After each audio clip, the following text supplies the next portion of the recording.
Okay. Okay. What are we thinking of the outfit? What are we thinking? What are we thinking of the outfit? I okay. Okay. So, let me tell you what we're going to be doing today. We're be quiet. I'm telling you why we're in this outfit today. We are going to be playing Doki Doki Literature Club. Doki Doki Literature Club. So today I got reminded that this game exists. So of course I have to play it on stream. Okay, Doki Doki Literature Club is a visual novel, but it's a hear me out, hear me out. It's a visual novel, but it's a horror. It's horror. Like it's a horror game and it's so scary. And we're going to play the whole thing on stream tonight. And that's why you're about to see exactly why I have this outfit on. Okay, so you see why I picked the outfit that I did. So, let's just get right into it. Hi! Welcome to the stream. Welcome to the stream. Make sure everything still looks good. Great. Guys, we're gonna do this entire game. I promise. Juno! Okay, okay. Voice acting. Gotta turn on the voice acting. I'm gonna take a sip of water really quick.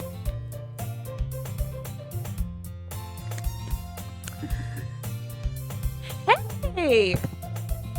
I see an annoying girl running toward me from the distance, waving her arms in the air like she's totally oblivious to any attention she might draw to herself. That girl is Sayori, my neighbor and good friend since we were children. You know, the kind of friend you'd never see yourself making today, but it just kind of works out because you've known each other for so long. We used to walk to school together in days like this, but starting around high school, she would oversleep more and more frequently, and I would get tired of waiting up.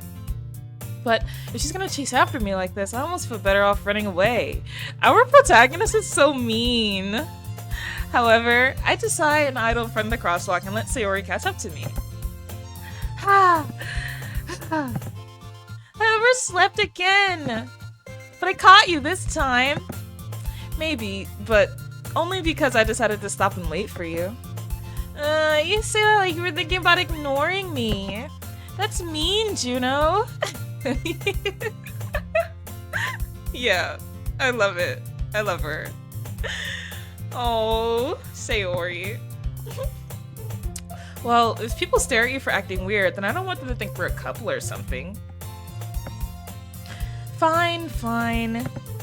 But you did wait for me after all. I guess you don't have it in you to be mean even if you want to. Whatever you say, Sayori. Okay, what are we thinking about Sayori's voice? Have you played DDLC before?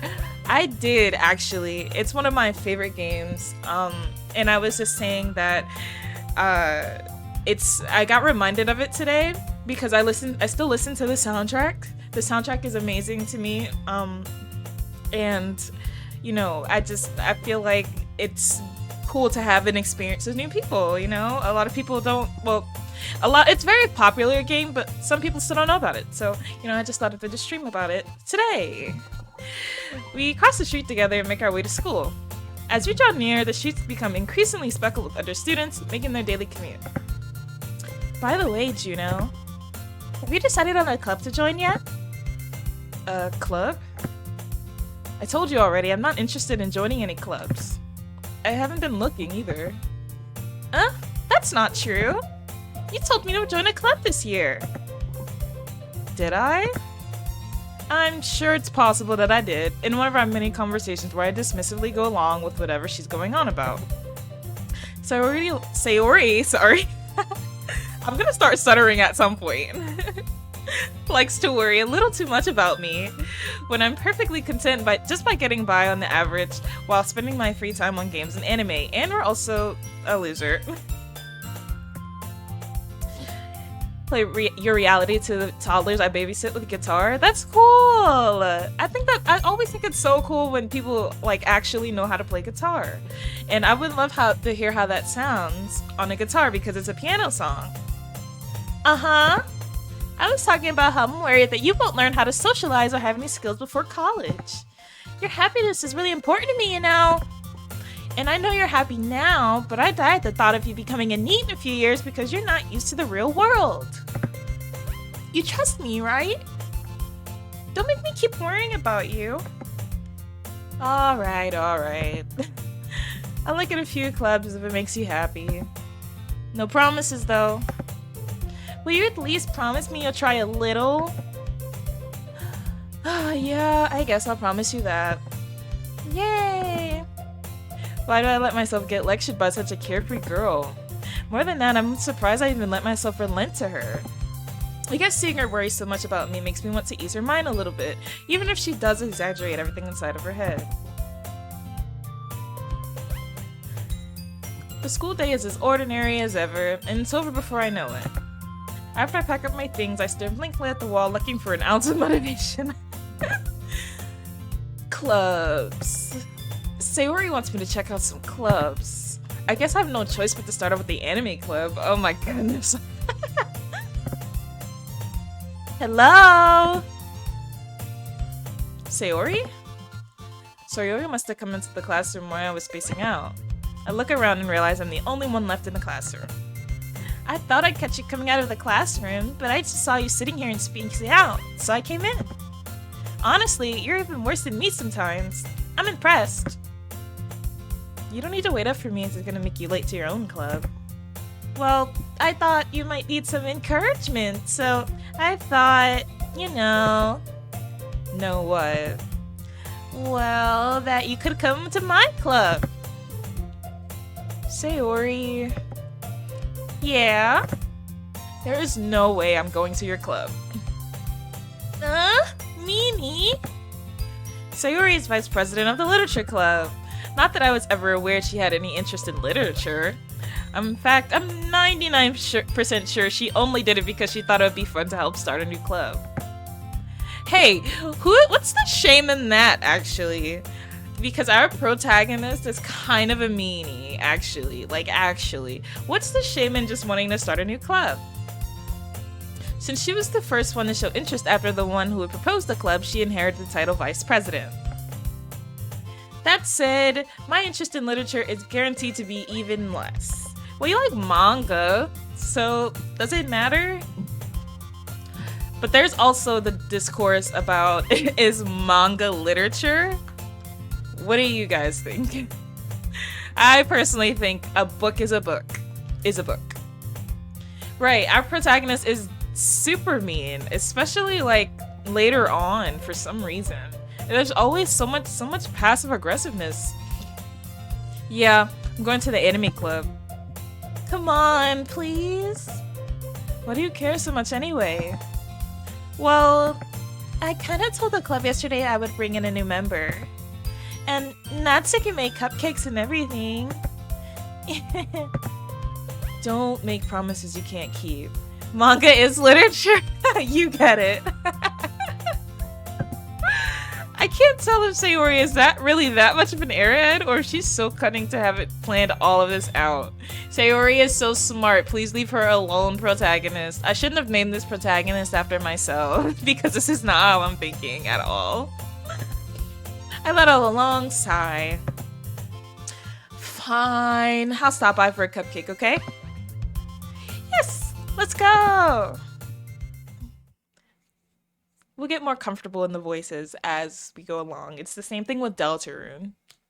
And thus, today marks the day I sold my soul for a cupcake. So dramatic. I dejectedly follow Sayori across the school and upstairs, a section of the school I rarely visit and being generally used for third-year classes and activities. Sayori, full of energy, swings open the classroom door. Everyone! The new member is here! I told you, don't call me a new member. I'm sorry, I'm reading Sayori's voice. Okay, Yuri is my favorite character and we're matching hair colors. I know what voice I want to give her, but it's gonna embarrass me. I can't do it like that, but we're gonna try. We're gonna try. Welcome to the Literature Club. It's a pleasure meeting you. Sayori also says nice things about you. Seriously? You bought a boy? Way to kill the atmosphere. Okay, I don't know what kind of voice to give Monica. Oh, Monica. Juno. What a nice surprise.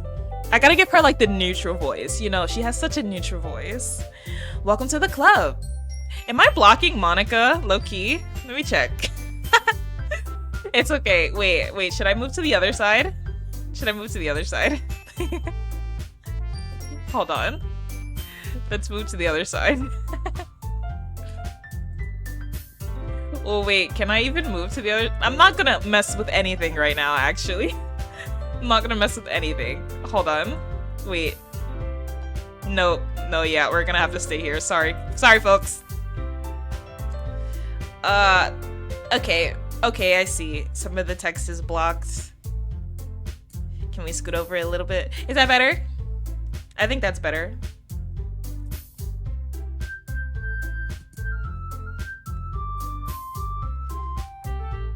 Okay, also I recognize that we're a little bit squished. Let me fix that.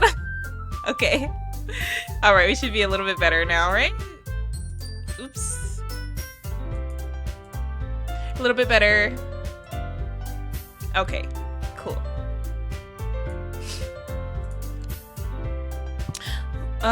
Who's talking? Oh, Monica? Monica's still talking?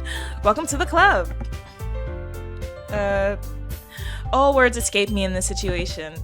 This club is full of incredibly cute girls. What are you looking at? If you want to say something, say it. Sorry. Natsuki. I know, and it pains me so much. Nobody deserves to have to interact with us at all. Natsuki.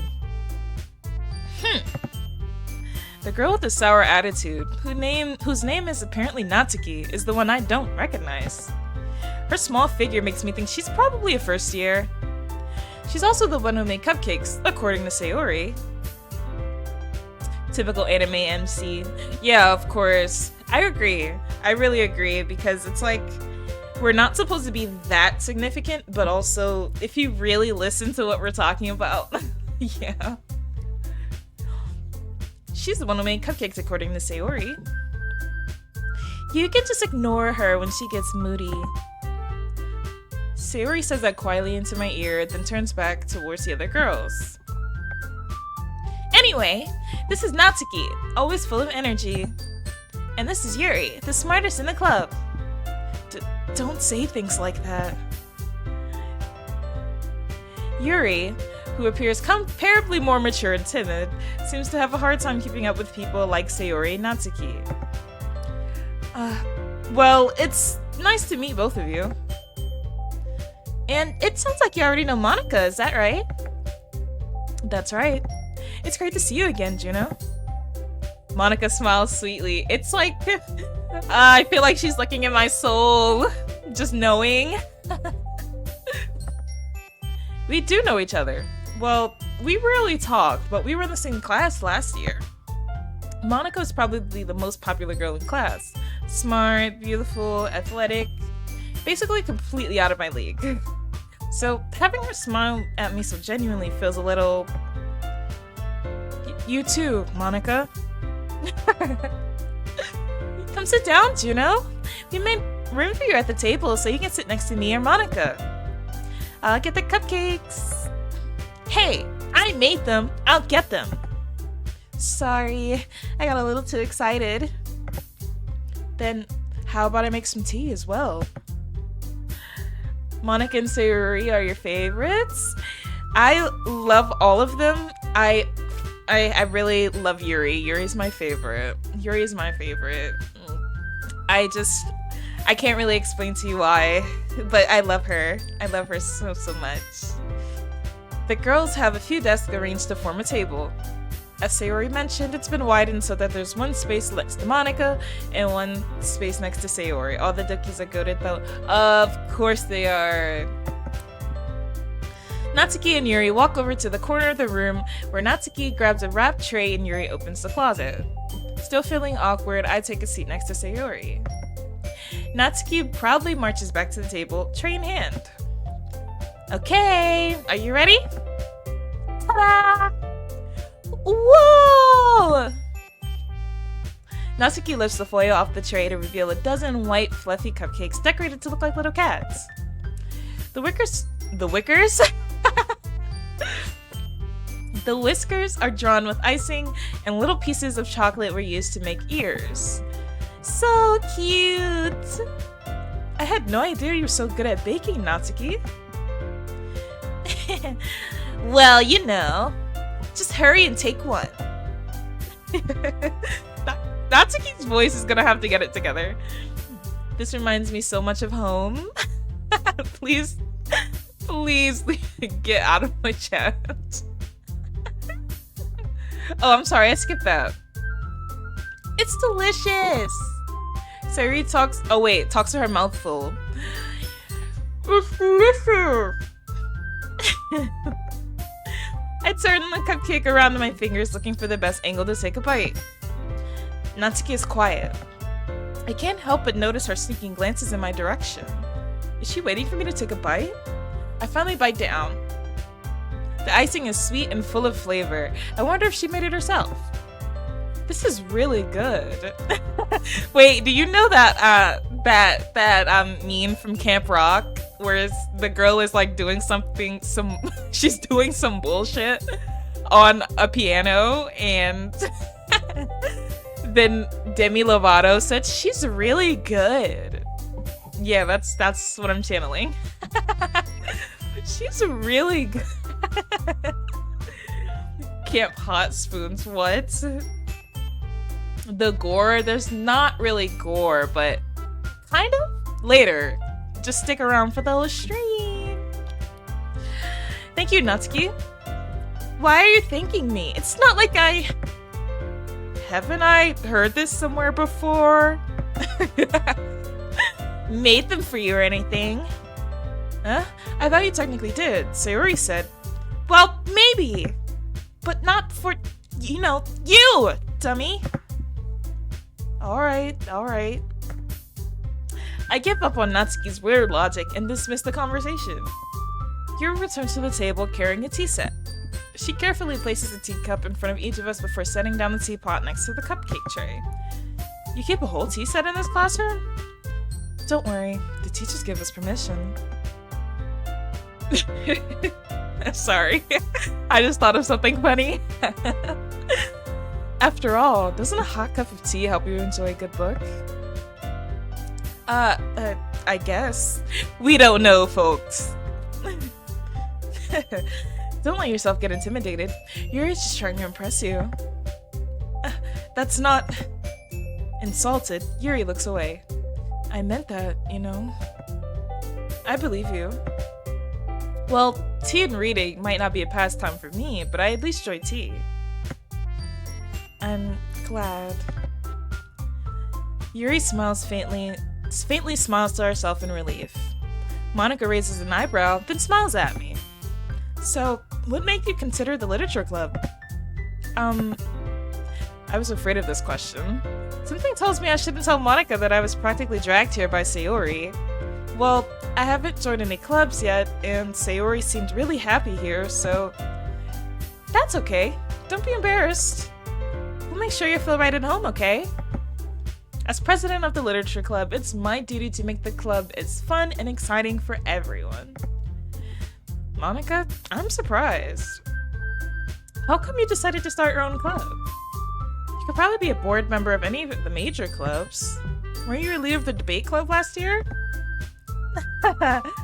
Well, to be honest, I can't stand all the politics around the major clubs. It feels like nothing but arguing about the budget and publicity and how to prepare for events. I'd much rather take something I personally enjoy and make something special out of it. And if it encouraged others to get into literature, then I'm fulfilling that dream. Monica really is a great leader. Yuri nods in agreement. Then I'm surprised there aren't more people in the club yet. It must be hard to start a new club. You could put it that way. Not many people are very interested in putting all of the effort to start something brand new. Especially when it's something that doesn't grab your attention, like literature. You have to work hard to convince people that you're both fun and worthwhile. But it makes school events like the festival that much more important. I'm confident that we can all really grow this club before we graduate. Right, everyone? Yeah! We'll do our best. You know it! Everyone enthusiastically agrees. I'd rather start my own club than be a member of a really big club. Feels more personal. I agree, actually. I'm currently in a really big club, like a major club, and I have no fun in it at all. So I would definitely agree. I definitely agree. Stuff like the arts tends to not really have that many kind of clubs. Other than I see like visual arts based clubs. I don't really see a lot of other mediums. Such different girls, all interested in the same goal. Monica must have worked really hard to find these three. Maybe that's why they were all so delighted by the idea of a new member joining. Though, I don't really know if I can keep up with their level of enthusiasm about literature. So, Juno, what kind of things do you like to read? Well, manga. We like to read manga. Just say it. Considering how little I've read these past few years, I don't really have a good way of answering that. Manga.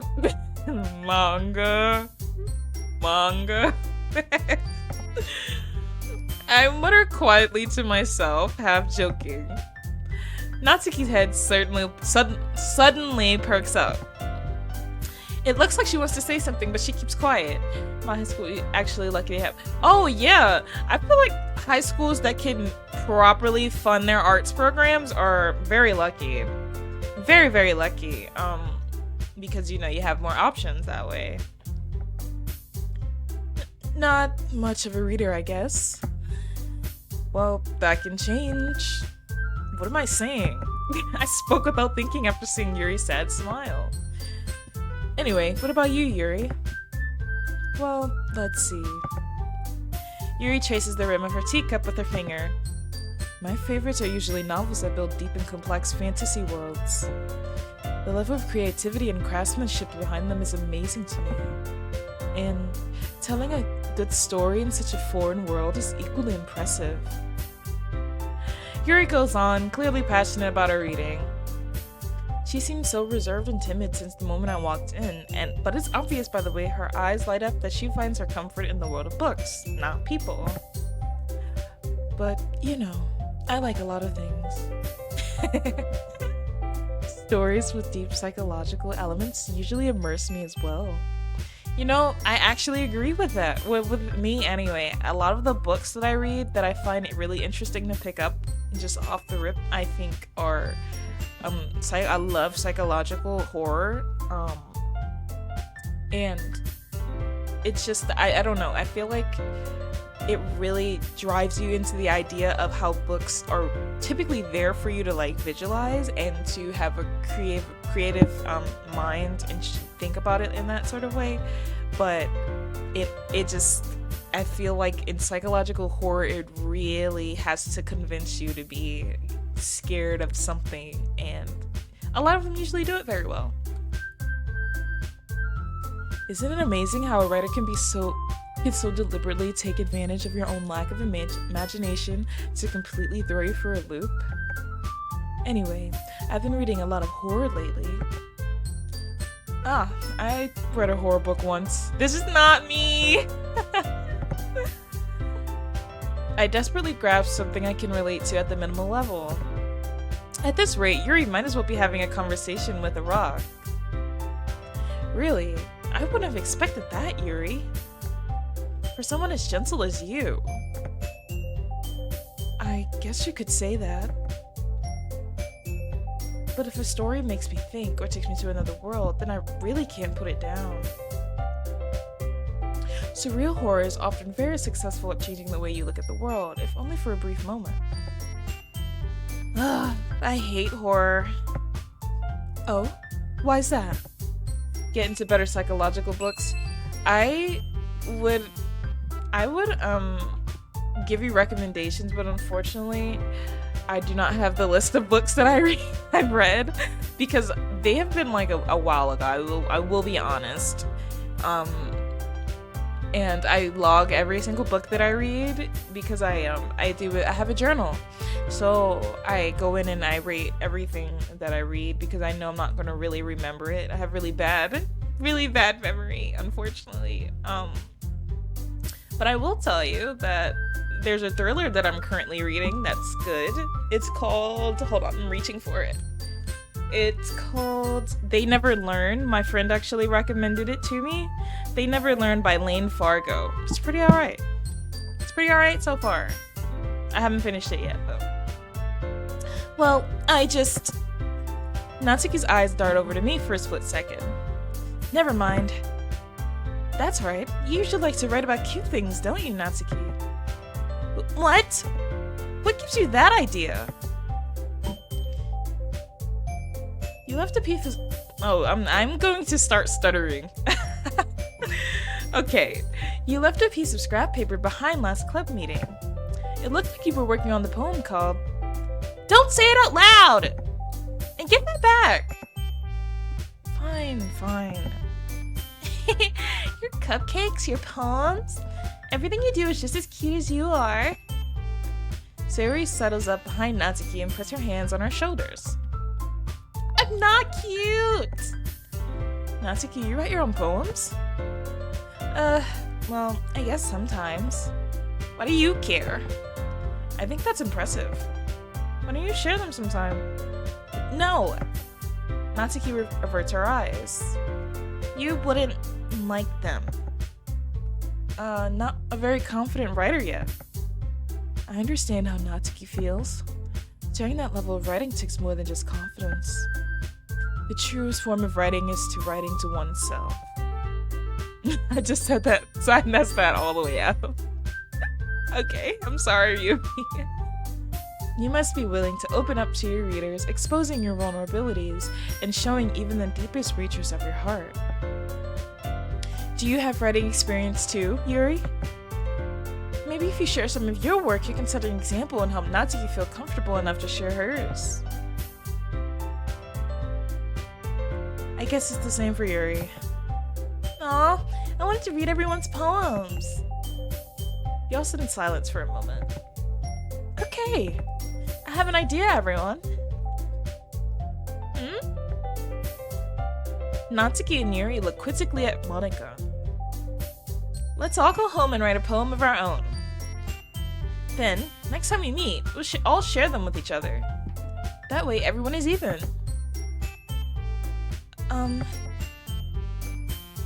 Yeah, let's do it!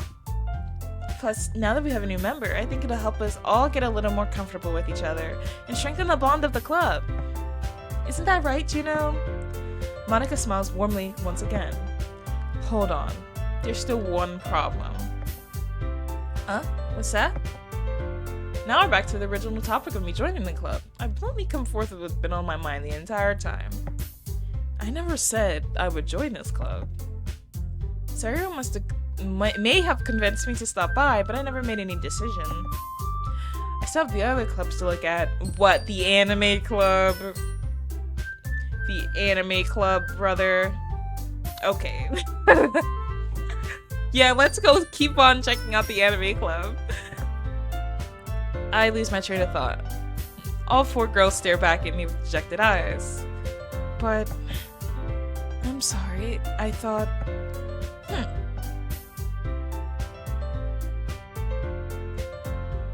Juno, it's Monika in my chat.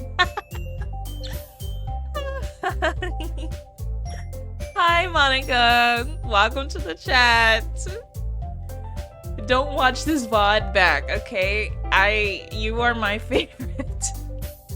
You're my favorite, I promise. I said that. you all. I'm defenseless against these girls. How am I supposed to make a clear-headed decision when it's like this? That is, if writing poems is the price I need to pay in order to spend every day with these beautiful girls. Oh my god, we're such a loser. Right. Okay, I've decided then. I'll join the literature club. One by one, the girls' eyes light up. Yes, I'm so happy! Sayori wraps her arms around me, jumping up and down. Hey, you really did scare me there for a moment. If you really just came from the cupcakes, I would be super pissed. Then that makes it official. Welcome to the literature club. Thanks, I guess. Okay, everyone. That's what the song is called, by the way. I think with that, we can officially end today's meeting on a good note. Everyone remember tonight's assignment. Write a poem to bring me to the next meeting so we can all share. Monica looks over at me once more. It's the way that, because if you don't know about anything about this game, like you don't really see it, but I feel like she's staring into my soul right now. Monica's genuinely so scary to me. Juno, I look forward to seeing how you express yourself. Hey, that's Sayori's laugh. Yeah.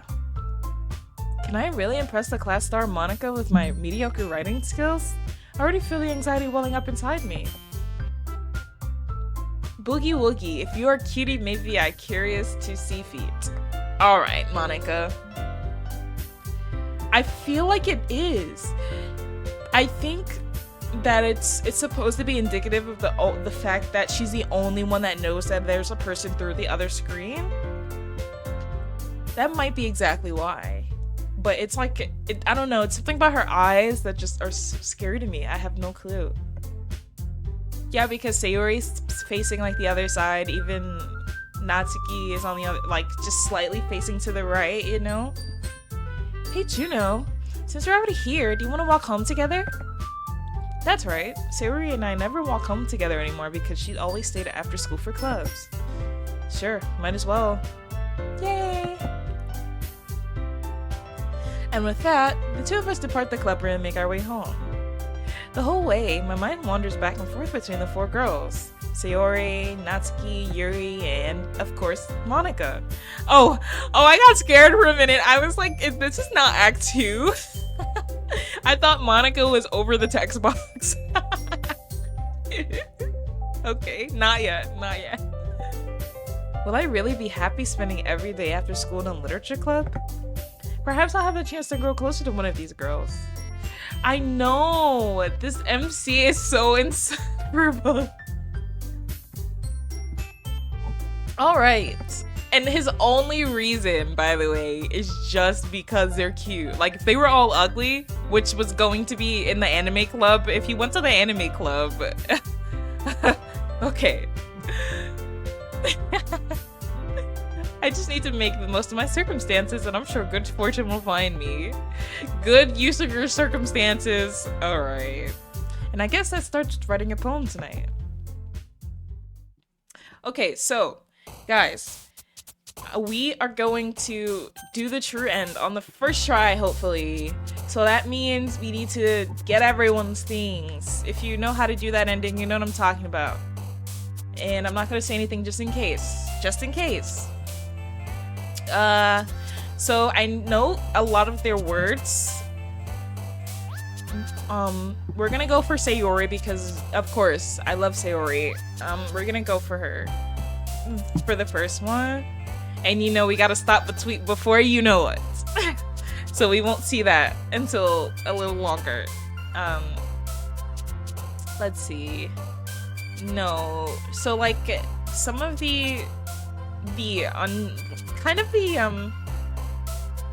yeah, that's true too.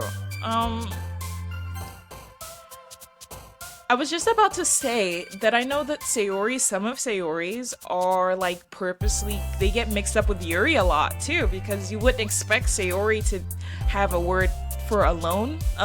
You wouldn't expect alone to be for Sayori, you know? Oh, you're totally right. You're totally right. Save. You're totally right. I need to save here. Thank you. I appreciate that. Thank you so much. I was definitely gonna forget and have to start all the way over. Okay. So... Nah.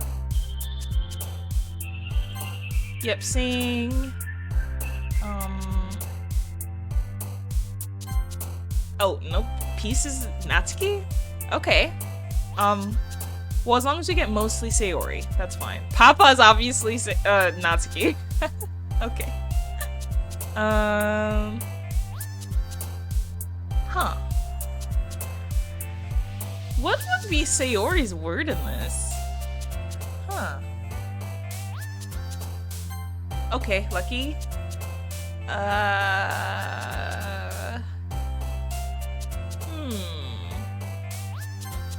Oh no, Yuri. Oops. Yep, childhood because we're childhood friends. Tears is hers because she's depressed. Oops, sorry. But you guys know what it is. I'm sure that Rain Cloud. Thank you. Unrequited too, right? Cry. Unfortunately, we're getting like all the bad ones for Sayori. Oh god. Like the big. I hate to say this. I hate to say big words when talking about the word incongruent or melancholy, but the bigger words are Yuri's. So let's do lazy. Oh, did I don't like call. I just called her lazy though, basically. This is Natsuki. Bed.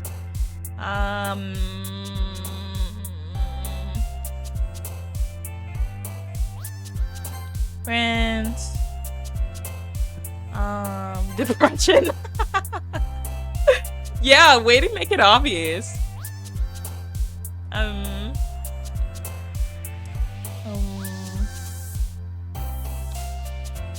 Let's do clumsy.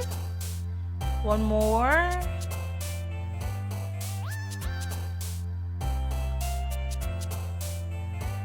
Oh, for sure.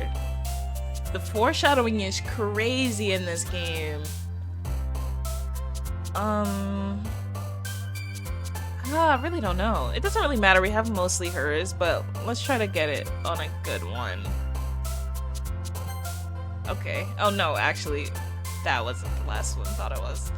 Let's do... Oh, that was Yuri, but it's okay. But yeah, I agree. The foreshadowing is crazy. Like, Monica's always looking at you no matter what. Like, she has no sprite for, like, turning away, I don't think.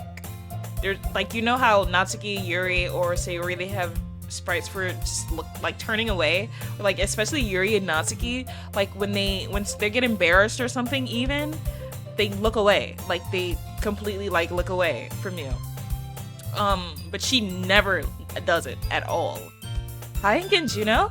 Glad to see you didn't run away on us. Nah, don't worry. This might be a little strange for me, but at least I keep my word.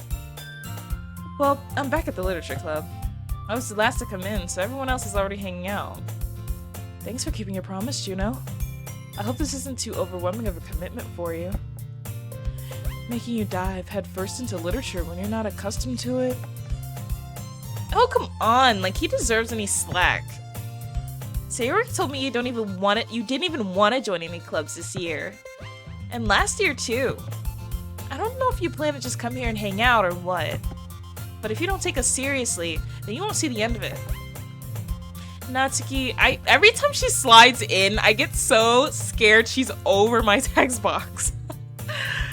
Natsuki? You certainly have a big mouth for someone who keeps her manga collection in the club room.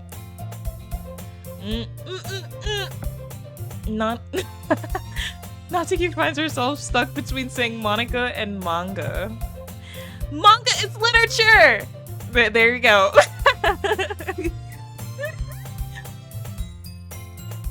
Swiftly defeated, Natsuki flops back into her seat. Don't worry, guys. Juno always gives it its best as long as he's having fun. He helps me with busy work without me even asking. Like cooking, cleaning my room. Like, dude, busy work is not just cooking for yourself or cleaning your room. That's not busy work, babe. It's not busy work. And I feel bad that she even thinks that. How dependable. Sayori, that's because your room is so messy. It's distracting. Yeah, literally. It's the bare minimum. I feel so sorry for Sayori, and it's just getting worse. And you almost set your house on fire once. Is that so? You two are really good friends, aren't you? I might be a little jealous. A little jealous? That's also foreshadowing. How come? You and Juno can become good friends too. Sayori. As usual, Sayori seems oblivious to the weird situation she just put us into. Yuri even brought you something today, you know? Wait, Sayori. Me? Oh wait, I'm sorry. Me? Not really. Don't be shy. It's really nothing. What is it? Never mind. Sayori made it sound like a big deal when it's really not. What do I do? I'm sorry, Yuri. I wasn't thinking. I guess that means it's up to me to rescue the situation. Like, no it's not. We don't know you. They don't even know you. Hey, don't worry about it. First of all, I wasn't expecting anything in the first place.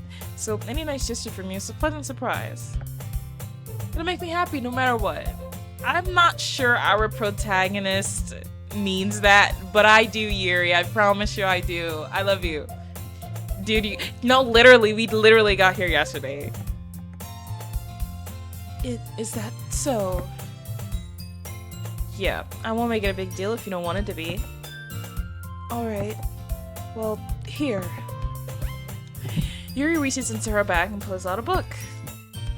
I didn't want you to feel left out, so I picked out a book I thought you might enjoy.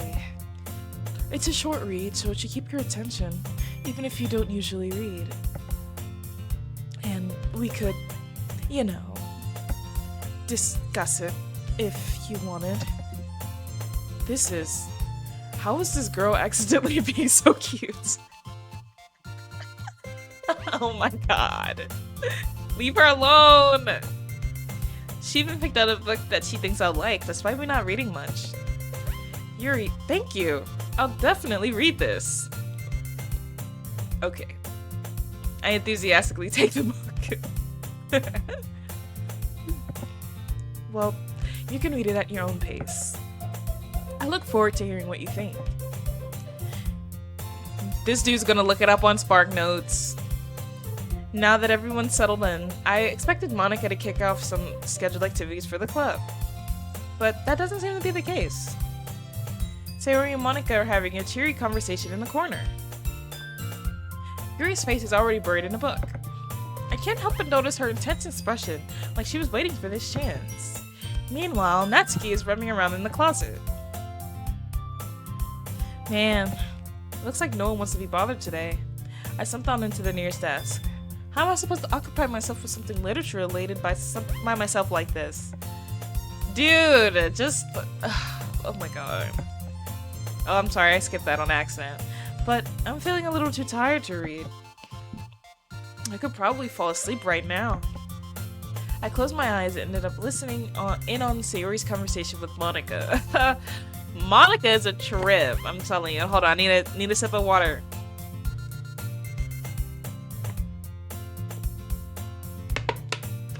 Okay. All good. Too tired to read. Reading is like the least, like the thing that you can probably spend the less amount of energy doing. Like, you don't have to move. It's only your brain moving, and I don't get it.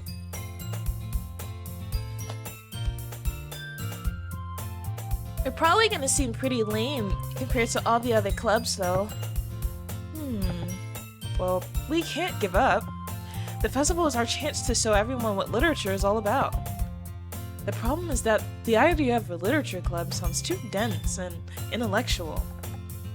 But it's not all like that at all, you know?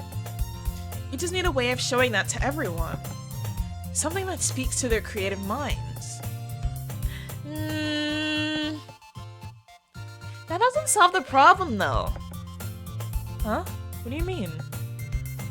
Even if we come up with the most fun thing ever, no one will come in the first place if it's a literature event. So it's more important to figure out how to get people to show up in the first place, you know? And after they come, we can do the thing to speak to their creative minds. What's this? Sayori's taking this really seriously. It's rare to hear her deliberating like this. Well, because basically you don't know her. Oh my goodness.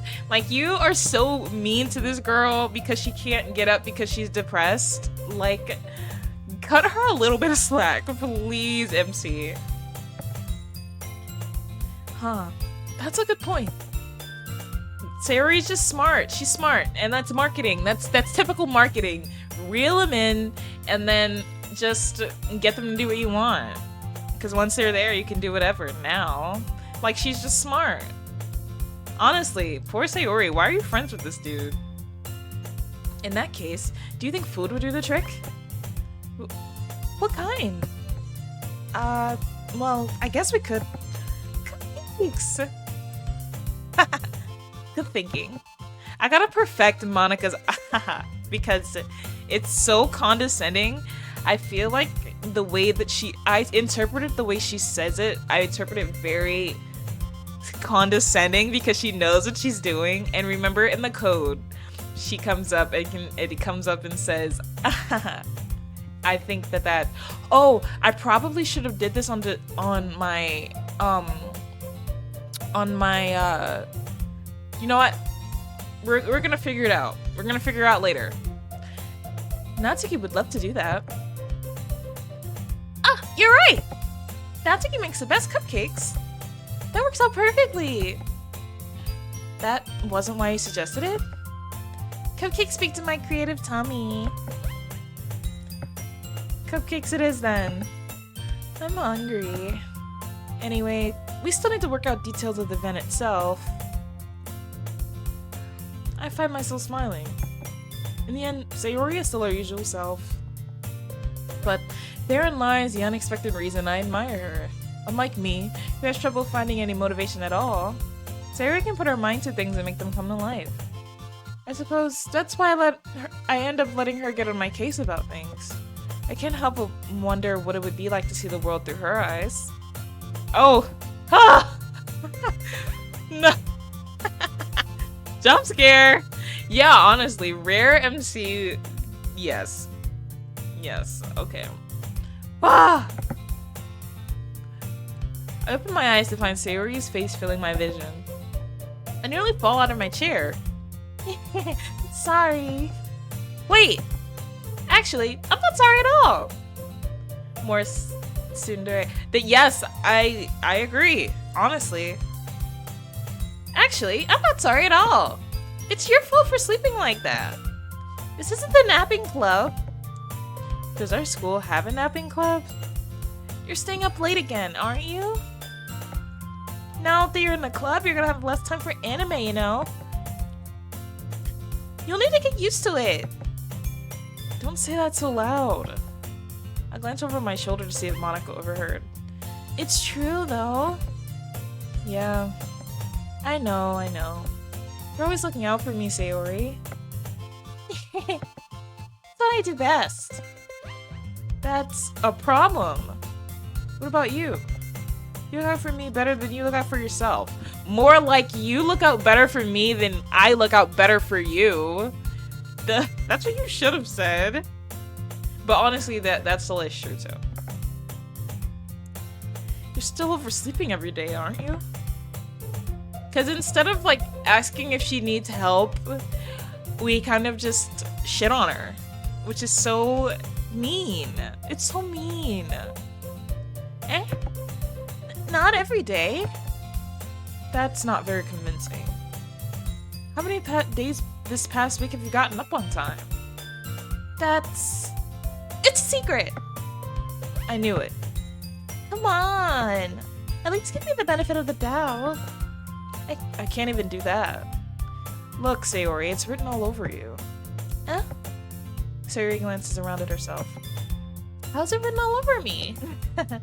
You were clearly in a rush this morning. Look, your hair's sticking out all around here. I run my fingertips down the side of Sayori's hair, trying to straighten it out. Leave that girl alone! Man, you really need a brush for this. My hair is just really hard to get right. I won't fall for that. There's more than just your hair. Look, your bow isn't straight either. And there's toothpaste stain on your collar right here. I try to wipe off the stain with my finger.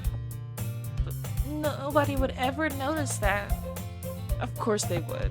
Nobody's ever gonna tell you about it because they don't want to embarrass you. Oh my god. We are such a terrible person. Oh my god. Fortunately, I don't really care about that. This is like pure manipulation. It's just saying like, hey, no one else was gonna love you like I will. Hey, you meanie. And you don't even keep your blazer buttoned up. Seriously, Sayori. What do you think you don't have a boyfriend yet? Huh? That's super mean. Sorry, but you'll thank me later. It's not a real sorry if you say but after, by the way. No, literally, he's not getting a girlfriend. I don't see this MC getting a girlfriend, so now what? Sayori doesn't comment on that, but she really could, though. She could. I start to button her blazer from the bottom. Oops. Once you see how much better it looks, you'll change your mind. Fairy screen. This is so funny. What is? Well, I was just thinking how weird it is to have a friend who does these kinds of things. Huh? Don't say that. You'll make me feel weird about it, stupid. It's okay, though. I'm happy we're like this. One sec, folks. 1 second.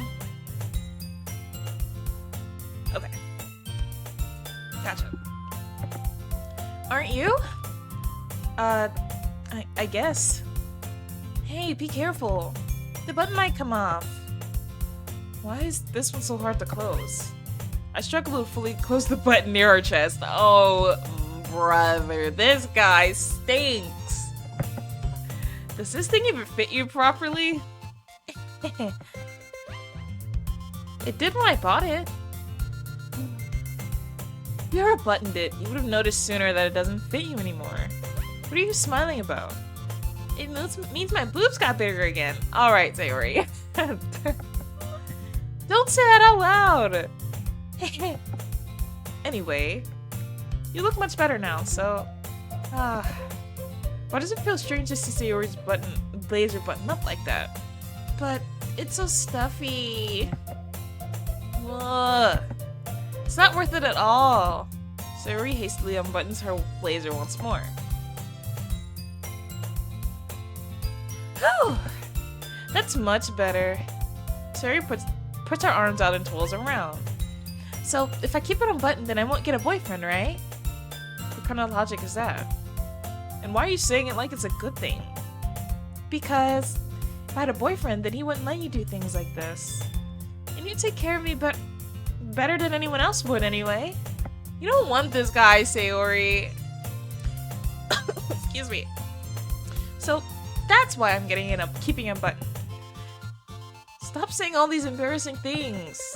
Huh? I didn't say anything embarrassing. Jeez. Well, anyway, just focus on trying to wake up a little bit earlier. Only if you focus on going to bed earlier. Fine, fine. It's a deal. I guess we really are better at taking care of each other than we are at taking care of ourselves. Yeah, I guess so, huh? So maybe you should come wake me up in the morning. You're doing it again, Sayori. Oh, but I was joking that time. Man, it's impossible to tell with you sometimes.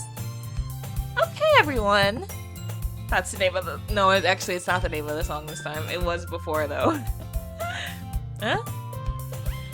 Monica suddenly calls out. Why don't we share the poems we wrote now? Yay! Juno, I can't wait to read yours. Yeah, same. I fail to sound enthusiastic, but Sayori still trots away to receive her poem. By the way, did you remember to write a poem last night? Yeah. My relaxation ends. I can't believe I agreed to do something so embarrassing. I couldn't really find much inspiration because I've never really done this before. Well, now that everyone's ready, why don't you find someone to share with? I can't wait! Sayori and Monica enthusiastically pull out their poems. Sayori's is on a wrinkled sheet of loose leaf torn from a spiral notebook. On the other hand, Monica wrote hers in a composition notebook. I can already see Monica's pristine handwriting from where I sit. Natsuki and Yuri reluctantly comply as well, reaching into their bags. I do the same myself. Alright, so obviously we're gonna do Sayori first.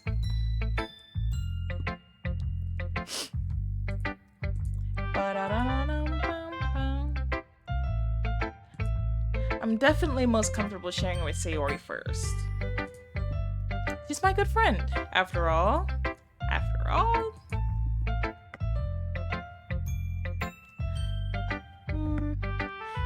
Oh my goodness! This is so good, Juno. Yes, gas me up, Sayori. Huh? I love it! I had no idea you were such a good writer. Sayori. You must be seriously overreacting. I'm not a good writer at all. I agree. Honestly, I have no idea what I'm doing. Well, maybe that's why. Because I have no idea what I like either. Jeez. I'm sure Yuri's opinion has to be a little more constructive than this. Maybe even Natsuki's. Are you sure you don't just like it because I wrote it? Huh? Well, I'm sure that's part of it. I think I understand you better than a lot of other people, you know? So, when I read your poem, it's not just a poem. It's a Juno poem! And that's what makes it feel extra special. Like, I can feel your feelings in it. Sayori hugs the sheet against her chest. You're so weird, Sayori. I'm really happy just that you wrote one. It just reminds me of how you're really a part of the club now. Not to mention the fact that I'm standing in front of you in the club room. Well, of course. I'm not really into it yet, but that doesn't mean I'll break my promise. See? It's like I said before, Juno. Deep down, you're not selfish at all, you know? Trying new things like this for other people. That's something only really good people do. Thanks, Sayori. I'm not sure if Sayori sees the full picture of my motive here. Your motive is to literally just creep on a bunch of girls. That's the motive, folks. That's the motive. Okay. One sec. Okay. I can't deny that she's part of the reason that I joined. Knowing how much this means to her and all. Yeah. And I'm gonna make sure you have lots of fun here, okay? That would be my way of thanking you. Alright, I'm gonna hold you to that, then. I know, Sayori's so cute. I love her so much. Yay! Now, you'll read my poem too, right? Don't worry, I'm really bad at this. We'll see about that. She's not bad at it at all. Dear Sunshine, or should I read it in Sayori's voice? I'll do it in Sayori's voice. Dear Sunshine, the way you glow through my blinds in the morning, it makes me feel like you missed me. Kissing my forehead to help me out of bed, make me rub the sleepy from my eyes. Are you asking me to come on and play? Are you trusting me to wish away a rainy day? I look above. The sky is blue. It's a secret, but I trust you too. If it wasn't for you, I could sleep forever. But I'm not mad. I want breakfast. Oh, I think that poem was so cute. Like, honestly, it was seriously so cute. So I'm not like mad at it. I don't know why MC is mad at it. Sayori, this is just a guess, but did you wait until this morning to write this? No, just a little bit. You can't answer just a little bit to a yes or no question. I forgot to do it last night. Well, at least that makes me feel a little better about myself. Don't be mean. I still tried my best. Yeah. I didn't mean to say it like that. That was a bad poem. It came out nice, or how should I put it? It sounds just like you. Really? Yeah. Especially that last line. I made eggs and toast. Even though you were late to school. It's bad to skip breakfast. I get all cranky. Well, I guess there's no point in arguing. Anyway, thanks for showing me. This is so much fun. Monica's the best. Yeah. But next time I won't forget. And I'm gonna write the best poem ever. Well, I guess I look forward to it. Her poems were unironically really good and very sad. They make me very, very sad. Eyes closed. Who did I pick? Yay! See, my brain just knew. My brain just knew.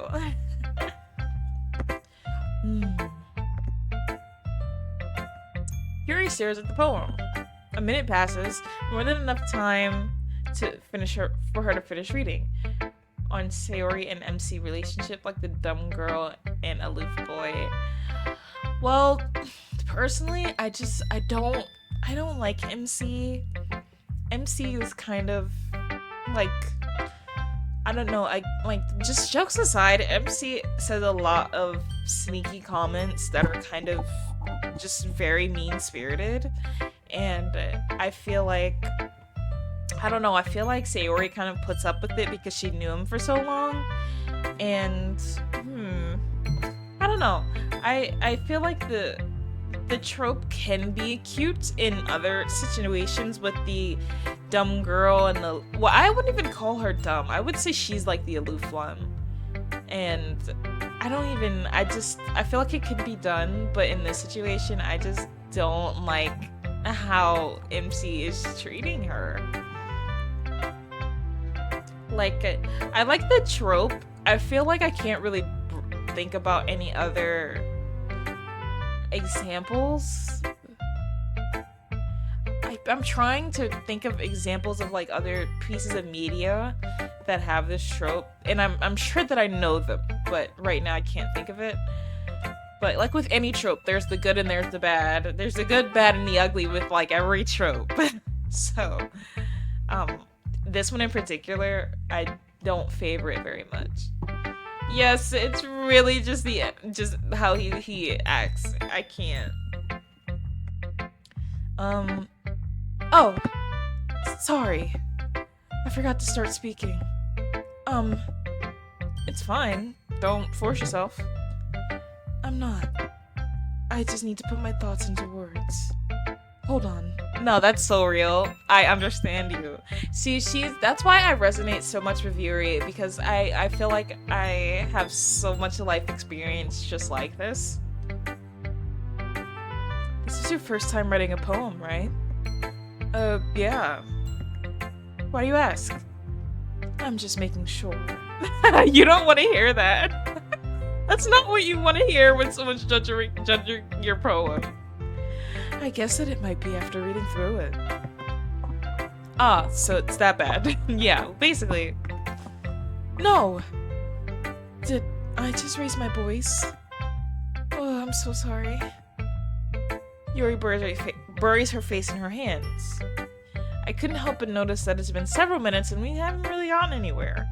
It might take Yuri a while to get used to new people. It's fine, I really didn't notice. What were you saying? Right, it's just that There are specific writing habits that are usually typical of new writers, and having been through that myself, I kind of learned to pick up on them. I think the most notable thing I recognize in new writers is that they try to make their style very deliberate. In other words, they tend to pick a writing style separate from the topic matter, and they form fit the two together. The end result is that both the style and the expressiveness are weakened. Once Yuri finds her train of thought, it's as if her demeanor totally changes. Her stammering is completely gone, and she sounds like an expert, because she is an expert. Of course, that's not something you can be blamed for.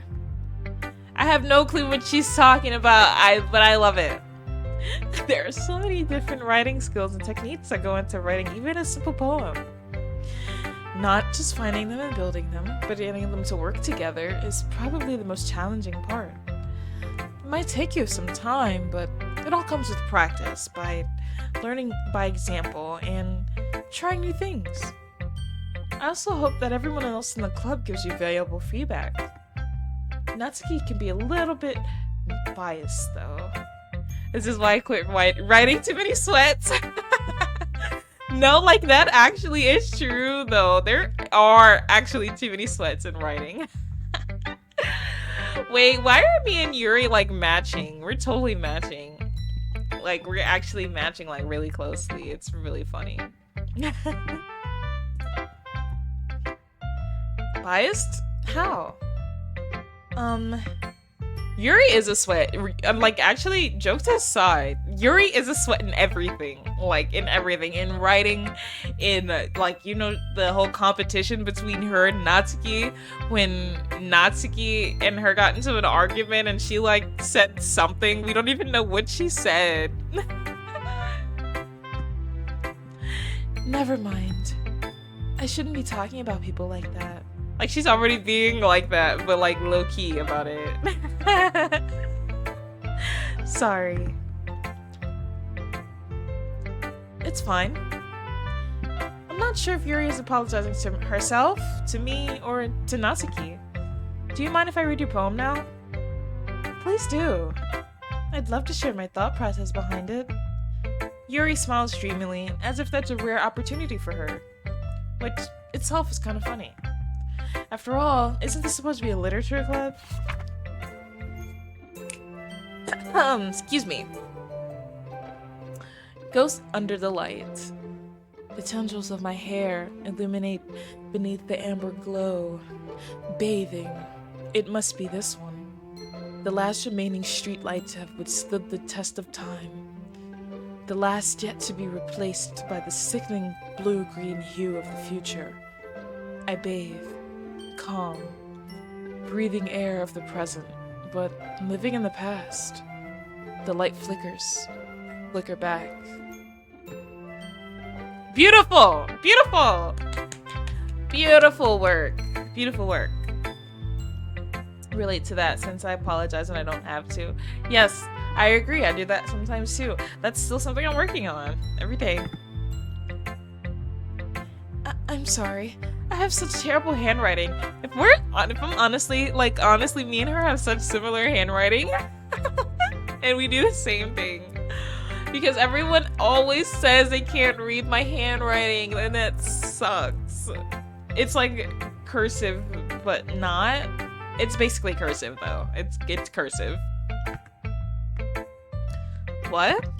I wasn't thinking that at all. Your handwriting is like Natsuki's, but hers is so cute though, so that just means you have a cute handwriting style. See? There you go. But it took you a long time to read. Well, I just don't read script very often. I actually think your handwriting is pretty. Oh? That's a relief. Also, I like the poem. Even though it's short, it was really descriptive. It wasn't too short. I usually write longer poems. Oh, we know, Yuri. We know. Trust we know. We know. Not at all. I'm really glad you like it. I'll be honest. Since it's our first time sharing, I wanted to write something a little more mild. Something easy to digest. digest, I suppose. Are you into ghost Yuri? Actually, the story isn't about a ghost at all, Juno. Really? I must have totally missed the point. Of course we did! We always miss the point. Well, I suppose you did only glance over it after all. But remember that poets often express their own thoughts, feelings, and experiences in their work. They usually do more than tell a story or paint a picture. In this case, perhaps the subject of a poem is only being symbolically compared to a ghost. Oops, sorry about that. Lingering in her hair, in her last remaining place of comfort, unable to let go of the past, and soon to be left with nothing. That's a lot more solemn, putting it that way. I haven't even thought of that. That's impressive. Honestly, I do like that's a thing that I wonder when it comes to writers. I wonder how long they spend brainstorming on whatever topic they want to write about, or how they're able to put things into words so intricately, especially poets. I admire the work of poets. I'm not great with words. It's nothing really. Well, it makes me happy that you think that. Just remember that it won't be long before you pick up on these things too. Yes, it does seem complex, and I wonder if it's like, is it that they consume the work, because they obviously consume the works of other poets and whatever other literature's mediums that they consume. So is it just, getting inspiration from other things, or is it completely just off the dome? Because it's impressive all the way. Either way. I guess I have to keep trying. I'm counting on you. Alright. Let's go to Monica, because she's gonna flip out if we go to her last. Hi, Juno. Having a good time so far? Yeah. Good. Glad to hear it. By the way, since you're new and everything, if you ever have any suggestions for the club, like new activities or things we can do better, I'm always listening.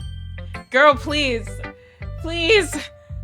Please stop. Get out of my head. Get out of my head. You're always listening. Ooh. Ooh. Wait, what's that meme of Makima is listening? I'm sure someone made that with Monica, please. Makima is listening. Because that's scary to me too. Don't be afraid to bring things up, okay? Yeah, I keep pressing next on accident, but yeah. Alright, I'll keep that in mind. I wish I could play this game for the first time, because I wouldn't be catching any of this. Oops.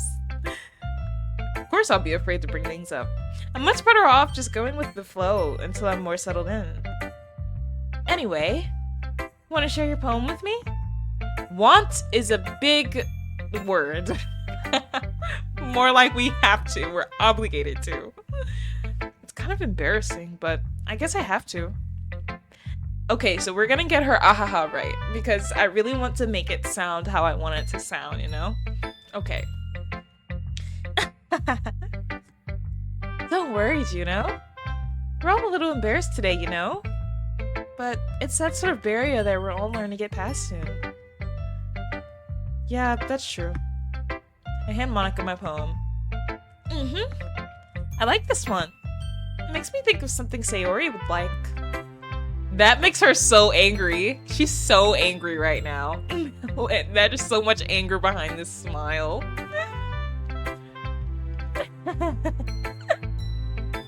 Monica's writing tip of the day. Ooh, I can't wait for that. Why does it... Please! Stop. Is that so? You and Sayori are good friends, right? Wouldn't be surprised if you had those sort of things in common. Well... We may be good friends, but Sayori and I are actually really different.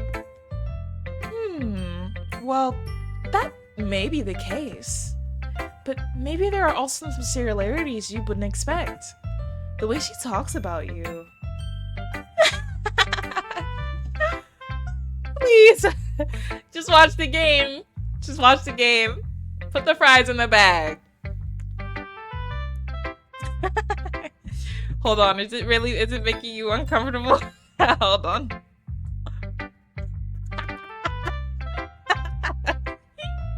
Is that better? There you go. Yeah. Okay. The way she talks about you. Sounds like the two of you really care about each other's well-being. Even if you show it in different ways, it ends up being more similar than you'd think. So, I think that's the kind of vibe I get when reading your poem. You sure you're not reading into it too much? I could be. Oh gosh, I sound like Yuri. But in any case, Sayuri's writing kind of has a gentle feel to it. I can tell that she likes exploring with her emotions like happiness and sadness. Who knew that someone so happy would enjoy sad things too? And right here, she's like soft launching that Sayuri has issues. Because we don't technically know that, but she's soft launching it. Yeah, that's totally unexpected. Well, to each their own. And you shouldn't be afraid to experiment a little either.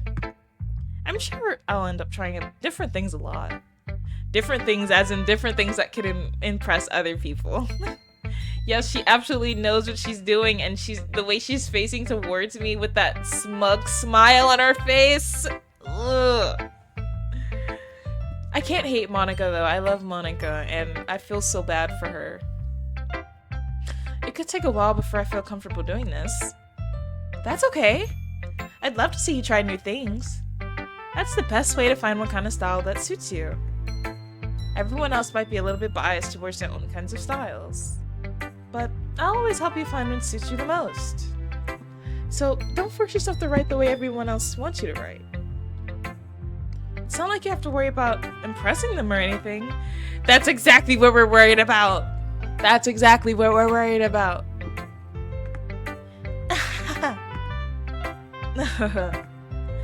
Anyway, do you want to read my poem now? Don't worry, I'm not very good. You sound pretty confident for someone who claims to not be very good. Well, that's because I have to sound confident. I mean, that's pretty real. That doesn't mean I always feel that way, you know? I see. Well, let's read it then. Hers is the longest one. Oh, here we go, folks. Here we go, folks. Hole in wall. It couldn't have been me. See, the direction the spackle protrudes. A noisy neighbor? An angry boyfriend? I'll never know. I wasn't home. I peered inside for a clue. No, I can't see.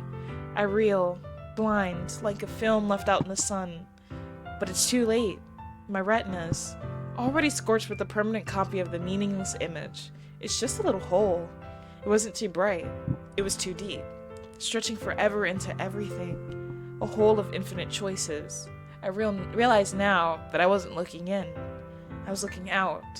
And he, on the other side, was looking in. Woo!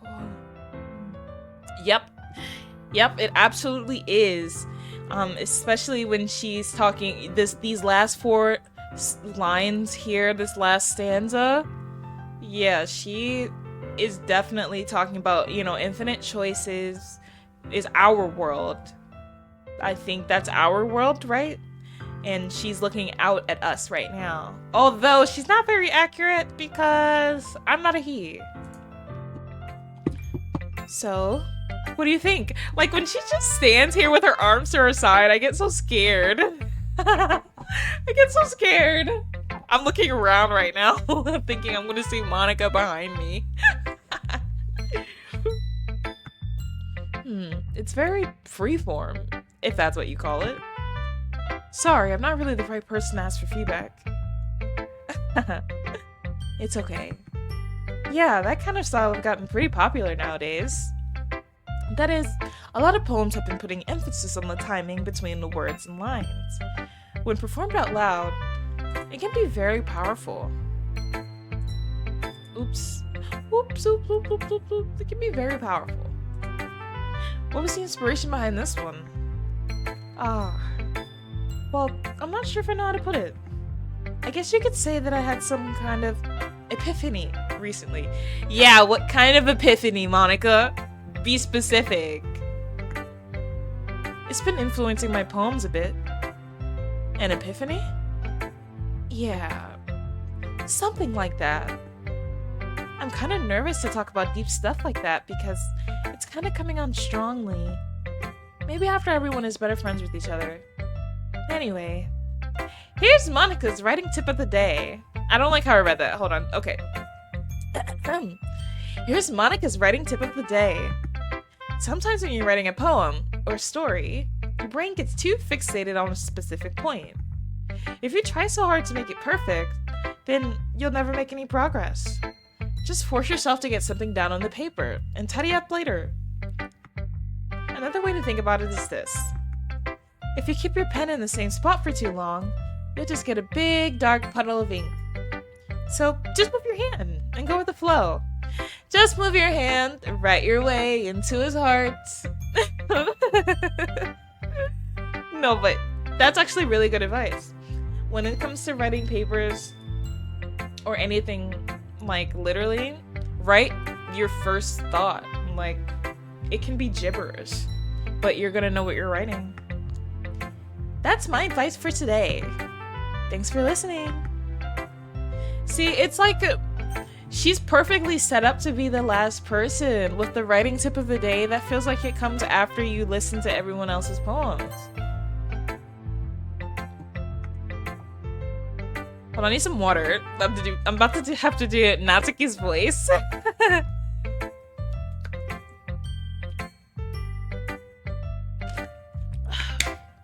Okay. Well, it's about what I expected for someone like you. That's a little blunt. Well, excuse me. It's not like I said it was bad. It just didn't evoke any emotions. So basically it's not cute enough for your taste. How did you get that out of what she said? How? Do you want to get smacked? I'll pass. Well, anyway, I guess I need to show you mine. Not that you'll like it. Oh, the music change. It's so cute. Eagles can fly. But this is like unironically so good. Monkeys can climb, crickets can leap, horses can race, owls can seek. Cheetahs can run, eagles can fly. People can try, but that's about it. She's real. She's real for that. That's a good poem. Yeah, I told you that you weren't gonna like it. I like it. What? Just be honest. I am. Why are you so convinced that I wouldn't like it? This is unironically my fave. Yeah, it's so good. Like, well, she's gonna tell you why it's good, or why it's good to me anyway. But it's just the way that you're reading something that is so juvenile feeling, like it's a children's book, but then you have the feeling of like people can try and the disappointment when you get to it, but it's also true, like I don't really know how to explain that, but yeah, that's the feeling it gets to me. Disappointment, because people are very disappointing, or just the feeling of being constantly disappointed, And there's another one, but you don't remember the name. Honestly, I'm blanking on the name too, but we'll get to it. Well, because everyone in high school thinks that writing has to be all sophisticated and stuff. So people don't take my writing seriously. But isn't the point of poems for people to express themselves? Your writing style wouldn't make your message any less valid. Yes, exactly.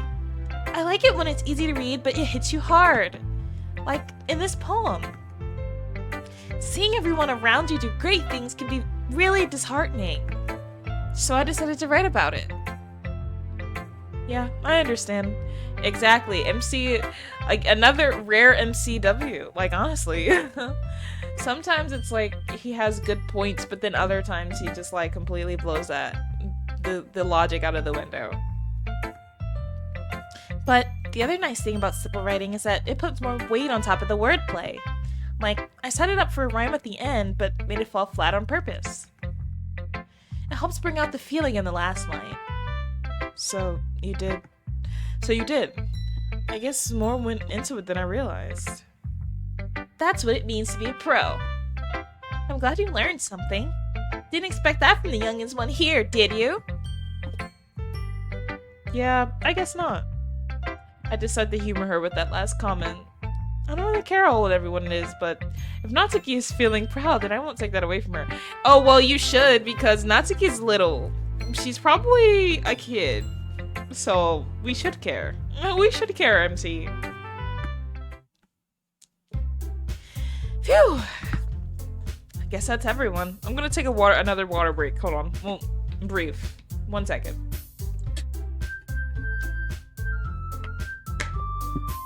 Good. I guess that's everyone. I glanced around the room. That was a little more stressful than I anticipated.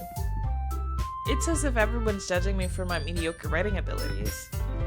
Even if they're just being nice, there's no way my poems can stand up to theirs. This is a literature club after all. I sigh. I guess that's what I ended up getting myself into. Across the room, Sayori and Monica are happily chatting. My eyes land on Yuri and Natsuki. They gingerly exchange sheets of paper, sharing their respective poems. As they read in tandem, I watch each of their expressions change. Natsuki's eyebrows furrow in frustration. Meanwhile, Yuri smiles sadly. What's with this language? Huh? Did you say something? Oh, it's nothing. Natsuki dismissively returns the poem to the desk with one hand. I guess you could say it's fancy. Thanks. Yours is cute. Cute? Did you just completely miss the symbolism or something? It's clearly about the feeling of giving up. How can that be cute? I know that. I just meant the language, I guess. I was trying to say something nice. You mean you have to try that hard to come up with something nice to say? Thanks, but it didn't really come out nice at all. Well, I do have a couple of suggestions. If I was looking for suggestions, I would have asked someone who actually liked it. Which people did, by the way. Sayori liked it. I mean, of course she did. And Juno did too. So based on that, I'll gladly give you suggestions of my own.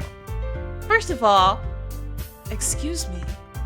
I appreciate the offer, but I spent a long time establishing my writing style. I don't expect it to change anytime soon, unless, of course, I come across something particularly inspiring, which I haven't yet. And Juno liked my poem too, you know. He even told me he was impressed by it. Natsuki suddenly stands up. Oh, I didn't realize you were so invested in trying to impress our new member, Yuri. That's not what you're just... Yuri stands up as well. Maybe you're just jealous that Juno appreciates my advice more than he appreciated yours. Poem panic, yep. Huh, and how do you know he didn't appreciate my advice more? Are you that full of yourself? Huh? No. If I was full of myself, I would deliberately go out of my way to make everything I do overly cutesy. Is everyone okay? Well, you know what? I wasn't the one whose boots magically grew a size bigger as soon as Juno started strolling up. Natsuki. Natsuki, that's a little... This doesn't involve you! I don't like fighting, guys. Suddenly, both girls turned towards me as if they just noticed I was standing there. Juno, she's just trying to make me look bad. That's not true. She started it. If she could get over herself and learn to appreciate that simple writing is more effective, then this would have happened in the first place. Well, the issue is, guys, girls, please, don't fight. Don't fight, girls. The problem is, Natsuki is she's a little bit insecure, and while Yuri could have been she could have been a little nicer about it, Natsuki is not very receptive to criticism and immediately started hopping to the defensive. So that's the big issue. All this for MC. No, literally. This dude cannot be that attractive. I can't. What's the point of making your poems all convoluted for no reason? The meaning should jump out at the reader, not force them to have to figure it out. See, and that's another thing, like, there are certain things that are effective. It's not one thing's better, one thing isn't. There's certain things that are effective. Natsuki? Help me explain that to her, Juno. Wait. There's a reason we have so many deep and expressive words in our language. It's the only way to convey complex feelings and meaning the most effectively. Avoiding them is not only unnecessarily limiting yourself, it's also waste. You understand that, right, Juno? Well? How did I get dragged in this in the first place? It's not like I know anything about writing, but whoever I agree with, they probably think more highly of me. That's a crazy— Help me, Sayori! Yes, I agree. Sayori said there's beauty in both. Of course. Natsuki glares up at me, drying up any words I had in my mouth. So instead, I turn to Yuri. Yuri. But Yuri's expression is so defenseless that I can't bring myself to say anything to her. Sayori! Eh? Yeah. Everyone's fighting is making Sayori uncomfortable. How can the two of you keep fighting when you know you're making your friend feel like this? Yeah, of course. That's the deal breaker for them to stop fighting. Okay. Juno. Well, that's her problem. This isn't about her. I agree. It's unfair for others to interject their own feelings into our conflict. Yeah, unless Sayori wants to tell Yuri what a stuck-up jerk she's being. She would never. It's your immaturity that made her upset in the first place. Excuse me? Are you listening to yourself? This is exactly why nobody likes— Stop! Natsuki, Yuri, you guys are my friends. I just want everyone to get along and be happy. My friends are wonderful people. I love this song too.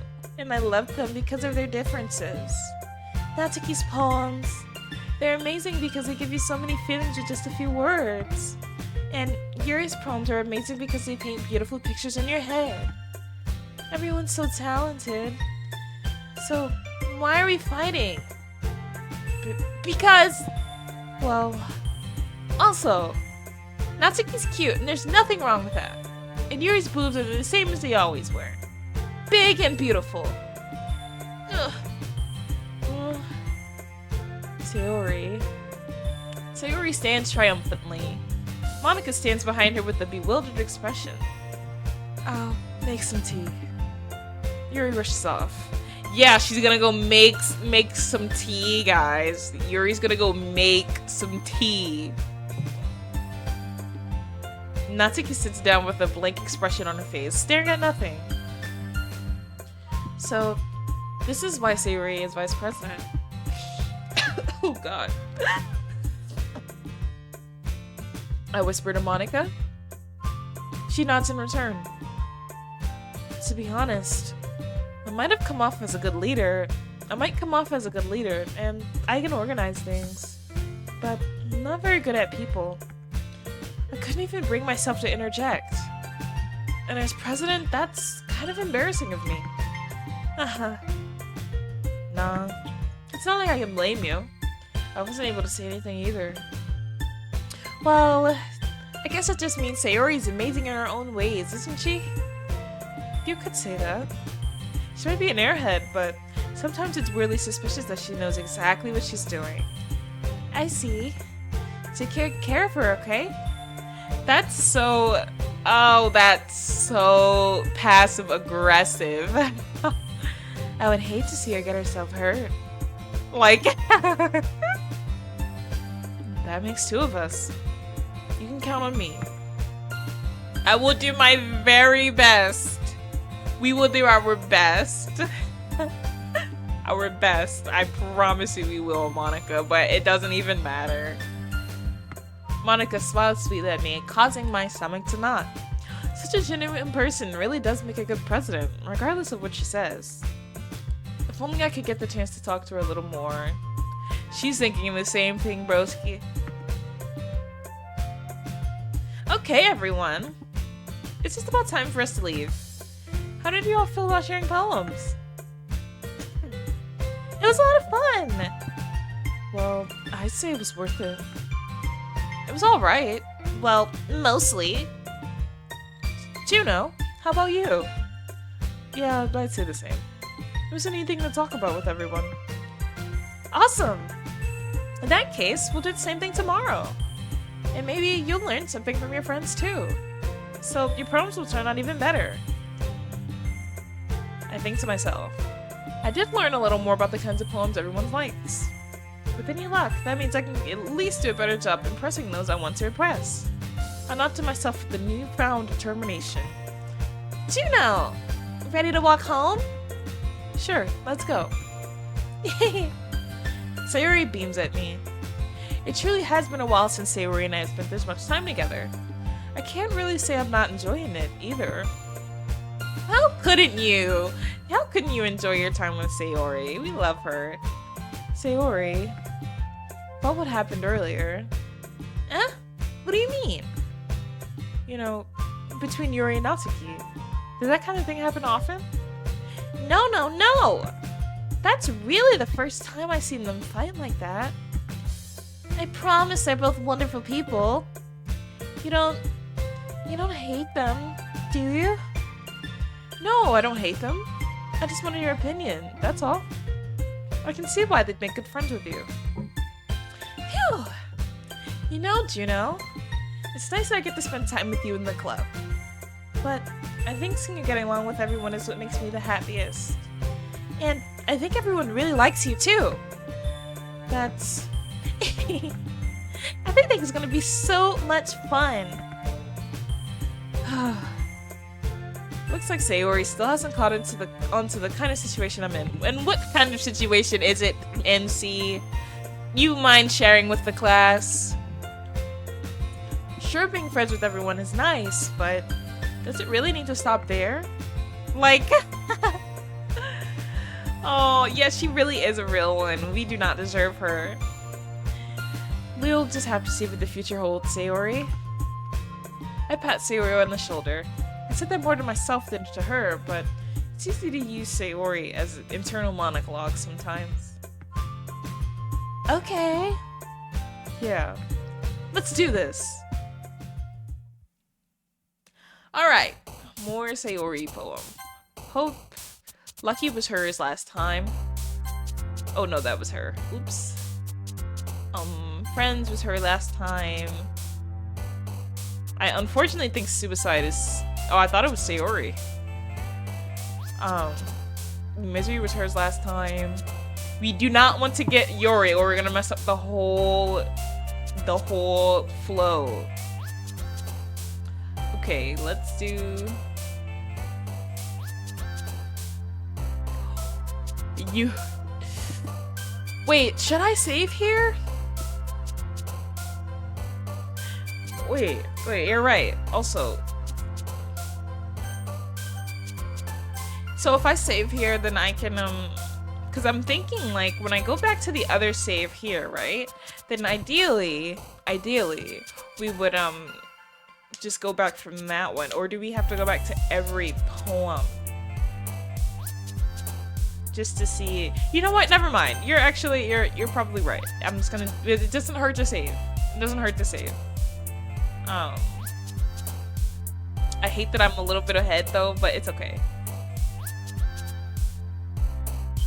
Yeah, you're right. It doesn't hurt to just save again. We have multiple slots. Yeah. But for Sayori, let's see. Is it Heartbeat? No. Oh, I'm doing so bad. We have 12. We have to get these 12. I think we mostly have Sayori though, so that's what matters.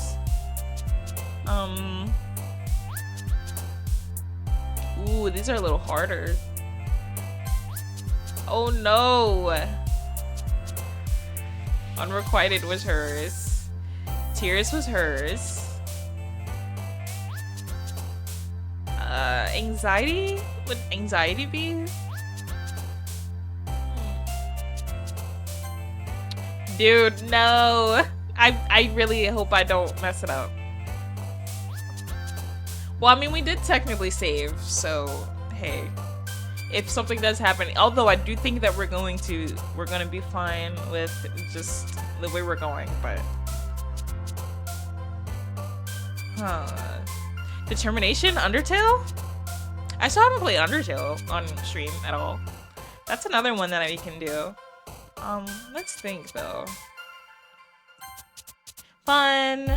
Rain Cloud. Last time you said Rain Cloud.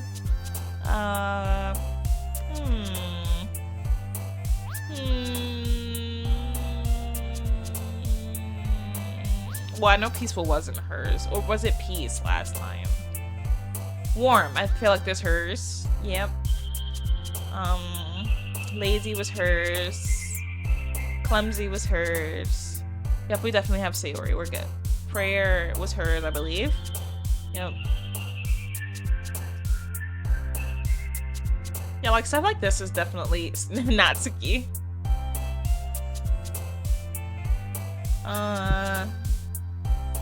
Broken's hers, unfortunately. Oh. Unfortunately hers. My poor girl. Another day passes and it's time for the club meeting already. I've gotten a little more comfortable here over the past couple of days. Entering the club room, the usual scene greets me. Hi, Juno. Yo, Sayori. Looks like you're in a good mood today. I'm just still not as used to you being in the club, that's all. I see. That's a pretty simple thing to get you in a good mood. Take it as a compliment, dude. But I guess that's always the simple things with you anyway. Speaking of which, I'm kind of hungry. Will you come with me to buy a snack? No thanks.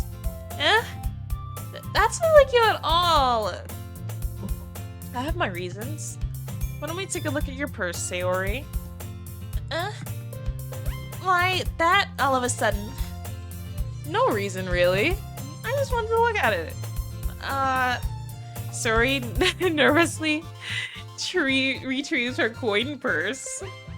She fumbles with the latch and gets it open. Then she turns it upside down and lets the contents spill onto the desk. Yeah, that's the way to do it. Only 2 small coins fall out. I knew it. I can see right through you, Sayori. No, literally, just get her the cookie. Just get her the cookie, bro. It's literally, what, like $1 maybe? That's not fair. How did you even know? It's simple. If you had enough money in the first place, you would have bought a snack before coming to the club room. So, either you're not hungry and want an excuse to take a walk, or you plan to conveniently forget that you spent all your money so that I would lend you some. But there's one more thing. You're always hungry. And so that only leaves the one option. Wah! I give up. Don't make me feel guilty. If you feel guilty, that means you deserve to feel guilty. Yuri suddenly giggles. Huh? I didn't notice that she was listening in. Her face is in her book, as always. I wasn't listening or anything. It was just something in my book. Girl, no one was thinking that hard about it. No, honestly, like if this is real life, no one is thinking this hard about it. I promise you, Yuri, you're okay. Yuri, tell Juno to let me borrow some money. Don't get me involved like that, Sayori. Besides, you should only buy what you can responsibly afford. Girl, just give her the $1.50 I'm just gonna take to get this cookie up. Frankly, after pulls us a mischievous little stunt like that, your suffering is fair enough retribution.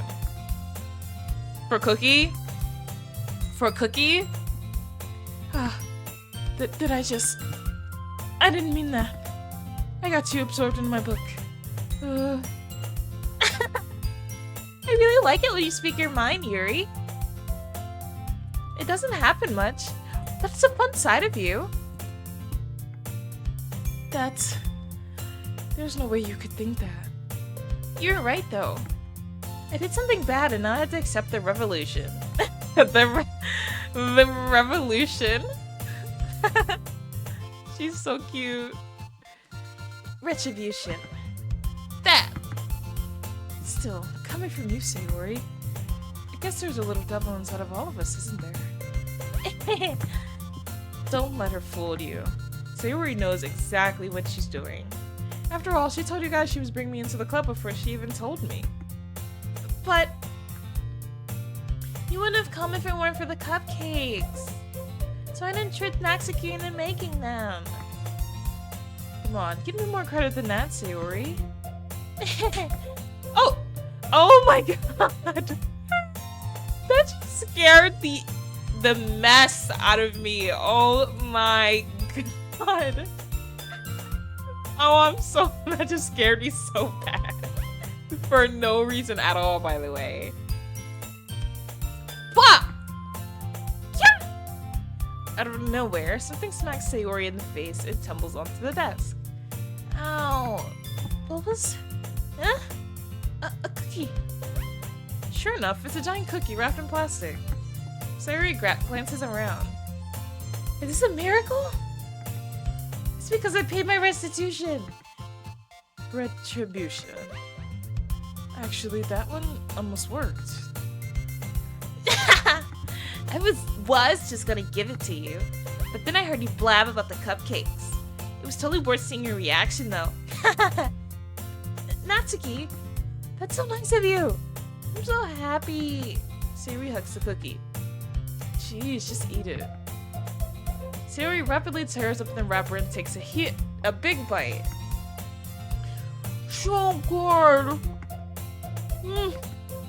Sayori suddenly claps her hands over her mouth. I bit my tongue. You're going through a lot over just one cookie. Natsuki takes a bite of her own cookie. Yours looked really good too, Natsuki. Can I try it? Jeez, beggars can't be choosers. But yours is chocolate. Yeah, why do you think I gave you that one? Fine. Still, I'm really happy that you shared this one with me. Sayori gets out of her seat and goes behind Natsuki and then wraps her arms around her. She loves doing that to Natsuki. Jeez. I get it. Cookie still in hand, Natsuki reaches up to nudge Sayori off of her. Sayori suddenly leans down and takes a bite out of Natsuki's cookie. Hey! Did you seriously just do that? Mouth full, Sayori trots away to safety. Yuri and I laughed as well. Jeez, you're such a kid sometimes. Monica, can you tell Sayori? Natsuki glances around. Monica isn't in the club room. Where's Monica? Where's Monica anyway? Good question. Have any of you heard anything? Have any of you heard anything of her being late today? Not me. Yeah, I haven't either. That's a bit unusual. I hope she's okay. Of course she's okay. She probably just had something to do today. She's pretty popular, after all. Huh? You don't think she has a... I wouldn't be surprised. She's probably more desirable than all of us combined. Oh, you cannot be saying that, Yuri. Not to be worse than MC here, but... That's true. Excuse me? Suddenly, the door swings open. Sorry, I'm super sorry. Ah, there you are. I didn't mean to be late. I hope you guys weren't worried or anything. The fact, can we just think about the fact that Monica was purposely late because she knows everything that happens, right? She knows everything that happens here. She was probably purposely late, and she knew that this conversation was happening, and then came in just to say that. Like, oh my, it's so funny to me. Eh? Monica chose the club over her boyfriend after all. You're so strong-willed. Boyfriend? What on earth are you talking about? Monica quizzically glances at me. Never mind that. What held you up anyway? Well, my last period today was study hall. To be honest, I kinda just lost track of time. That makes no sense, though. You'd have heard the bell ring at least. I must not have heard it, since I was practicing piano. Oh, were you now? Piano?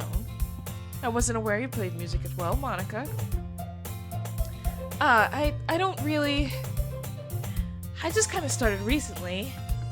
I've always wanted to learn piano. That's so cool! You should play something for us, Monica. That's... Monica looks at me. Maybe once I get a little bit better, I will. I mean, she kept her promise. Eventually. Yay! Natsuki's been suspicious. No, like, actually, it feels like she knows something. Especially after, like, Monica messes with her really bad. Yeah, it feels like it. That sounds cool. I'd also look forward to it. Is that so? In that case... The dog's idea.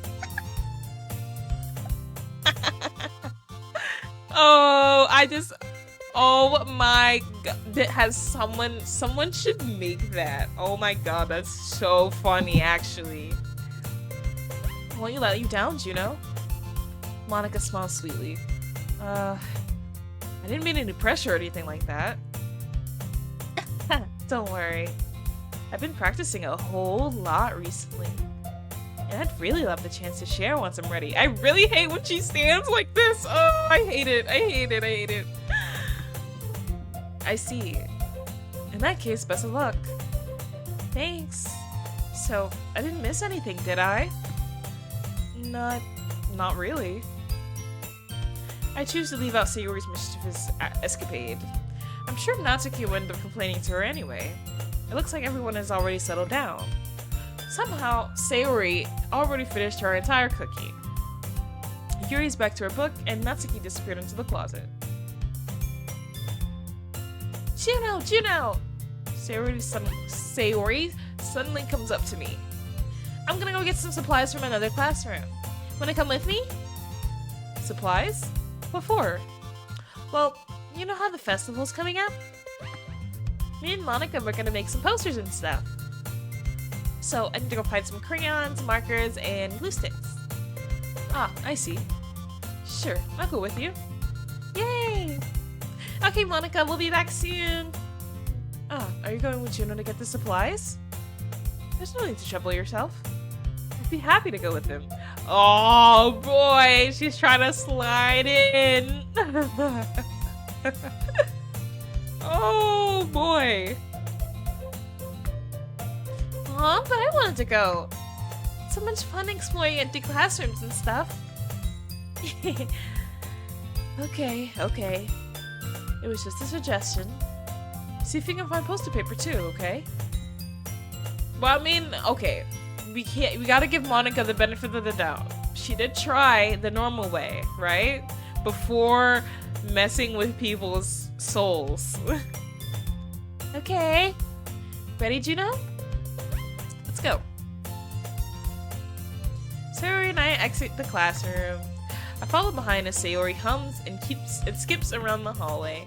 Honestly, it feels like I'm taking a kid to the mall or something. Sayori finds pleasure in the simplest things sometimes. That's the way to do it, though. That's how life, it means, that's how you find meaning in your life. Hey, Sayori. What exactly are we doing for the festival anyway? I'm not sure how we would even make an event out of literature. Me and Monica have it all planned out. Don't you worry. Is that so? Yep. We're gonna do a poetry performance. A performance? Of what kind? 1 second, guys. Okay, we're good.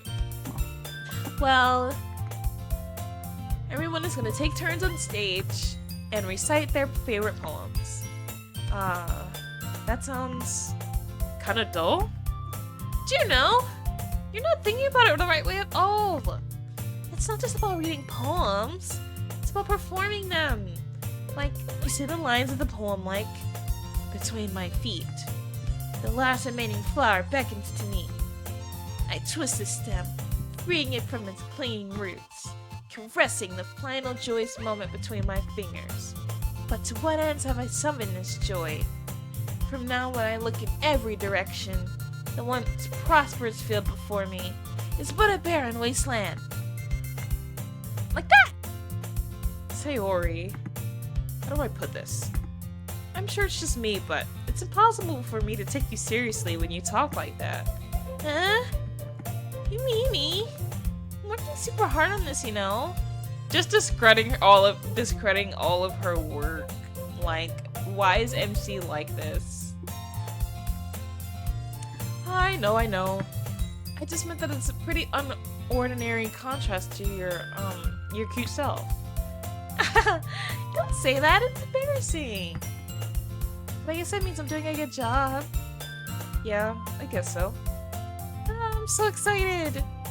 The festival's gonna be so much fun. Tori spins herself around in the hallway again. Hey Juno, this classroom over here is empty. Let's begin the mission. The mission, eh? It's been a long time since I've spent time with Sayori like this. But in the end, she hasn't changed one bit. She's nothing but a ball of sunshine, drawing happy vibes from the world around her. It's a pretty nostalgic feeling for me. As the years went by, I began to hold myself up in my room more and more. That's why she was worried about you, bro. You're a loser. So, going and venturing with Sayori brings out a special sort of feeling I forgot I had in me. The two of us enter the classroom. Sayori heads straight to the closet, and I follow. Let's see what we have in here. And Sayori pulls a box full of crayons off the shelf. They're the best brand, too. They're kind of dirty, though. Sayori starts pulling various cartoons, crayons out of the box, reading the color names. Alright, that's one down. Don't get distracted. We still need to find... Wait, I'm looking for my favorite color. Fine. Then at least move aside so I can look for the poster paper. I dropped one on accident. Smack! Sayori bends over and smacks her forehead right into the shelf. She falls to the floor and the crayons spill all over her lap. Ow! You okay? My forehead! Sayori clutches her forehead. Jeez, Sayori. That's just like you, isn't it? Come on, let me see. Since Sayori is sitting on the floor, I grab her by the waist and pull her out of the closet. You have to move your hands, Sayori. But it hurts. Just do it for 1 second. Oh, next one got. Ooh. Sayori slowly releases her hands from her forehead. I gently brush her bangs to the side. Ow. Sorry. There's a huge red mark on the center of her forehead. A bump is starting to form as well. Man, that's gonna swell up. I should find you some ice. Juno. Where did I even find ice around this time? I guess a cold drink would do. You don't have to. I'm fine with looking like a unicorn. Even wincing from the pain, Sayori makes a silly joke. What are you saying? I'll be right back, okay? Okay. I pat Sayori on the shoulder and run out into the hallway. I'll locate the nearest vending machine. Oops. What should I get? Doesn't really matter, since it'll be used as an ice pack rather than to drink. But I know Sayori likes apple juice, so I purchased that one. I'm surprised you know that. In just a moment, I'm already returning to the classroom where I left Sayori. The music only plays when Sayori is around. She has one palm on her forehead and is using the other hand to clumsily scoop crayons back into the box. At least they were already in the wrong spots before I spilled them. Sayori, here. I hand Sayori the bottle of apple juice. It's nice and cold. Sayori opens the cap and starts drinking from it. Sayori, what are you doing? It's for your forehead, idiot. Ah, sorry, I forgot. How hard did you hit your head? Sayori places the bottle against the bump on her head. It stings. Just bear with it, it'll feel better soon. Looks like you cleaned up most of the crayons, so that's good. Hey, Juno. This kind of reminds you of growing up, doesn't it? What do you mean? You know how we used to play outside all the time? I would always try to keep up with you. You were kind of oblivious in some ways. Like, I usually fell behind or had trouble climbing on the things you did. But sometimes when I tried to do things I couldn't, I would get myself hurt. I'd fall and scrape myself or get a bump. Yeah, he definitely still is. And I would start crying really hard. And you would rush over as quick as you could. You would try to get really hard to get me to stop crying. It's almost like you blamed yourself and were afraid of getting in trouble if someone found out. Even though it really wasn't your fault at all, you know? Did I really do that? He's so surprised that he used to be a good person. Yeah, you don't remember? Come to think of it, maybe I do remember a bit. I guess I was always so focused on my games that I didn't pay enough attention to you. So, in a way, it was my fault. That's reflection, I guess. Kind of like this time, too. If I wasn't rushing you out of the closet, you probably wouldn't have hit your head. Juno, I don't think you realize it, but you're always thinking about other people. Is he? Oh. Welcome to the stream, friend. Yeah, we're actually doing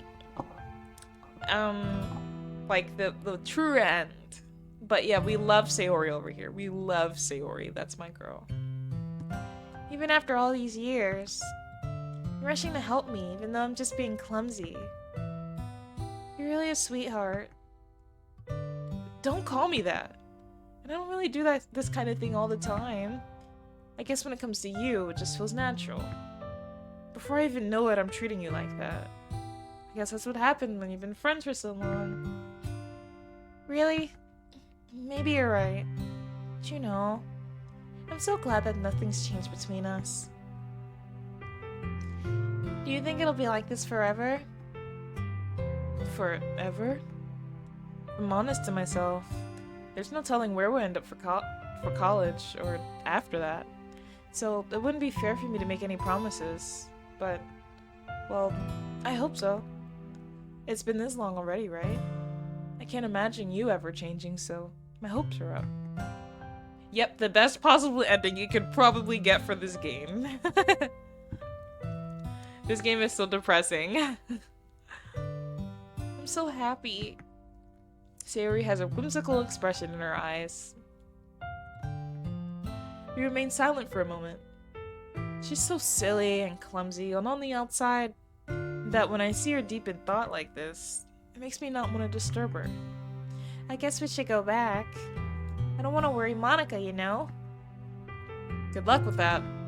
She's gonna see your forehead either way. Not with those thick bangs. That's okay. Oh, she just said that. Not if I hide it under my bangs. Oh, cutie pie. Sayori hops to her feet. Ah! She clutches her forehead again. Don't stand up so fast after hurting yourself. Ugh. Oh, I guess it's too late now. Anyway, let's go. I follow Sayori out of the classroom. Sayori plays with her bangs to try to hide the bump, but without much success. In a moment, we make it back to the club room. Ah, you're back. Good timing. I was just about ready to start sharing our poems. Huh? Sayori, your forehead. She's fine. Don't worry about. I was playing with the crayon to smack my forehead into the shelf.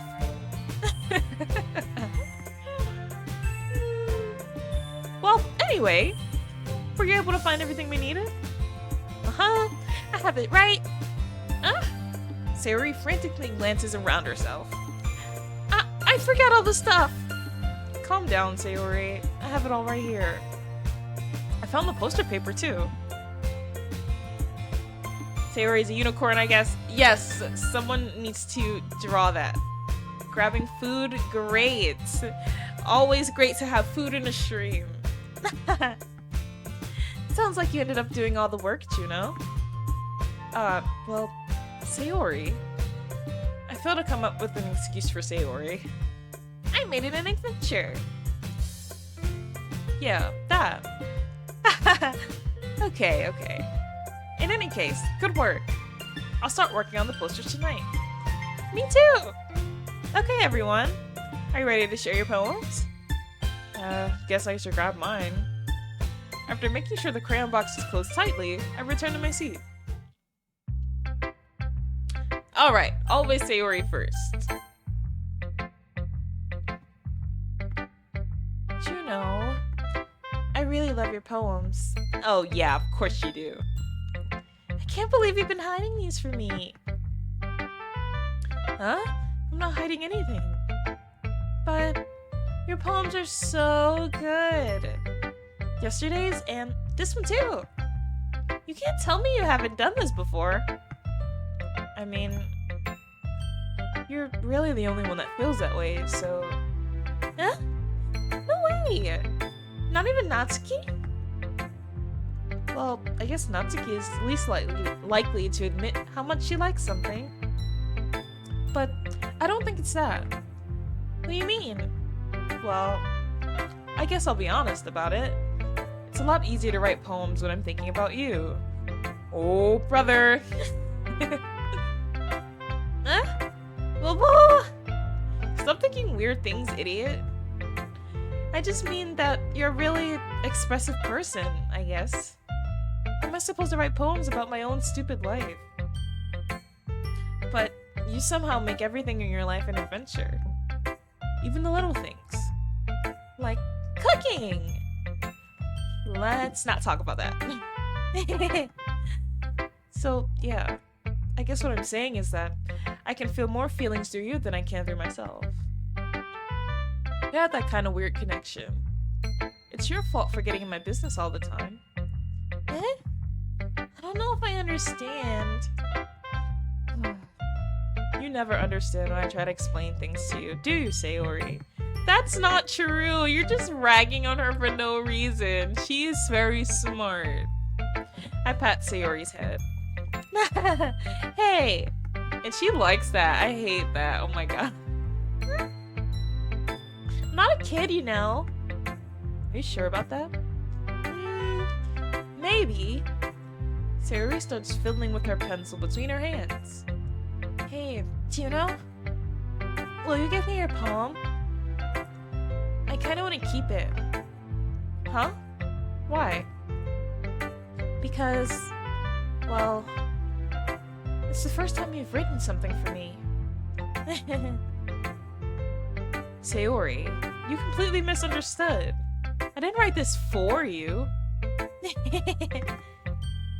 Are you even listening anymore?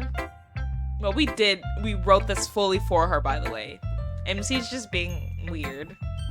Well, whatever. I'll give it to you when we go home. Really? Snap. I broke my pencil. Sayori hastily bends down to pick up the piece she dropped. but being inattentive of her surroundings, she bumps right into me. Sorry. It's fine, it's fine. I'll get it for you.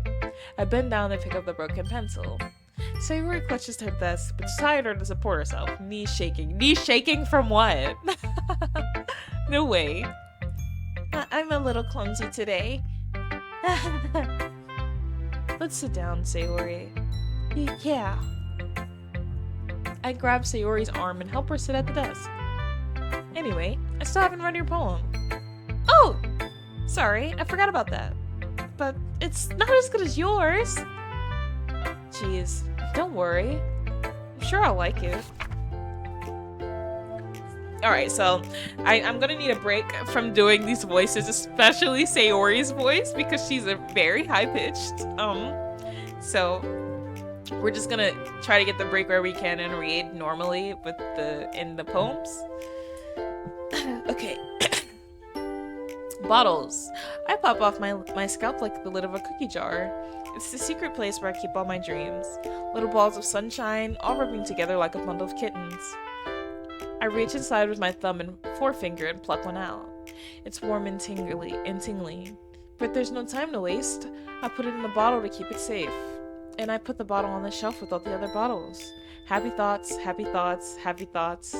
And bottles all in a row. Happy thoughts gives me such a bad, anytime I hear that in like passing conversation, even, I just get flashbacks. Oh yes, I definitely agree. It definitely shows her character. Like, this is the first time they were like soft launching it with the amount of words, the kind of words that we need to write in poems for her. And then also Monica saying that, you know, don't let anything happen to her. And this is showing further, you know? My collection makes me lots of friends. Each bottle a starlight to make amends. Sometimes my friend feels a certain way. Down comes a bottle to save the day. Night after night, more dreams. Friend after friend, more bottles. Deeper and deeper my fingers go. Like exploring a dark cave, discovering the secrets hiding in the nooks and crannies. Digging and digging. Scraping and scraping. I blow dust off my bottle caps. It doesn't feel like time elapsed. My empty shelf could use some more. My friends look through my locked front door. Finally, all done. I open up and in come my friends. And they come in such a hurry. Do they want my bottles that much? I frantically pull them from the shelf, one after another, holding them out to each and every friend, each and every bottle. But every time I let one go, it shadows against the tile between my feet. Happy thoughts, happy thoughts, happy thoughts, in shards all over the floor. They were supposed to be for my friends who weren't smiling. They were shouting, pleading, something. But all I hear is echo, echo, echo, echo, echo inside my head. Oh, brother, this is such a rough poem to read. It's, especially like knowing, like when you deal with the feelings that she deals with, having that experience, you know exactly what she's talking about. Holy crap. Yeah. Sayori, did you really write this? Of course I did. Didn't I tell you yesterday I was gonna write the best poem ever? Yeah, but I mean, I didn't expect something like this coming from you. Monica taught me a whole lot. Monica. Ugh, Monica. I'm sure she did, Sayori. And I've been really in touch with my feelings recently. I see that. It's almost kind of creepy. Creepy? Well, not exactly. Maybe because I'm so used to you being cheerful. Well, never mind. Thinking too hard about it. The point is, it came out good, and you should be proud of it. Aw, thanks. I feel like I was meant to express myself this way. It even helps me understand my own feelings a little bit better.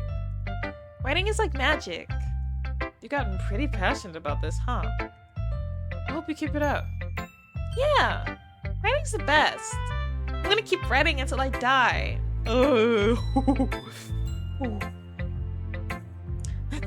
Don't get ahead of yourself. Sayori's always had a habit of getting obsessed with something before dropping it no more than a week later.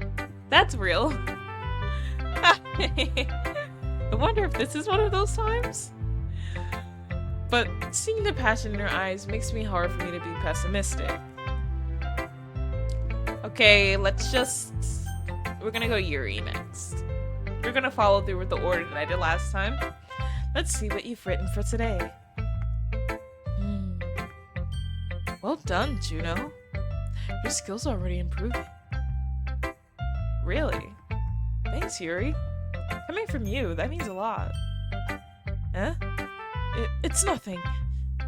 I'm just happy to help inspire fellow writers. I know you're new to this, so don't worry so much if it seems like you can't get your poem to feel perfect. You don't need to be afraid to be a little more daring. Metaphors can go a long way. Don't you feel like you need to work your brain like... Don't feel like you need to work your brain like turning a bunch of gears. Try letting your mind wander through your feelings. And write down the things you see and hear. That's one way to truly enable your reader to see into your mind. It's a very intimate exercise. I see. She's the only one that gives genuine criticism, like genuine. And I appreciate that. That's certainly an interesting technique. Thanks for sharing. I have, well, an example of that, if you'd like to read it. Of course. Is this the poem you wrote for today? Yuri nods and timidly hands me her poem. The raccoon. It happened in the dead of night while I was slicing bread for a guilty snack. My attention was caught by the scuttering of a raccoon outside my window. That was, I believe, the first time I noticed my strange tendencies as an unordinary human. I gave the raccoon a piece of bread, my subconscious well aware of the consequences. Well aware that a raccoon that is well fed will always come back for more. The enticing beauty of my cutting knife was the symptom. The bread, my hungry curiosity. The raccoon, an urge. Oh, brother. And we're getting more Yuri stuff here, too. She's not even being subtle with it. Well, maybe it's subtle to the MC, but to us, who knows? We know. The moon increments its phase and reflects that much more light off of my cutting knife. And she specifically called it... Okay. I'm not gonna repeat that. Yeah, it definitely does. And the way she referred to her knife, yeah. We don't say cutting knife, we say kitchen knife. Okay. The very same light that glistens in the eyes of my raccoon friend. I slice the bread, fresh and soft. The raccoon becomes excited. Or perhaps I'm merely projecting my emotions onto the newly satisfied animal. The raccoon is taking to following me. You could say that we've gotten quite used to each other. The raccoon becomes hungry more and more frequently, so my bread is always handy. Every time I brandish my cutting knife, the raccoon shows me his excitement, a rush of blood, classic Pavlovian conditioning. I slice the bread, and I feed myself again. Yup, she's the raccoon. Oh, this is a beautiful poem, though, I will say. Her poems are beautiful. Ooh. I was a little more daring with this one than yesterday's. I can see that. It's a lot more metaphorical. I don't know if it's my fault, but I can't begin to imagine what this poem is about. Yeah, it kind of is your fault. Unless, are we just thinking that we might know because we know what happens here? We know what happens. Technically, we know what happens, yes, but would we, if we're thinking, would we actually not know what this means? Like, if it was on our first playthrough, would we know? Either way, I feel like the MC is just kind of dense anyway, so he doesn't do a lot of thinking. That's right. It's a bit closer to my preferred writing style. Using the poem as a canvas to express vivid imagery and conveying emotions through them. I have to read slower when I'm doing Yuri. Yeah, if I take it at face value, then I can't even figure out what it's supposed to mean. You're not supposed to. Well, I think it's something that different people can relate to in their own way. I wanted to express the way that it feels to me to indulge in my more unusual hobbies. Unusual hobbies. She's referring to it as an unusual hobby. It's those sort of things that I'm usually forced to keep to myself. Now I hear that, okay. So I sometimes enjoy writing about them. When no one knows what you're talking about. Yeah, sure, I hear that. Why do you keep them to yourself? Because they're embarrassing. And people would make fun of me. I think that's the last thing people would do. I think people would be concerned. I have a lot of concern for you, Yuri. You're gonna not understand this game at all. I hear that.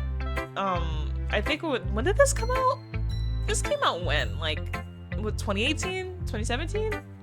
I think it was 2017. 2017? I kind of understood it. Yeah, I did understand it at the time. Yeah, I hear you though, because there are a lot of metaphors in many things, and I think this game has very high replay value for that reason. Like, there's so much that you would miss. So, you know, I think it's good. It's great that you're here and you can see it now, you know? Don't you have anything like that, Juno? Of course. Well, yeah, I guess I do. I feel like everyone has a little something like that. The best we can do is respect each other in our individualities. Even if it's difficult sometimes, and some things make us uncomfortable. Yes, they are very interesting, and first of all, I love the way she writes. Like, it's, again, like she said, she already explained it herself why she wrote it that way, but, you know, the metaphors. But also, again, I said it earlier, a little bit earlier, it's just crazy to me that some people can be so complex with writing and it comes straight from them. And I don't know, I really envy that. I envy that a lot. Really commend people who can do that. Oh, wait, I didn't see that. What did she say? All I saw was something about hating herself. After all, if I hadn't learned to embrace my own weirdness, I would probably hate myself. Okay. I might be ranting a little bit now, but I'm glad that you're a good listener. Okay, let's do Monica. We don't want to do Monica last because she's gonna be mad. Oh, she's standing like that. I hate it. Oh, I hate it. I really hate it. Please tell me someone else hates the way that she stands. She stands with her arms to her side. I really hate that so much. Hi again, Juno. How's the fighting going? Alright, I guess. Fun that goes completely over new players' heads. Yes, it has so... And then the fact that when you replay, there's different stuff that happens. Like, there's different stuff that happens every replay. Like, you get different screens, you get different... Like, in the backgrounds, you can find certain stuff in it. That's sick to me. That's so awesome.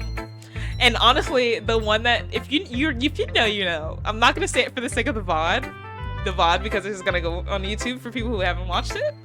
But if you know what's back here, if you know, and that one. Something fun that I noticed is that I believe Monica is the only one who speaks to you before reading your poem. Oh, yep. The motivational poster. Yep, she definitely is speaking to you. We were talking about that earlier too, how she's the only person that faces you all the time. She never looks away from you, ever. I'll take that. As long as it's not going bad. I'm happy that you're applying yourself. Maybe soon you'll come up with a masterpiece. I wouldn't count on that. You never know. You want to share what you wrote for today? Sure, here you go. I give my poem to Monica. Alright. It's pretty good. She does not think it's pretty good. Chat, she doesn't think it's good. She's so mad. This smile hides so much anger that we're not writing poems for her. Design is amazing. Her hair having features from each girl. Oh, you're so right. You're actually so right. Oh my god. You're completely correct. Ooh. Ooh, I really didn't know that. It makes me think of Sayori, like that other one you wrote. You two are like a dynamic duo. She's trying so hard, and I'm thankful for that. That's kind of exaggerating it. Yeah, probably. But you do spend a lot of time with her even in this club, don't you? Then again, I don't blame you for being a little shy. I'm not shy, it's just... I'm just teasing. I know it takes a little bit of time to make friends with everyone. But Yuri and Natsuki are super interesting people, so don't be afraid to give them their share of time. And you can talk to me every now and again, too. I'm not, like, unapproachable or anything, am I? No, it's nothing like that. And her and Say are they only with the natural eye colors? Is it because of the vice president and president thing? Is that why? And also, I mean, I'm not sure if this is like intentional, but for any reason at all, because Monica's like the only person with the name kind of like Monica, more of a westernized name. And I mean, I've noticed that, of course. That's like the first thing that you notice when you meet everyone, but Monica's the only one with the westernized name. And I don't know if that means anything. I've not ever learned if that meant anything, but it'd be interesting. Yep.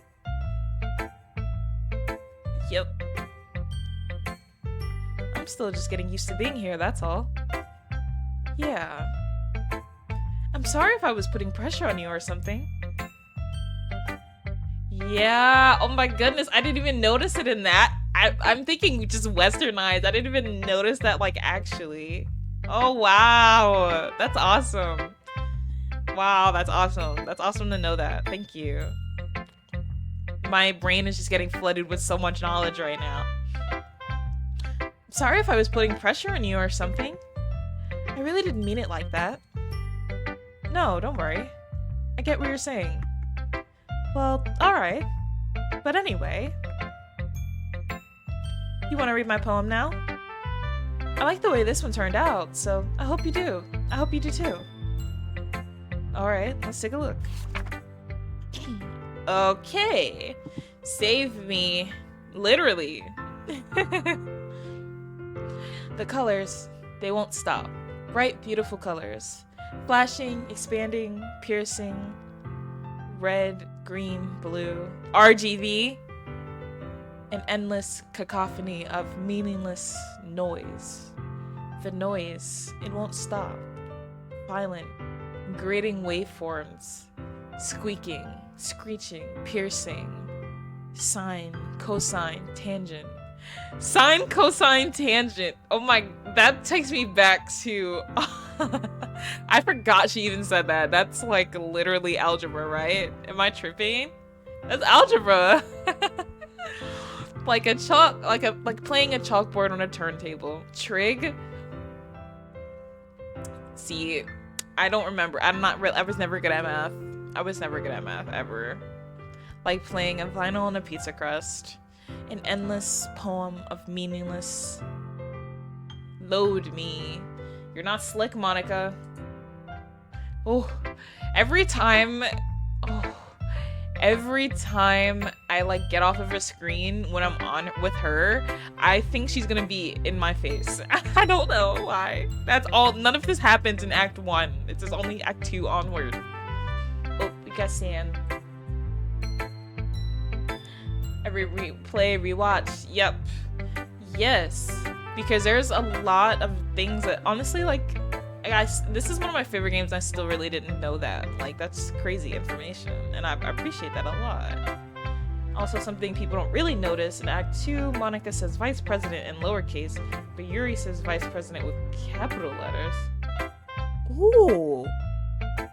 Oh, wow. Okay, so we're almost there. So, no, actually, no, we're not almost there. We have to do all 3 days again.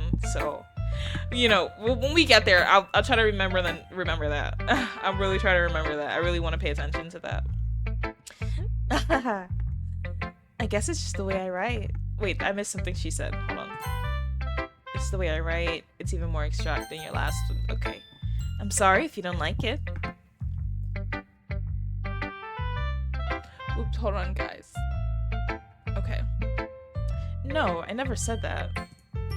It's just the kind of thing I've never really seen before, I guess. Kinda like playing with my space on the paper.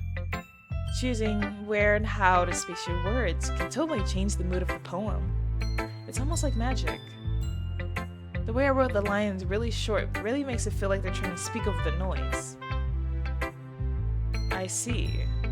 It's still hard for me to tell what it's about, though.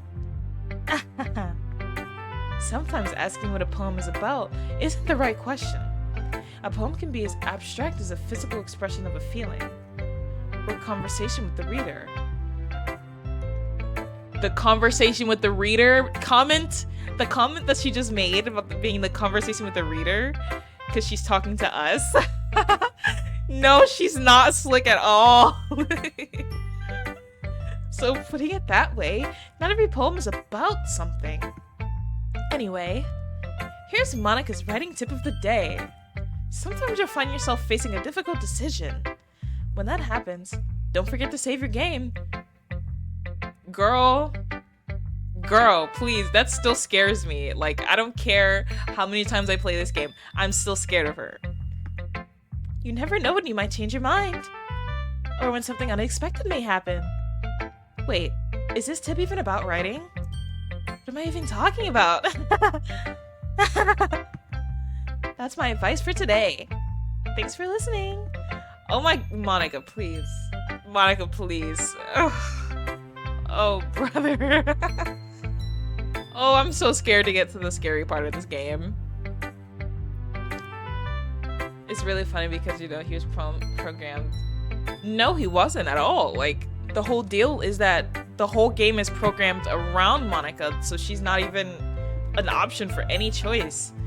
And MC just doesn't get it. I mean, but MC is kind of... he doesn't get the other poems either, so...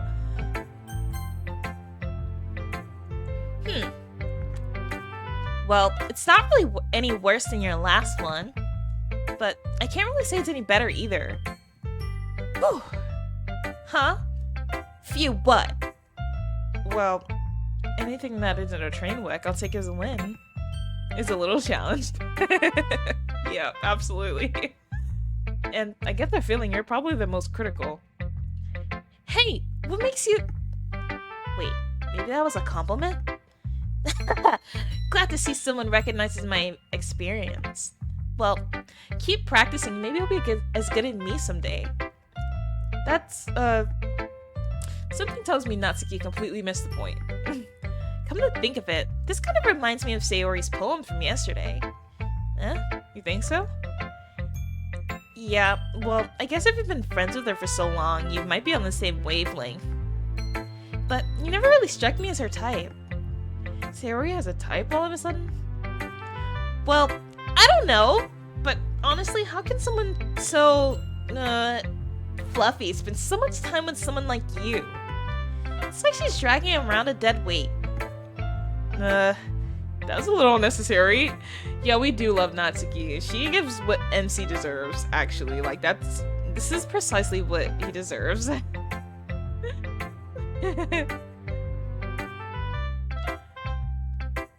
But think of it this way, if it weren't for me, she would probably just fly away like letting go of a balloon.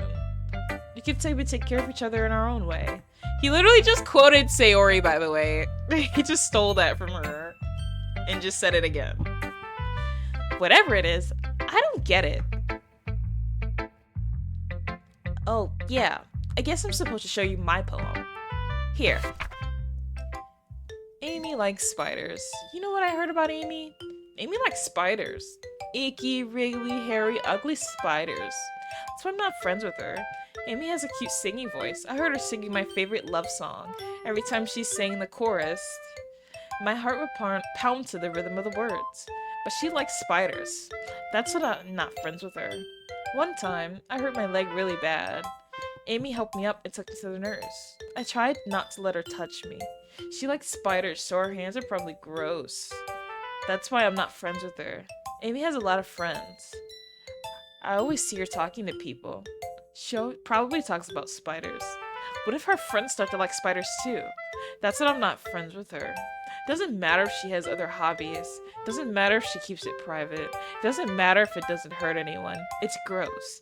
She's gross. The world is better off without spider lovers, and I'm gonna tell everyone. Hold on. Hold on. Why am I just now connecting that she's talking about Yuri? Oh my god. Guys, hear me out. Yeah, this is the best poem. I agree. This has to be the best poem. It doesn't matter if she has other. This part right here makes it the best.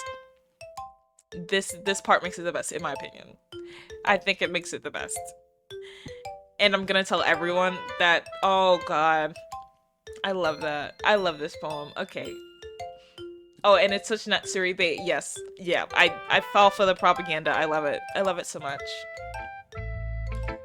You know, actually, I love this game a lot more when I think of, like, Yuri relationship.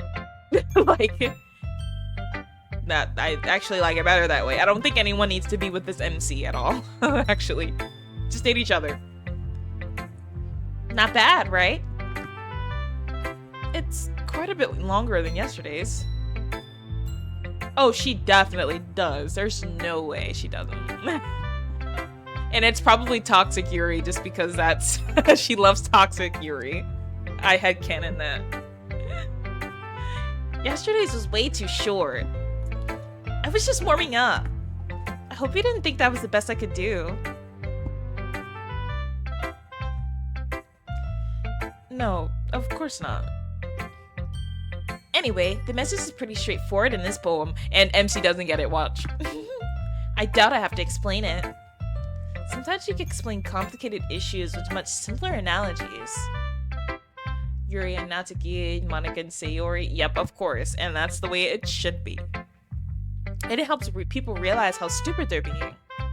But Natsuki, I will say that was a great poem, phenomenal work of art.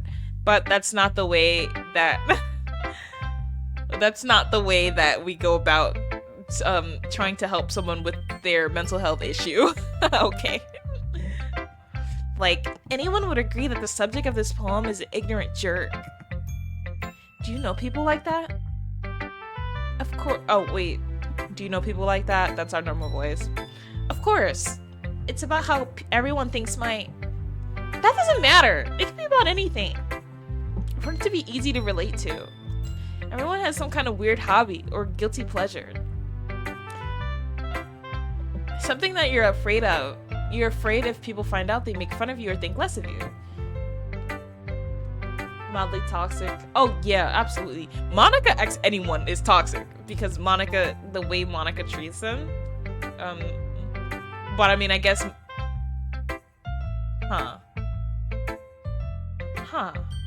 No, yeah, it would all be toxic.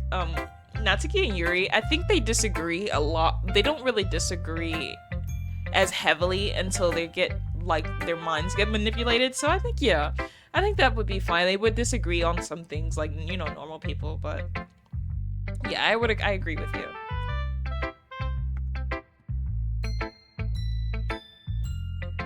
Yeah, I'm also just thinking about how Monika kind of, she amplifies everyone's already existing issues and, like, tells them things that she shouldn't be saying to them. So yeah, if she just did the opposite of that, then yeah. But that just makes people stupid. Who cares what someone likes as long as they're not hurting anyone and it makes them happy? Yeah, I'll fight like a married couple. I think people really need to learn to respect others for liking weird things. Huh, that's funny. Yuri wrote about something similar today. Huh? Did you say Yuri? Huh? Oh yeah, sorry. She said our poem was about an unusual hobby of hers. I didn't really get it, but she said something similar to you. That people should make each other feel insecure about those things. Really?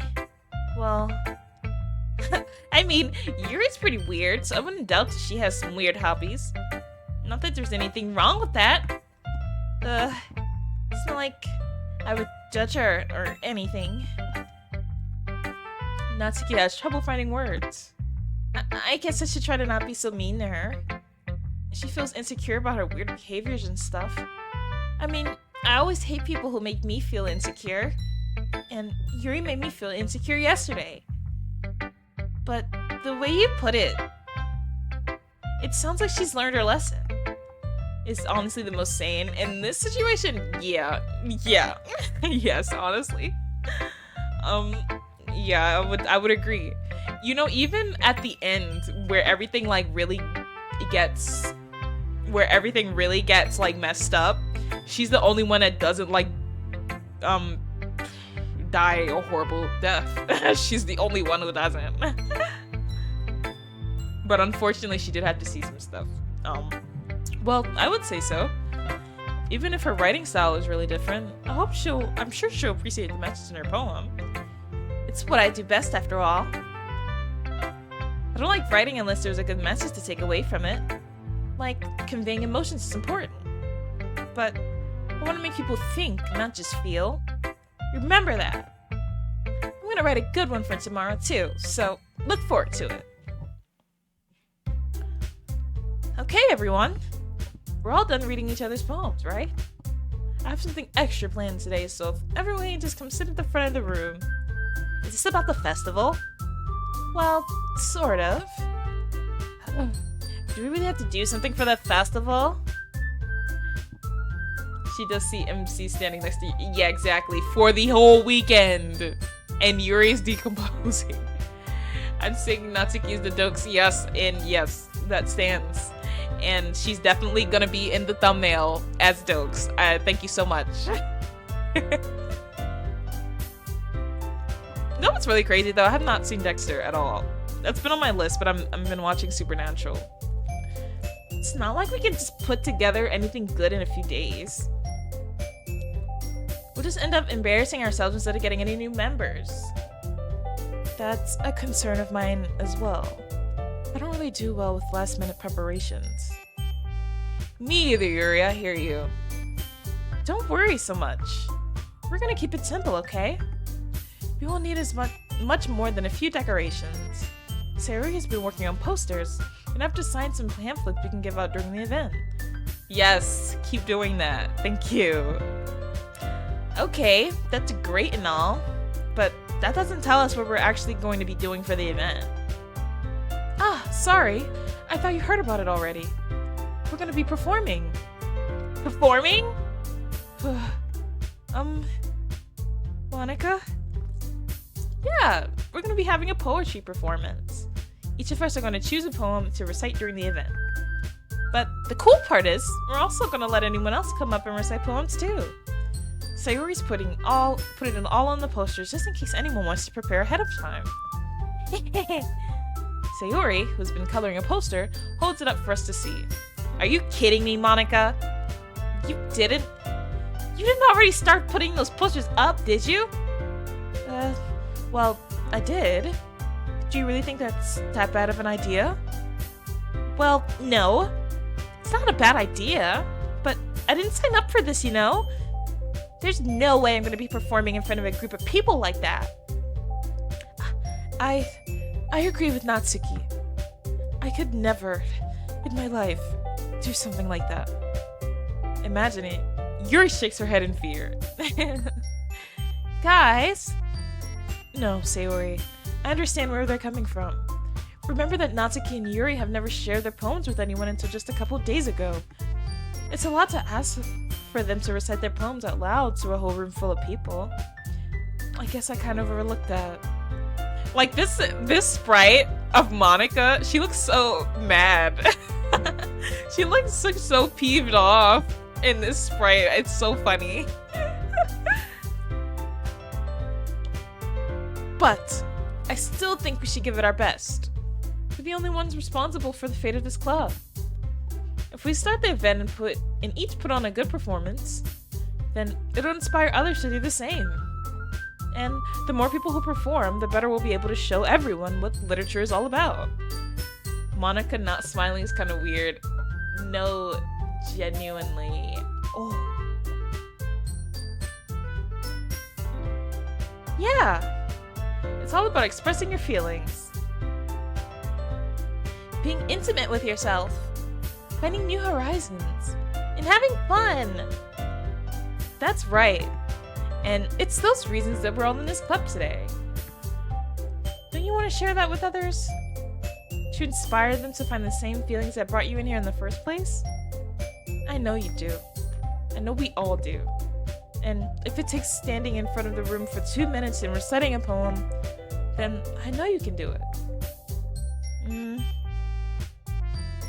Natsuki and Yuri remain silent. Sayori looks worried. And I guess that leaves me no choice. I agree. Yeah, she does actually know. I really hate how she's looking at me right now. I don't think it's too much to ask. I think that Sayori and Monica have been trying really hard to get new members. The least we can do is help them out a little bit. Well, maybe, but... looks like Natsuki doesn't have any arguments left. Ugh. Okay, fine. I guess I'll just have to get it over with. Alright! Thanks, Natsuki. What about you, Yuri? Yuri dejectedly glances around at everyone else's expectant faces. I guess I don't really have a choice. That's the worst, though, getting pressured into doing something you really didn't want to do. That does suck. That's everyone! You're the best, Yuri. This club is seriously going to be the death of me. Maybe not that. Oh gosh. Well, actually, kind of. You'll be fine, Yuri. But anyway, let's move on to the main event. I want each of you to choose a poem of yours. We're going to practice reciting them in front of each other. No way!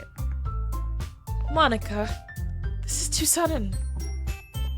Well, if you can't recite your poem in front of the club, how do you expect to do it in front of strangers? Oh no. Don't worry.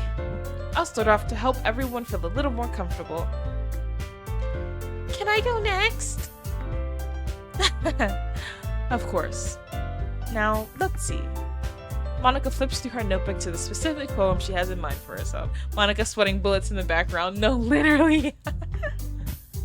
She then stands up behind the podium. The title of this poem is called The Way They Fly. Monica begins reciting her poem. Her clear, confident voice fills the room. More than that, her inflection is pristine.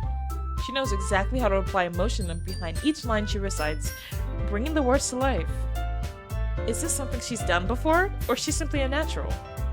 I glance around me. Everyone has their eyes on Monica. Sayori looks amazed. Yuri has an intense expression on her face that I don't understand. Finally, Monica finishes the recitation. The four of us applaud. Monica takes a breath and smiles. That was so good, Monica! Thank you very much. I was just hoping to set a good example. Are you ready to go next, Sayori?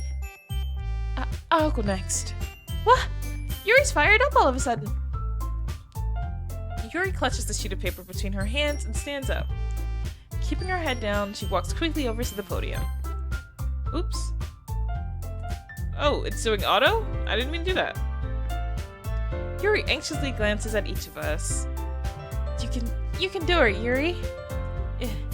It's called After Image of a Crimson Eye. Of course it is. Yuri's voice shakes as she starts reading the poem. Just a moment ago, she practically refused to do this. Why is she suddenly putting in so much effort? Maybe because she's trying, MC. She's trying. You ever heard of that? No. Yuri and eyes. As Yuri gets past the first couple of lines, her voice changes. It's almost like what happens when Yuri gets absorbed into her books. Her quivering words transform into the sharp syllables of a fierce and confident woman. The poem is full of twists and turns in its structure that she enunciates with perfect timing. This must be a rare glimpse into the whirling fire Yuri keeps concealed inside her head. Suddenly, she's finished. Everyone is stunned. Yuri snaps back into reality and glances around her as if she's bewildered even herself. It's up to me to save the situation. No, it's not! No one's looking at you to save any situation, MC. It's not. It's literally not up to you. We do not care. I promise. I'm the first to start applauding. Like, okay. I guess that's fixing it. Everyone joins me afterward, and we give Yuri the recognition she deserves. It's not that we didn't want to applaud for her.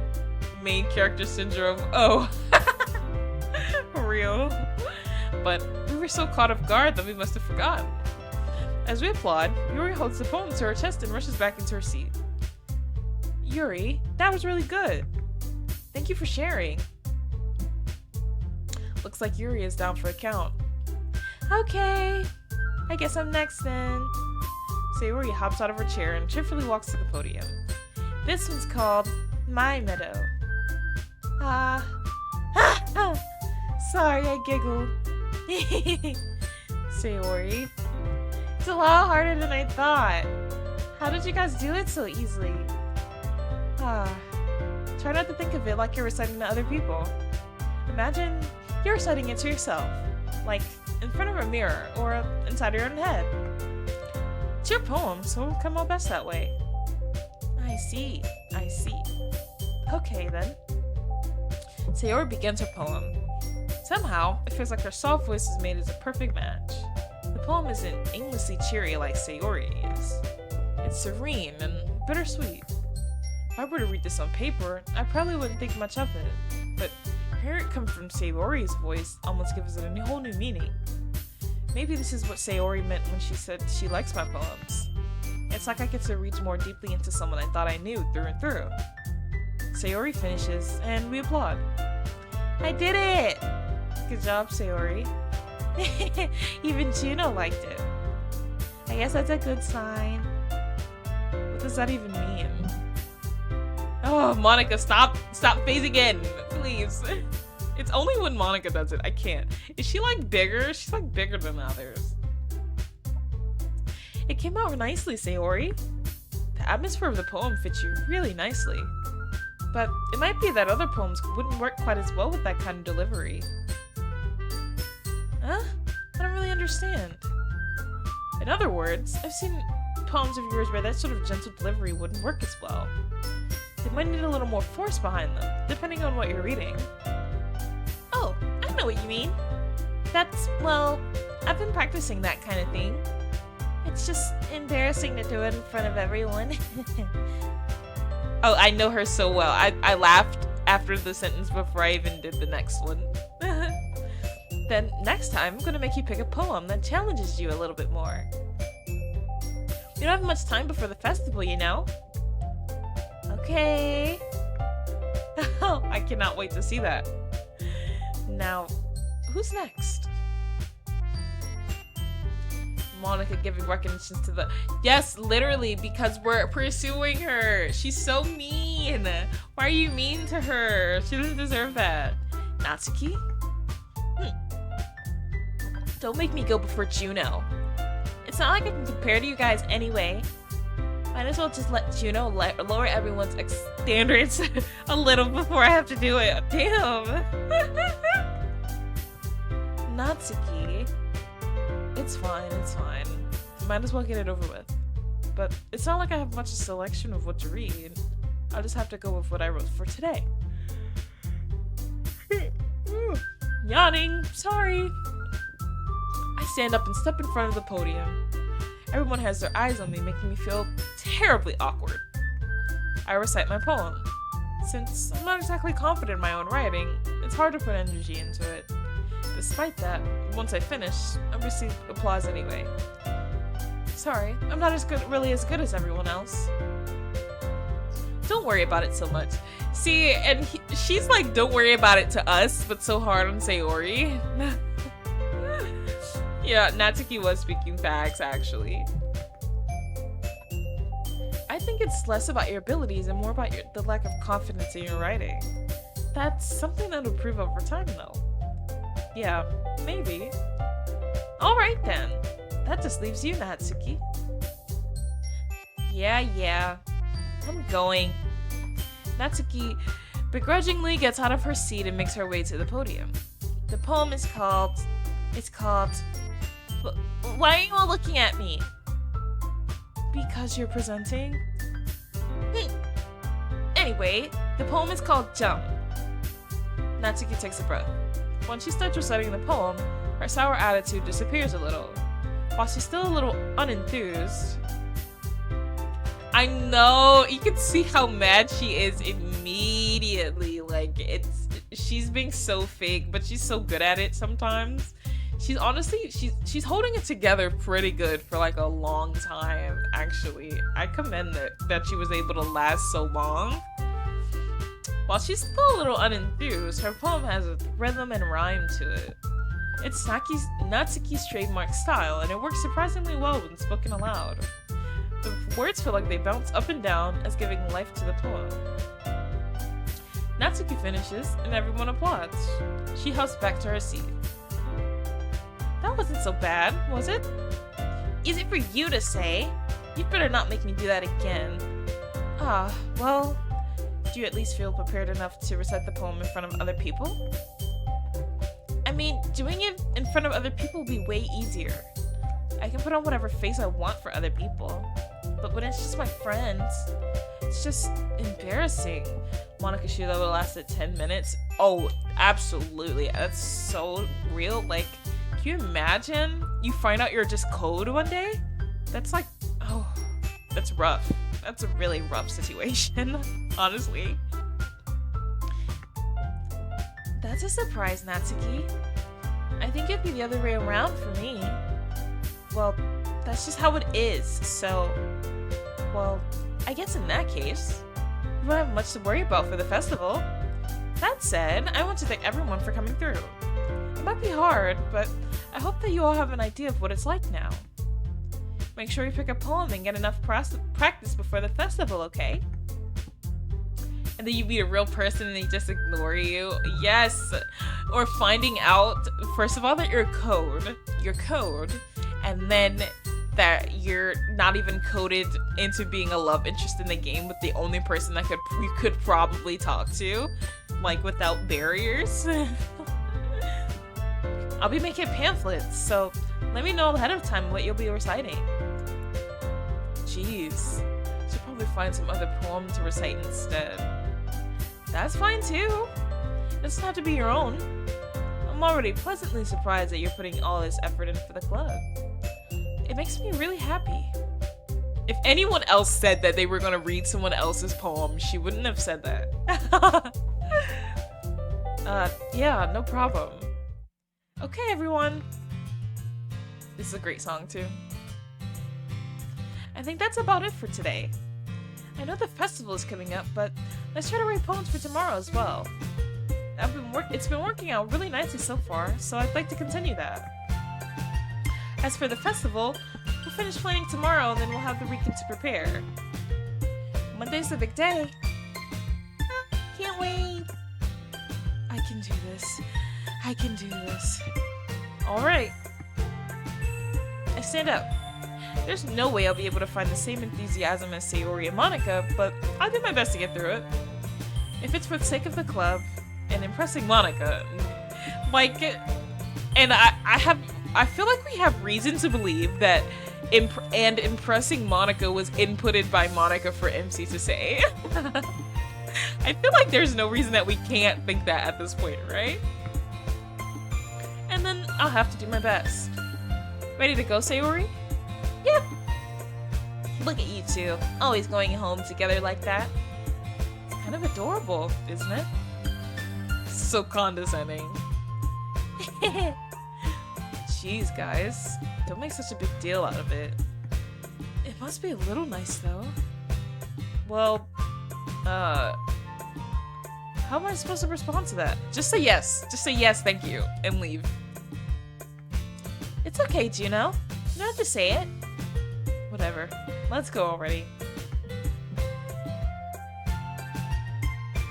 MC just likes Monica, or Monica put that in. Yeah, like I feel, I don't know. I have no clue, because it's like we don't really know, I guess. I welcome with Sayori once more. Yes, I will look at it. I promise I will look.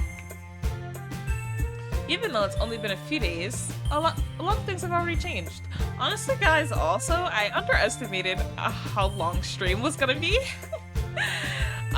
We're at 3 hours, so we might actually have to do this in a different part because it's quite late now.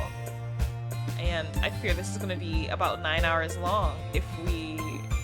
Let's see where we get to. What'd you miss? So we just got through the last day reciting poems. Yeah, Act 1's fairly long. I forgot how long it is. But, you know, the next part we'll be able to finish it, I believe. We should be able to finish it in the next stream. Because it doesn't take us long to just go through and, you know, get through the rest. But Act 3 is a little bit longer, but then that's fine. That's fine for the other one. Hey, Sayori. We'll finish up Act 1, how about that? And then we'll be good to go for the next one. Oh, Sayori. Sorry, I was spacing out. Ah, no wonder. I was thinking about something from earlier. Like, I like how we get to... I mean... Sayori fumbles with the words. So, let's just say that one day, Yuri asked to walk home with you. Huh? What would you do? What kind of question is that? You're kind of putting me on the spot here. I would still walk home with Sayori. Oh, girl. You got it. Sayori, you really think I would ditch you for Yuri? But she's so beautiful and smart. Jeez. I already see her in the club every day. Besides, you always seem to really like going home together. I wouldn't just ruin that for you. We can't just... We're making it sound like she is depending on us instead of just saying, hey, I like walking home with you. You're so silly, Juno. You think about me too much sometimes. Yuri would deserve it if she wanted it, so... Sayori, I've already made up my mind. I really can't figure you out sometimes. Sorry. Besides, what's the point in speculating something that's never gonna happen? I wouldn't say never. The conversation trails off. Kind of a weird thing for Sayori to care so much about. Yeah, of course. It's like there's no win option. Not at all. It's like when you confess to her, you can either say friends or dating, and it doesn't go well either way. One way she does it, the other way Monica does it. It's kind of a weird thing for Sayori to care so much about. But I want to respect her and keep her happy too. Then again, the festival is only a few days away. Who knows what'll happen in that time? All confessions leads to Rome. Alright, this one will be a little bit harder because it's the final one. So, yep, we're gonna finish up Act 1 and then head back. Because we did do our first save on the first poem, so we'll be good. Oh, okay, anxiety was her. No, I thought anxiety was hers. I guess not. That's fine. But friends was hers. Smile. Fun. Can we give her some better words? Please.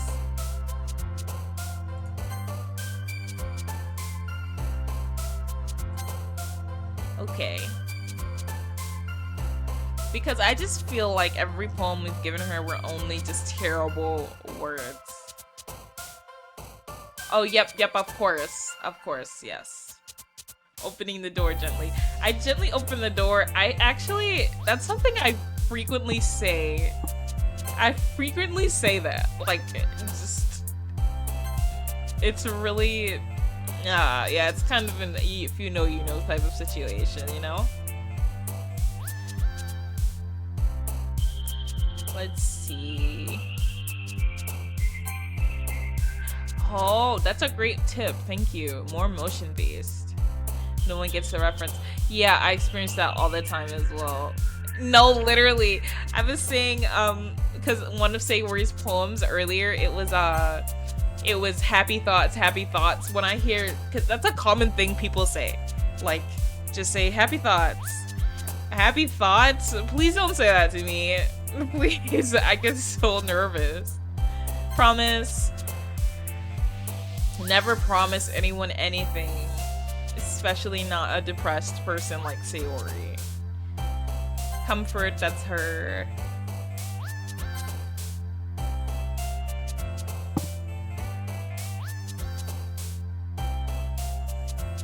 Wait, I can't see what that says.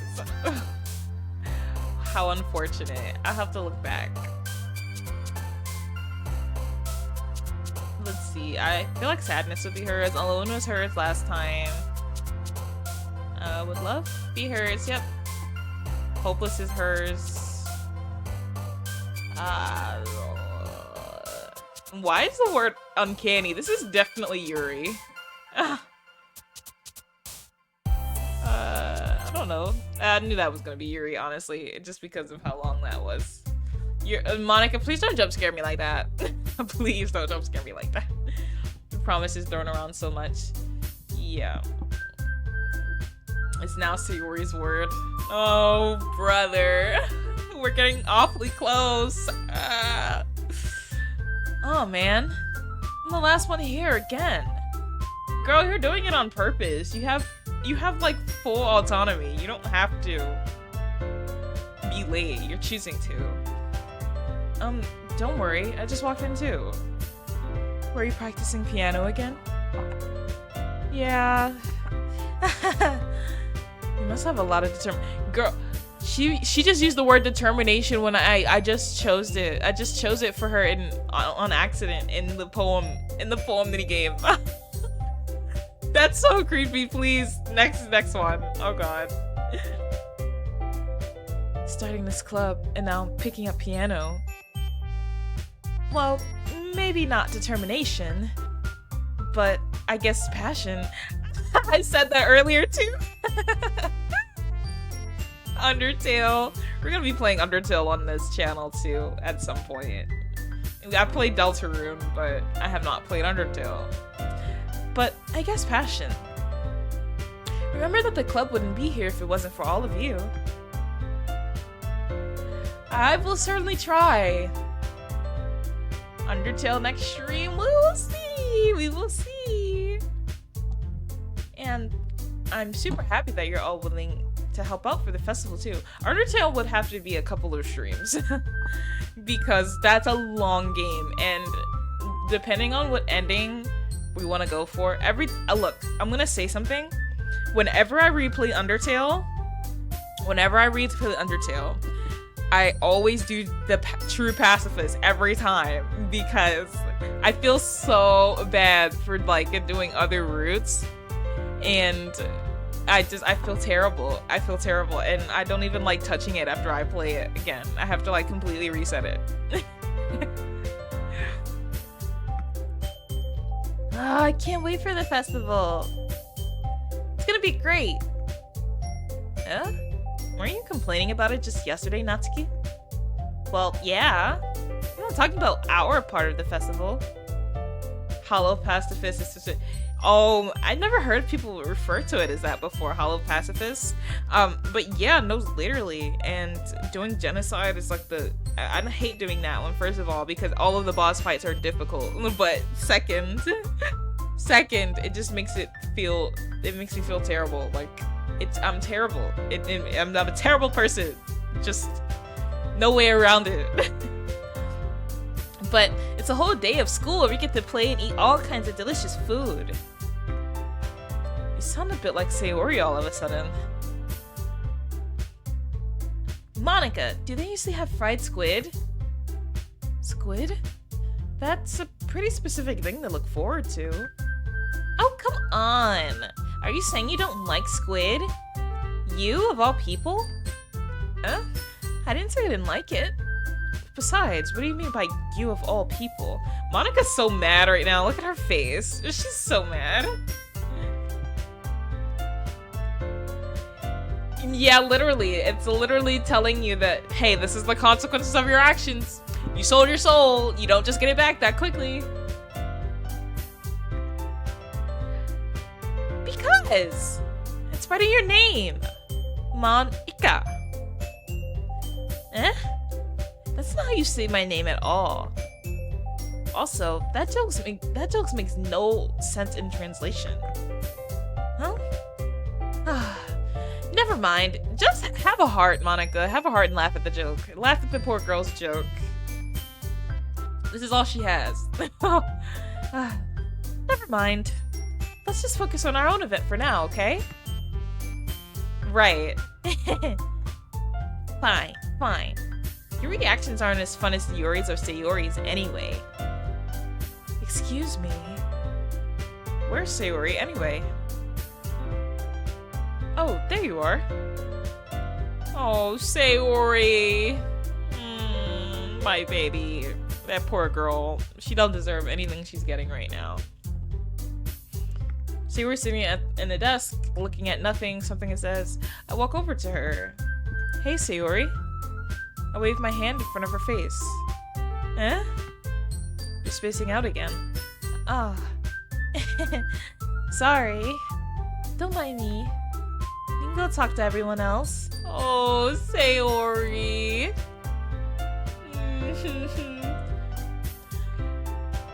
Oh, huh. Is everything alright? Of course. Why wouldn't it be? Right? Because even like the quote-unquote happiest ending isn't even like that happy. It's still depressing. It just feels like you're a little off. Sorry for assuming things. Jeez, you worry too much about me. No, honestly, please, just leave the poor girl alone. I'm fine, see? Sayori shows me a big smile. Don't let me distract you from having fun with everyone. Well, alright. If you say so. I warily glanced at Sayori before turning back toward everyone else. But the conversation is already dispersed with everyone back at our usual activities. Maybe I should ask Monica if she's noticed anything about Sayori recently. Since they've been preparing for the festival, they must be spending a lot of time together. Oh yeah, a lot of time together. They spend a lot of time together, guys. I timidly approached Monica, who is shuffling through some papers at her desk. It's not at all. I mean, honestly, but as MC, if we're thinking an MC, it makes the most sense for him. It's just, it's really unfortunate. It's so unfortunate. Either way, though, whether he went to her or not, Sayori was screwed. She was already down. It's just kicking her while she's down. Juno, what's up? Yes, and yep, we were talking about that too. About how, hey, yeah, Monica taught you a lot. I bet she did. Hey, this may sound a little strange, but have you noticed anything up with Sayori recently? Anything up with her? In what way do you mean? She's trying so hard to not like, oh my god. She's so bad. Maybe I'm reading into it a little too much, but she seems a little downcast today. Oh? You think so? She's trying to make it seem like she's gaslighting us so heavily. Oh gosh. I can't say I've noticed anything about her. Monica peers across the room at Sayori, who is idly dragging a rubber eraser up and down her desk. Maybe there is something on her mind. But I'm surprised I'm not the one asking you, Juno. You certainly know her a lot better than I do. Yeah, but she's never really like this. She's always talked to me about the things that bothered her. But this time when I asked her, she was really dismissive. Sorry, I know it's not your problem. I just wanted to ask if you knew anything, so I'll drop it now. No. And she only cares when she realizes that we're important, like that Sayori is important to us. She only cares to get on our good side. She doesn't actually care. I mean, well, not now. Like, she overarchingly cares, but right now she doesn't. She does not care at all. She does not give any fuck. No. It's important to me, too. I mean, I'm also friends with her, apparently. And I also care about the well-being of my club members, you know? Do you now? You're 5 club members. No, you're 4 club members, sorry. Yes, she does not reinstall empathy until she gets uninstalled, apparently. Maybe I'll try talking to her myself. Terrible idea. I hate when this look too. This look with when her eyebrows are like lowered over her eyes. That's scary too. Only 1 club member, Monica. Are you sure about that? Just Monica. Oh god, I haven't heard that in so long. Oh. Oh, oops. I didn't mean to press that. Sorry. Are you sure about that? She seemed like she wanted to be left alone. If someone wants to be left alone and they're obviously going through something, never leave them alone. Actually, that's terrible. Unless they're like angry and shouting at you or something, but I don't think that that's the best idea. Are you sure? Maybe she just has a hard time bringing up with the person of interest. Person of interest? Okay, MC. What do you mean by that? Stupid questions. Ask stupid questions and get stupid answers. I'm saying that maybe the thing on her mind is you, Juno. Me?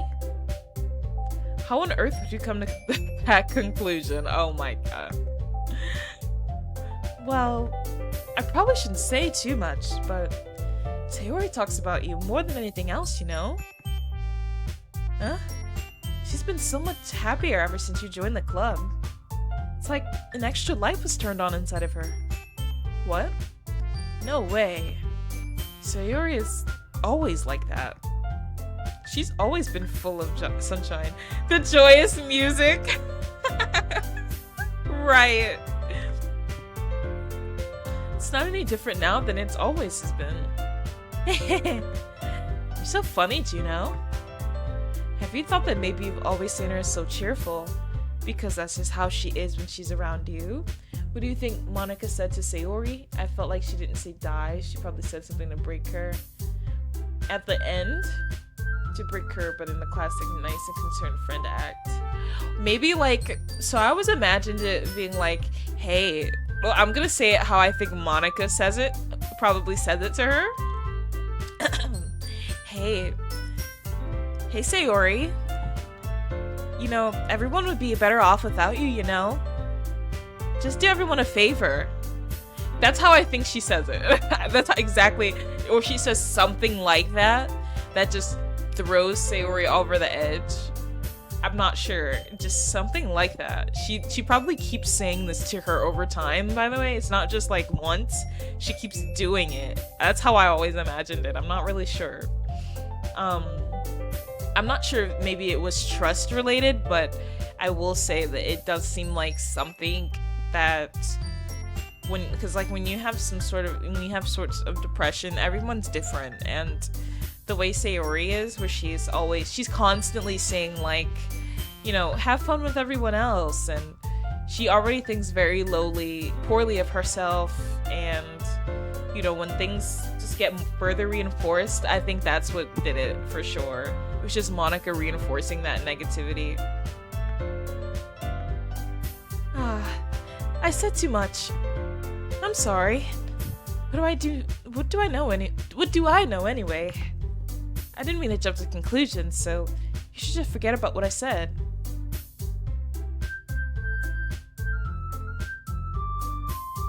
I'll try to talk to her, so try not to think about it for now.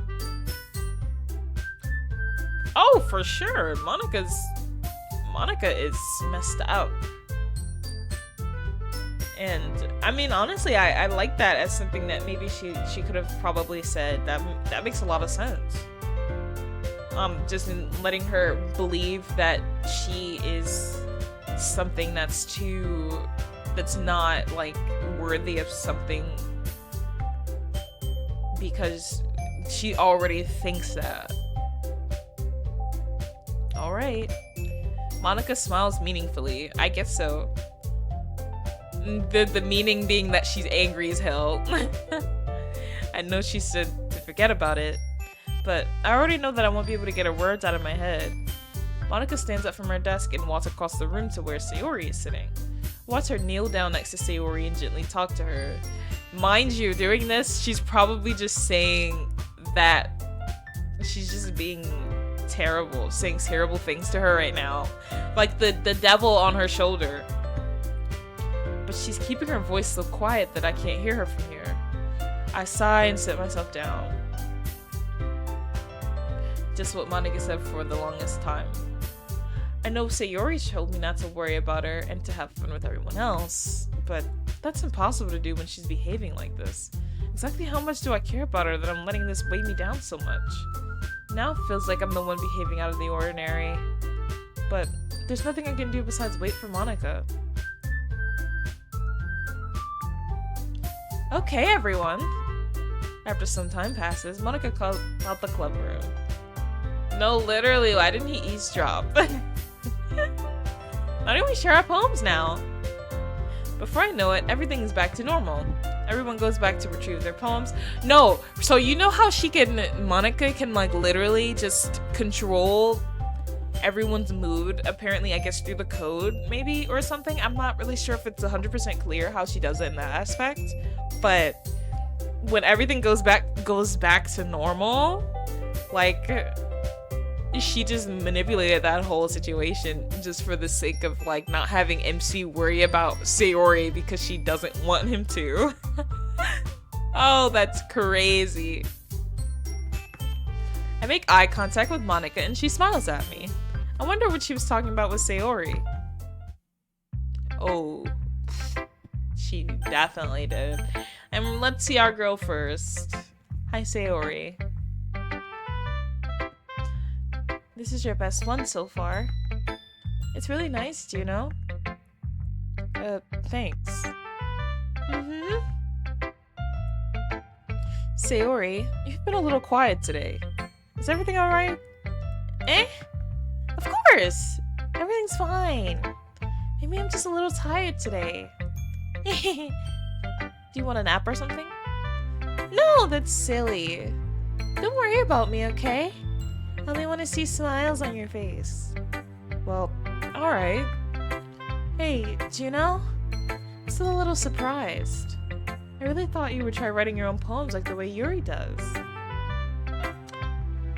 Or even Natsuki. But in the end, yeah, I guess you're the one who likes this one the most. Why? You don't want to get closer with everyone else? Wait. Of course I do. But that doesn't mean I need to try so hard to impress them. She probably manipulated MC's dialogue. Oh yeah. She definitely did. And it's like she does it very lightly at the beginning stages, but then it becomes very obvious later on. Yeah, it really messed her up. Like, look at her now. I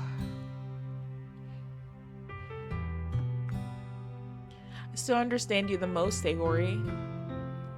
I know you have to sometimes put up with me, and I had to sometimes put up with you, but we have a wavelength or something. And this is how the poem came out. Sometimes it feels like you're the only exciting thing in my life. So sometimes it's easier to write when thinking about you. Sayori? No. Juno, I don't deserve this. You're too nice to me. Why are you doing this? Sayori has trouble keeping her voice steady all of a sudden. Oh! Oh, Sayori. You had fun with everyone else instead. This would be so much easier. Sayori. I glance around the room to make sure nobody has noticed this. Sayori. I probably never said this before, but I don't understand what you're feeling right now. Tell me what will cheer you up. Sayori shakes her head. She sniffles and keeps shaking her head. Finally, she gathers herself and puts on a smile. It's nothing, Juno. It's just a little rain cloud. I'm sorry you had to see that. I promise it won't happen again. Oh, that's so sad. That's really sad. Like, actually sad. I feel like there's so many outrageous things that Monika makes people do, but it's like her struggles are real. Like, we forget that they're not. Monika isn't making them do all of this. Like it's not all of it. She's just further exasperating issues that are exaggerating, not exasperating, issues that are already there. So this is just how she's feeling, and it's the worst. She cared for her friends. Yeah, and she still cares for them too. Like, even at the end. Yeah, at the end, she even cared about them. She still cared about them, and that's the whole reason. I mean, I'm not gonna spoil it just for the sake of the VOD, but, you know, she still cared about them, and ultimately that's why she did what she did. And it just sucks that they had to go through all of this pain just to get there, you know? Just smiles from everyone, okay? That's all that matters. Go play with everyone else. I'm gonna go home a little bit early today. Sayori? No, genuinely, actually. Like, Monika isn't...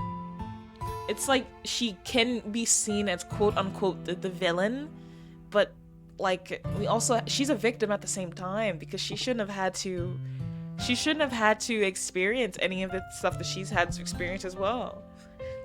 Tell Monika I wasn't feeling well, okay? I'll see you tomorrow. That's like a kind of torment that, you know how they say with humans that if you were to lock a baby into a room, or no, not even just a baby, just a human person, and into a room with a white wall and, you know, white flooring and nothing in there, that's probably how Monika feels. Like, she's confined. It's nothing she can do about that. So yeah, I agree. I hate when she gets mischaracterized, and it's very frequent. Not as much these days, but very frequent when the game first released. Before I can say anything else, Sayori tearfully walks out of the classroom, humming to herself. Can you imagine? She's doing that just to leave, and then she gets out and immediately stops and, like, hunches into herself because she's finally away from all the eyes that were just watching her the entire time. Oh, brother.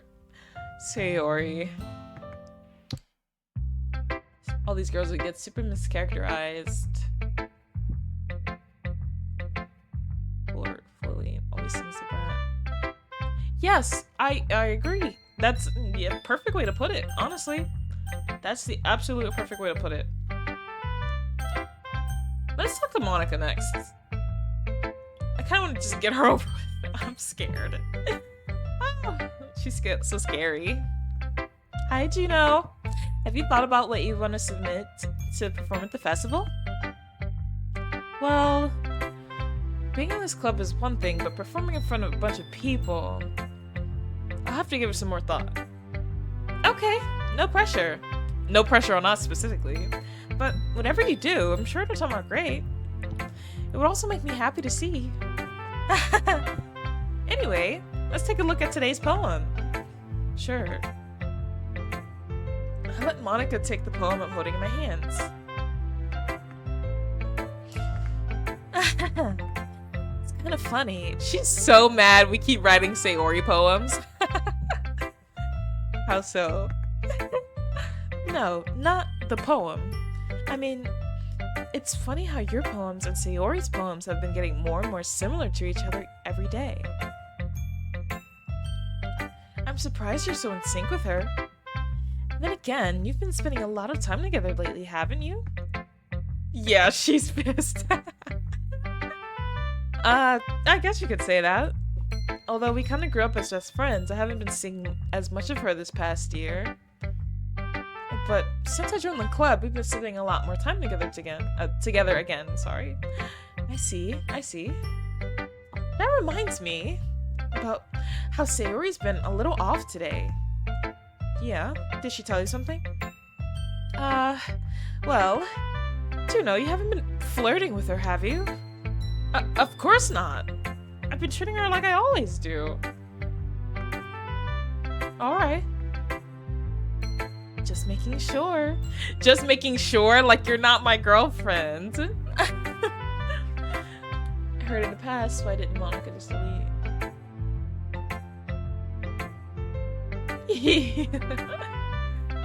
No, yep, very true. Like, at the end of the day, she still cares about everyone. She didn't want everyone to not exist. All she wanted was to have a root. Like, all she wanted was to have a root. And she just unfortunately doesn't. There are certain parts, though, like when you're doing the, where she, like, you, in the poems, it's after Act 2 and Act 2, during, I believe, Act 2s and 3, where you can see, I think it's actually Act 3, where you can, it's like a special thing where you can see her little chibi pop up when you click certain words, and they'll like activate for Natsuki and Yuri, but then hers will pop up sometimes. You can see it like just a little at the bottom of the screen. So it's like, did she make her own just for the sake of being able to make a poem for her? That makes me sad. I know how much you care about her. It would be terrible if something bad happened to her, so keep an eye on her, okay? She didn't say okay, I just wanted to add that.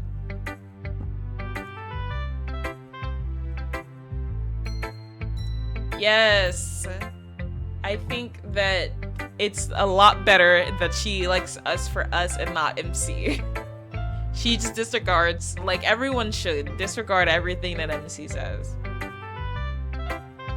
Yeah, she doesn't know how to code. She literally types a full text message in the code because she doesn't know what she's doing. Yeah, it would be terrible if something bad happened to her. Sayori's been acting so much happier since you joined the club. What could have happened all of a sudden? Well, never mind. This isn't really the time to be talking about this. Anyway, I'll share my poem with you now, alright? Alright. Notice that MC did not say anything, nothing, during the entire exchange.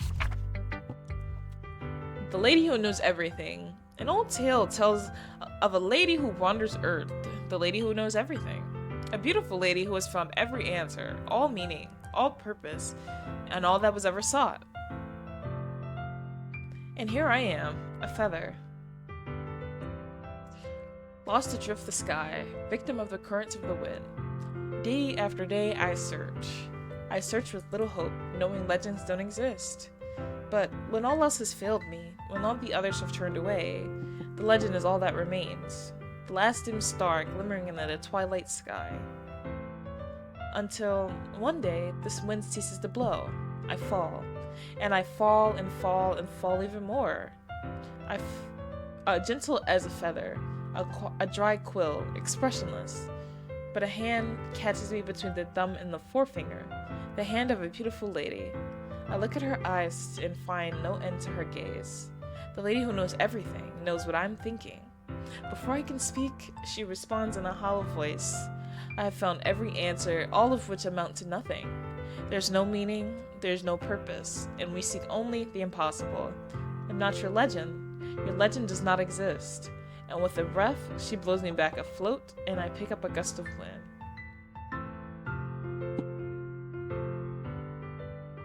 Only likes him because he's the vessel for the player, of course. And yep, she turns into bold, goes out of the text box. Do we forget all of the glitches that happen? Literally, we see Sayori, that, yeah, I'm just gonna say we see that very motivational poster back there. We got black stuff covering people's eyes. Yeah. You know, I feel like learning and looking for answers are the sorts of things that give like meaning. Not to get too philosophical or anything, but it's kind of in my mind, so that's what I wrote about. I see. I never put that much thought into it. In a way, it's almost paradoxical. Because if we had all the answers, wouldn't the world start to lose its meaning? You know, there's this one thing I noticed. It seems like everyone in the club prefers writing about things that are more sad than happy. Are you surprised? I mean, if everything was okay, we wouldn't have anything to write about, would we? Humans aren't two-dimensional creatures.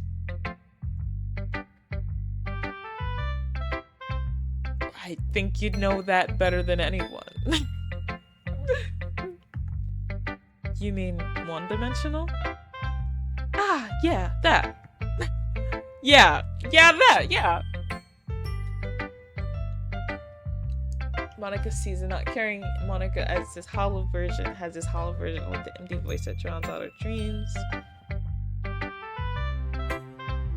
Yeah, I hear you. I love that interpretation, actually.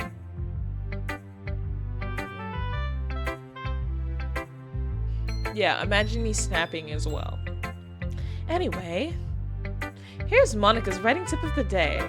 Are you ever too shy to share your writing because you're afraid it's not that good? It can be really disheartening to get a lukewarm response to something you put so much into. But if you find other people who enjoy writing, then sharing becomes a lot easier. Because instead of just telling you that your writing is good, or okay, or bad, they'll want to focus more on everything that went into it, and the things you can work on.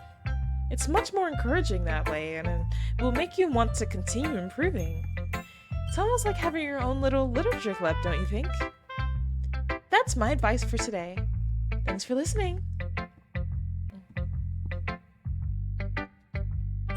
Alright, so we actually went out of you guys talk about Monica fans in the trenches.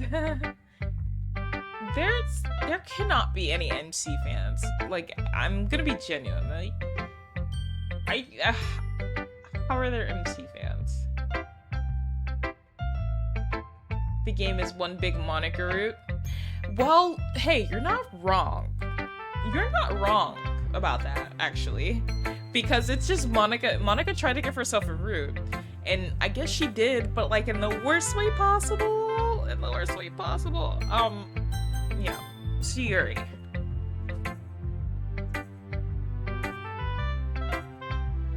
Well done, Juno.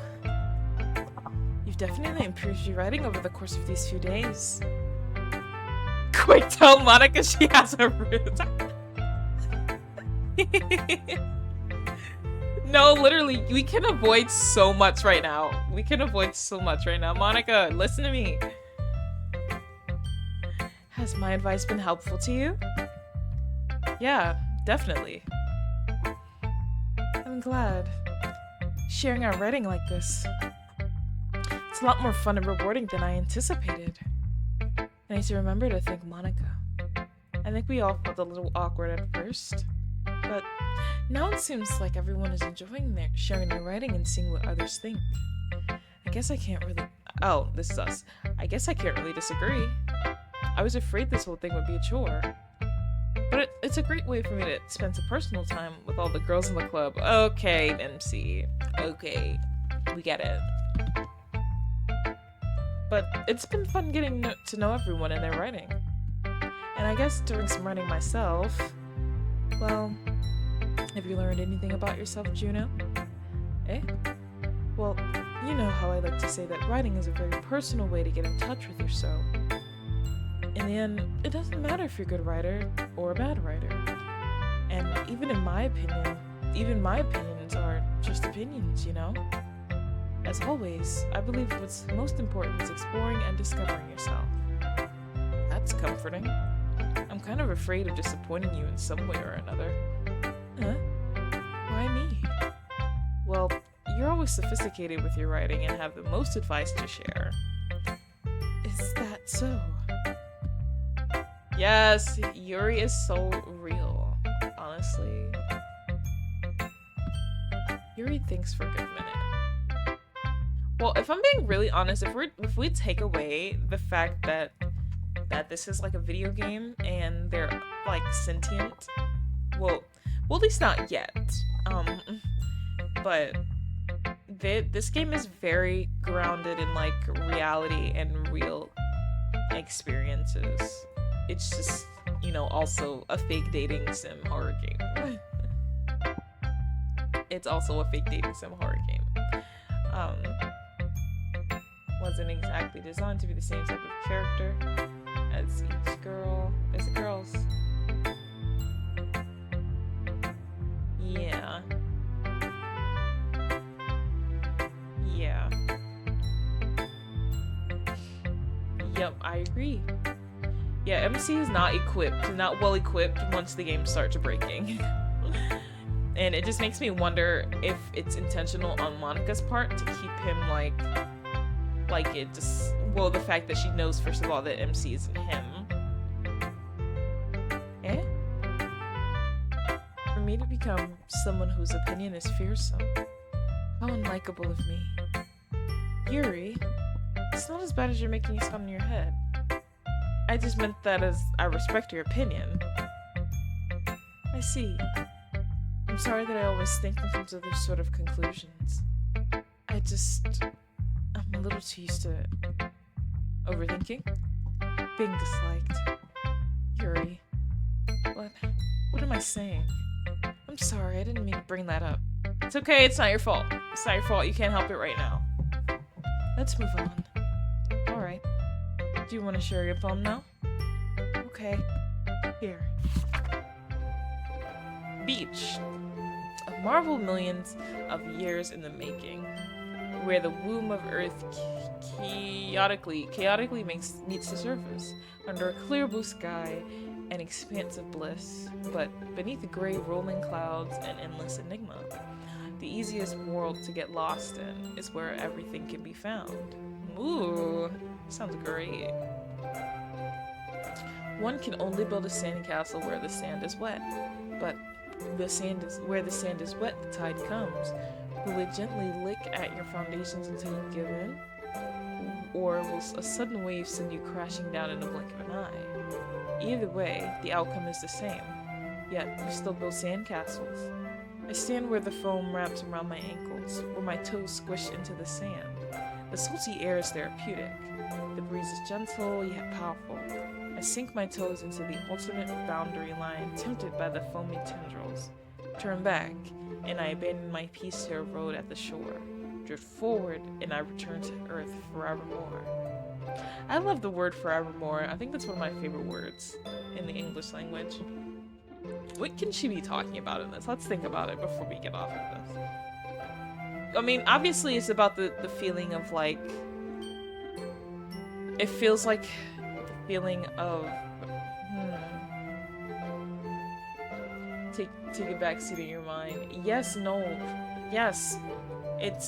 You don't really, I always wonder if it's like, they know that there's, when they say something and they'll backtrack really quickly, to be like, why would I say that? That goes to show that they're conscious through this happening probably, and that all the more makes it sadder because they just feel like they're going crazy, and they have no one to go to about it, because, and then they all know it's Monica, I think.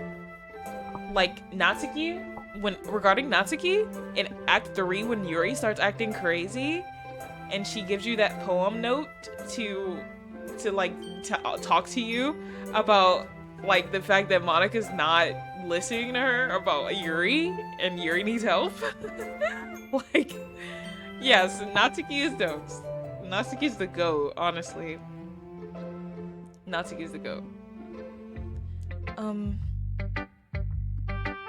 I'm aware that the beach is kind of an inane thing to write about, but I did my best to take a metaphorical approach to it.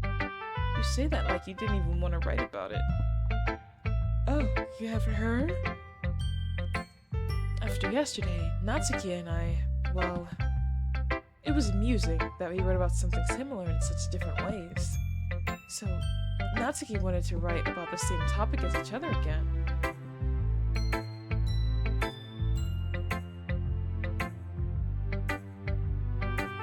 Yeah, I'm gonna be sick. I feel like... and there's also like a sprite of her just being, bots in my chat. There's a sprite of Yuri just being utterly shocked. And then she like runs away. And I think that might be what happens when her and Natsuki get into the same kind of fight, but it's in Act 3 when her and Natsuki get into a fight and then you leave the room and then she just comes running out or something. Or no, Natsuki comes running out, you go back in the room, Yuri's in there, and then Yuri's just looking like she doesn't know why she said what she said to her, whatever she said to her. It's really sad. I suppose to better compare the differences in our writing styles or thought processes. Anyway, it was her idea. Knowing her, it's no surprise that she'd want to do something like that. She probably just wants to show off. It's not like I have a particular interest in her writing style. I just went with her request. But, well, I suppose it's not so bad to write about something simple on occasion. It can be refreshing, you know? It's good for me to calm my thoughts every once in a while. Yeah, I think I agree. Thanks for sharing. He doesn't understand a word she just said. I'm kind of sad I keep doing Natsuki last, but it's okay. She's the second person we're gonna go for anyway. This one's alright. This one's alright. Sorry. Alright. Well, yeah. About as good as yesterday's anyway. Also the fact that Natsuki... Yes, I completely forgot about that. That she completely forgets what happens. And also, she makes only Natsuki forget, but allows Yuri to remember the whole ordeal. Like, instead of erasing both of their memories, she did that on purpose. She did it on purpose. I see where you're going for, but it's just really not my style. I mean, that's fine. I'm mostly just glad that you're trying a little bit. Well, of course I'm at least trying. Why are you so emotionally invested in my poems anyway? Isn't that more of a compliment to me? Eh? No! Gross! It's not like I care. It's not like I like you. You guys know that song? It's just that one of us in this club just has to make sure you're not slacking off. Really? Well, what if you ended up just scaring me away? That's, it's not like you would actually do that. Yeah, you're right. It's kind of fun to hang out here, even if I have to put up with you. Ugh. Natsuki's elbow connects with my stomach.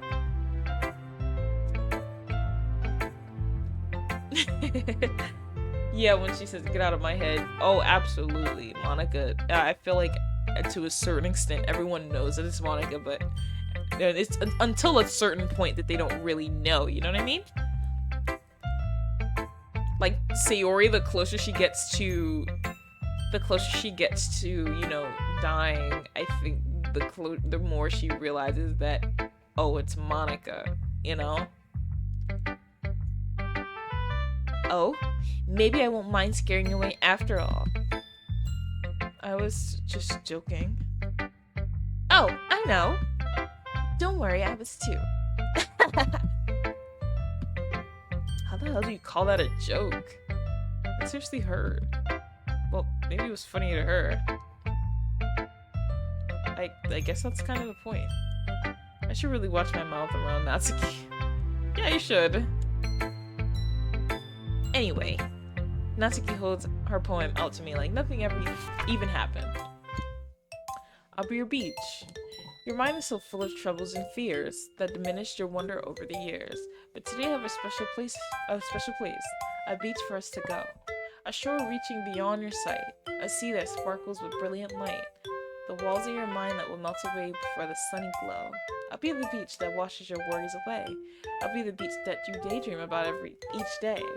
I'll be the beach that makes your heart leap in a way you thought you left long ago. You thought had left long ago. Ooh, I like that line. Let's bury your heavy thoughts in a pile of sand. Bathe in sunbeams and hold my hand. Wash your insecurities in the salty sea and let me see you shine. Let's leave your memories in a footprint trail. Set you free in my windy sail. And remember the reasons you're wonderful when you press your lips to mine. I'll be the beach that washes your worries away. I'll be the beach that you daydream about each day. I'll be the beach that makes your heart leap in a way you thought had left you long ago. But if you let me by your side, your own beach, your own escape, you'll learn to love yourself again. So which one do we like better, Yuri's or Natsuki's? I'm not sure. Again, honestly, I have bad memory. I'm gonna have to reread Yuri's like on my own time to decide that. But I don't know. They're both good in their own right. Yeah. I felt like I kept writing about negative things, so I wanted to write something with a nice message for once. Besides, the bench is awesome. The beach is awesome, the bench. Kinda hard to write anything negative about the beach. Well, Yuri's take on it was a little more solemn. Yuri's was more talking about washing away, like getting lost. Well, at least how I interpreted it. I'm not sure what the actual meaning was, but for Yuri's poem, I kind of interpreted it as just being like there's some overwhelming amount of space, or just, you know how people say, hey, this is just a blip, and we're like on a rock in a galaxy full of other rocks, you know, in the universe. It's like we're small and insignificant. I think that's kind of the vibe that it gave me. Singing Monica poem, that's just how it get out of my head. Saying Monica was right, was her realizing that Monica was involved with this. Yeah, see, that's also another reason why. Yeah, see, that's that's awful. That's also why I definitely, in at least when it comes to Sayori, I think Monica definitely was telling her of like, hey, you know, that's it.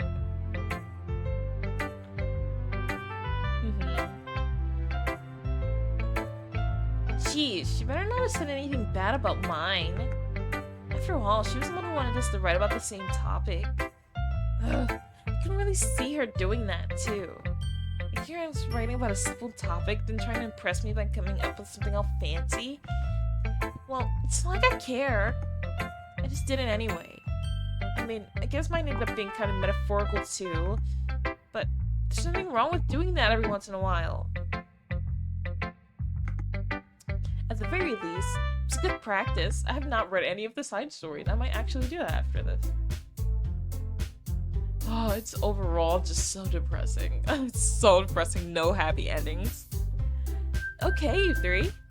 We're all done sharing poems, right? Why don't we start figuring out... Hold on a second. Is it just me, or did you say something strange just now?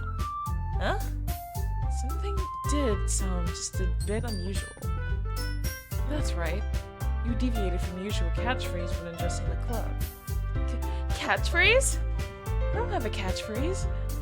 Jeez, why is the mood so weird today? It's her fault. Look, even Yuri isn't immune to it. Stagnating air is common foreshadowing that something terrible is about to happen. Yeah. Yeah. In your books, maybe. Look, the only thing different here is that Sayori isn't here. Seems you're right. That's how I imagine when she makes this face. When she makes this face, that's how I imagine. She did sigh. Sayori always helps lighten the mood a little bit, doesn't she? It's almost like everyone's balance is thrown off a little when she's not around. Where the heck did she run off to anyway? Yes, she is. When it has mental illnesses. Well, yeah, I kind of disagree with that. I think that they can if there's no treatment, yes. But also, like, that's just naturally, yeah. But also, yeah, like even with just couple that with the nature of this type of situation and having to be code, it's like a curse, like a curse. It's just genuinely a curse to have to be born into this. You have to be born into a literature club game with a terrible MC. I thought she just went to pee. Natsuki, please show some decency. She didn't even say anything. Oh, come on. She actually wasn't feeling too well and went home early. Is that so? I hope she's alright. Seriously? Of all the times to not go home with her, you pick the time she's not feeling well. I'm saying. Oh, brother. This guy stinks. So much for you two being all lovey-dovey. Look at Monica. She's so mad. No. First of all, stop misunderstanding my relationship with... Oh, I said relationship. Friendship with Sayori. And second... She's kind of been avoiding me today, so I didn't want to force it. Oh? That curious expression coming from Yori, of all people? Calm down, guys. I talked to her earlier and everything is fine. What did she say? Anyway, we need to figure out the... She just completely cut him off. Oh, God. Anyway, we need to figure out the rest of the festival preparations, so let's decide what everyone will be doing this weekend. I already know what I'm doing. That's right, Natsuki will be making cupcakes. But we might need a lot of them, and different flavors. Can you handle that all by yourself, Natsuki? Challenge accepted. And as for myself... I'm going to be printing and assembling all the poetry pamphlets. Sayori will be helping me design them. Oh, I'm sure she will. And as for Yuri, you can, Guys, can you help me come up with something for Yuri? Dang, that's so sad. That's so embarrassing. I would hate for that to happen to me. Natsuki fights Monica's influence so long as. Yeah. Oh, that's interesting. Oh yeah, she definitely is. I'm useless. No! Mind you, it's like Act 2, where she's just like, I don't care what you do, Yuri, just do something. That's not it at all. You're the most talented person here, you know? Now, Natsuki's pouting too? Jeez, even I can tell now. I guess I never gave Sayori enough credit, but I can tell things are even harder on you when she's not around. Yes, it really is. That may be the case. But if I can't be a leader on my own, then I won't grow as a person. So, Yuri, you have beautiful handwriting, you know? So you should make some banners and decorations to help set the atmosphere. Atmosphere? About that. I love atmosphere. Yes, genuinely. Yuri's expression suddenly changes as she stares at her desk and focuses and starts nodding to herself. Your mind is already racing, I see. That's great! You'll be a wonderful help, Yuri. But anyway, that just leaves you, Juno. The one who is truly useless. Don't say that. In fact, both Natsuki and Yuri have some pretty heavy tasks to handle. It would probably go a long way to give one of them a hand. You could always help me out as well. I would be really appreciative of that. Is Monica suggesting I spend the weekend with one of my club members? How on earth are they gonna respond to a suggestion like that? I suppose I wouldn't mind a little bit of help. Well, even if you don't know how to bake, there's always some dirty work I can give to you. Yeah, wash the dishes. It's not like Monica's gonna give me a choice. You shouldn't be sitting on your butt anyway. Natsuki tries to mumble a bunch of excuses like that. If I recall, Natsuki, you mentioned that you would like to handle the baking on your own. Oh. Juno may not like to be around if you only make him out to be a nuisance. Comparison between Act 1. Oh, yeah. Oh, yeah, definitely agree, because they kind of start fighting in Act 2. And then Monica, like, isn't that also where Monica's, like, that's the fight scene, right? That's where they fight, and then, yeah, and then Natsuki runs out of the room, and Yuri says, like, she starts looking like she doesn't know why she said what she said, and yeah, that's kind of what Monica jump scares the hell out of you during that scene, if I remember that correctly.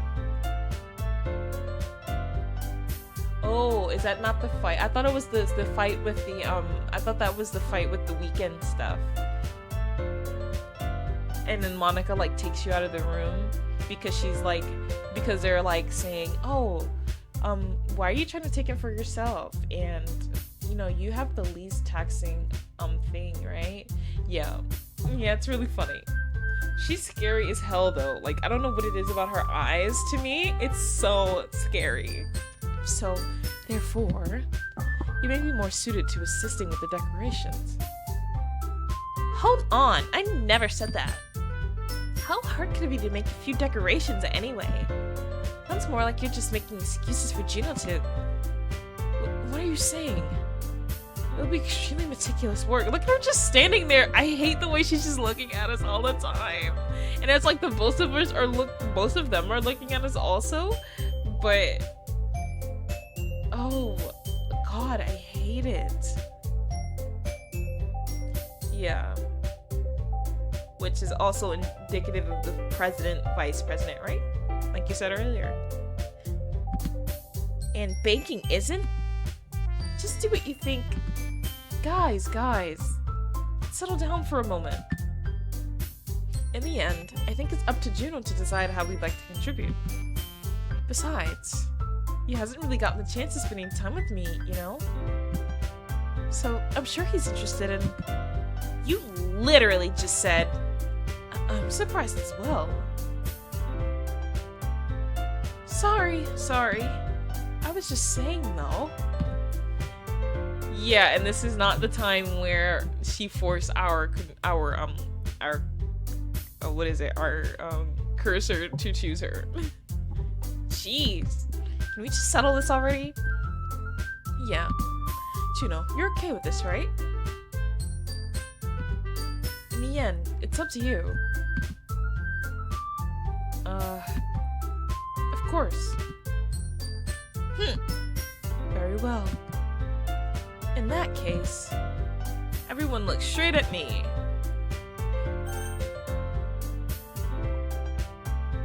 No, literally. Oh, Sayori. I mean, if it's going to be anyone, then I prefer helping Sayori. I mean, we're already neighbors and... But Monica said that Sayori was helping her. Jeez. Do you really hate us that much? No. Sorry, I didn't mean for this to be difficult. Just think of the club, okay?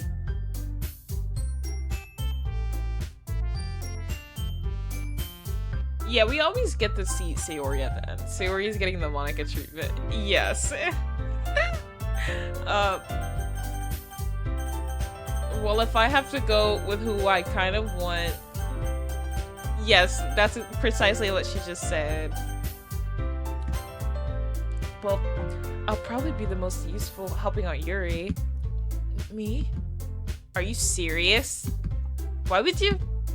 Natsuki, I can already tell you're about to say something mean. No, I'm just saying. Ugh. So, you'll be helping out Yuri then, Juno? Yeah, that's what I'm gonna do. I'm glad. I have a bad habit of overthinking these sorts of things. So, I think your assistance will be very useful. That's great to hear. Natsuki, would you be able to handle the baking yourself? I mean, yeah. I already said I would be fine. I bake, Natsuki. It's not that hard. You got it. Okay. She's so tired of Natsuki shit. Just think of the club, okay? It's basically just saying, I'm the club president, me, not them. Yes, Monica equals back for the club. Yes, they're pretty much. Everyone can tell that Natsuki, I skipped it on accident, I believe it, that Natsuki is what? Feeling a little sour. So, is that everything we need to go over? Yeah, that should be about it. Are you guys excited? Well, excited may not be the right word, but I suppose I'm looking forward to it a little bit. Do you feel the same way, Juno? Me? I guess you could say I'm interested to see how it will turn out. That's good enough for me. What about you, Natsuki? Natsuki. What? Why is everyone yelling at me? I didn't even do anything. No, that's not what I meant at all. Yuri anxiously glances between everyone in the room. I'm sorry for this. I don't really know why Juno picked me. And also, what about we all just go to one person's house and do all of the preparation together? Have we considered that? Have we considered that? Your cupcakes are the best cupcakes I've ever had. They go really well with my tea. This is a visual novel. That doesn't make sense. Oh, you know what? I'm sorry. You're absolutely correct. And nothing that I do for the event will compare to that, so... I know, that's so sad too. Just, it shows you a lot. So... I get it. And I'm kind of surprised though. Why? Well, I'm the one acting immature. I already know that. But you're trying to cheer me up all of a sudden. I know I'm not very good at it. I'm sorry if it says something bad. Don't break the fourth wall. Natsuki's the only one surprised. Monica and I are also taken aback by Yuri's words. When she already has trouble with words, trying to cheer someone up must be far out of her comfort zone. And I begin to understand. Yuri was trying to sound like Sayori.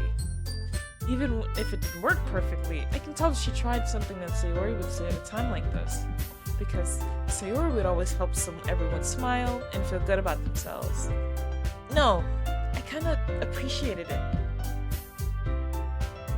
Oh, dude, and then don't get me started on when Monica makes Natsuki say my dad would beat the S out of me. Oh, God. I'm sorry for making a big deal out of nothing. But I'm gonna say this. You better bet that my cupcakes are gonna be the best part of the whole event. Ah, I believe you. Yeah, I hope to see everyone do their best. But with that, There's nothing more for today. So, I guess it's time for us to head out.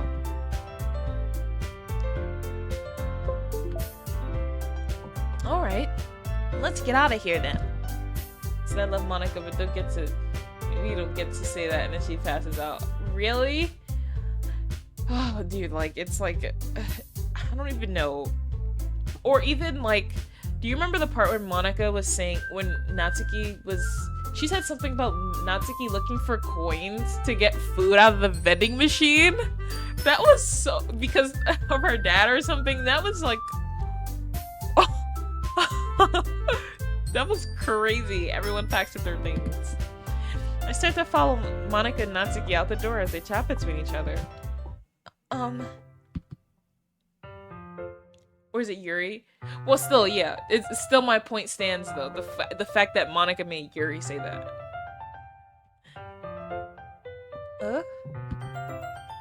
I turn around. Sorry. I realized I don't have any way of contacting you this weekend.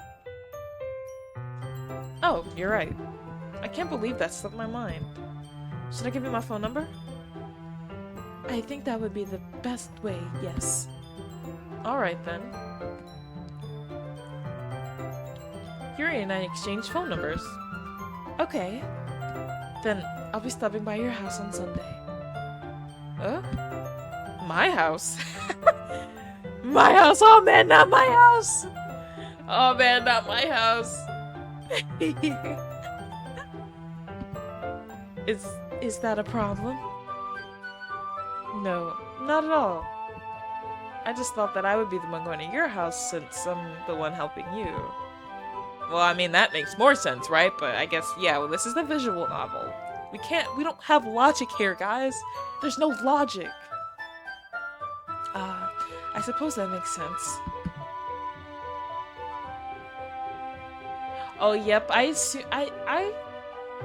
didn't know what I thought was happening when Yuri was, like, on the ground. I don't know what I thought was happening. I thought, like, it was just broken, but I wasn't really thinking about, hey, Monika is breaking the code so much that happened. Oh, can you imagine? Imagine this. Is this true? I don't know if this is true or not, so you tell me. But what if Monika, like, said to, hey, enjoy your weekend, or have a nice weekend, because she puts that note in your files, and she's making Yuri talk because she thinks that you two are spending time together, but really Yuri just killed herself. Unless she knew that. I'm not really sure. And she made you sit there the whole time, but I'm not sure. What if she unintentionally did that? And I don't know, though, because Monika is very intentional about a lot. I think I prefer going to your house. Alright. In that case, it won't be a problem. I decided to not press Yuri for a reason. It's not like it should matter much either way, so I need to make sure my room is clean. I hope I managed to make myself useful in some way. I'm not nearly as creative as you are. Yeah. Yeah, it is. Oddly enough, I love the Yuri Death music. I actually have that on it's on SoundCloud. Because I can't find it anywhere else. At least I haven't checked. I usually listen to Apple Music, but I believe that there is piano. It's very dark. Like, the song is very dark. And it's very deep. But it's a great song, all the same. I'm not nearly as creative as you are. Yeah. I just fear... So I really feel like now that you guys said that, because she said, oh, that's a shame, and she was very surprised that she was there. Yeah, it feels unintentional. Don't underestimate yourself, Juno. I think that will make a very productive team. Even if you only chose me because you felt bad or something. Well, wait. You don't actually think that, do you? I don't know. It's difficult to come up with any other reason you might have chosen me. You're forgetting the one reason with the most common sense. A supposed to help you because that's what I want to do. But Yuri thinks to herself with an extremely tense expression. Yuri, you're overthinking this. You wanted me to point out when you're overthinking, right? Poem music is only on the piano, showing how she to make it herself. Yeah, no other instruments. You know what's crazy? I was just thinking about, because your comment when you said piano equals Monica, I was just thinking about the song that's currently playing right now and how the piano is kind of in the background. Well, on certain parts, on certain portions anyway. But anyway, yeah, I'm rambling. Like here, on this part right here, with the flute. It's a flute and then the piano is just like in the background, you know? Maybe I'm reading too hard into it. I'm thinking about it too hard. I didn't realize. I'm telling you I want to. That's all there is to it. Do you believe me? Yuri thinks really hard again. She looks straight into my eyes for a long while. I believe you. As if it took her a tremendous effort, Yuri finally says that and relaxes her expression. And I'm really looking forward to Sunday. Yeah, I am too. After that exchange, I make my way out the door, and Yuri follows. I can't believe this. Yuri's gonna be coming to my house on Sunday? We're getting there, guys. We're getting there. Makima is listening. Right before Yuri goes bye-bye, there's a... I'll have to keep that in mind as well. Even though I would have preferred to do this with Sayori, my anxiety still shoots through the roof. There's absolutely no reason here why you all can't just meet at someone's house and just do everything together. There's no reason here other than plot logic. I guess I've gotten pretty used to handling her at this point. Don't say it like that. But who knows what might end up happening when we're outside of school. She even told me she was looking forward to it. I shake my head. Why do I feel nervous to say Sayori finds out about this? It's not like we feel that way about each other. Besides, like Monica said, this is about the club. I have nothing to worry about.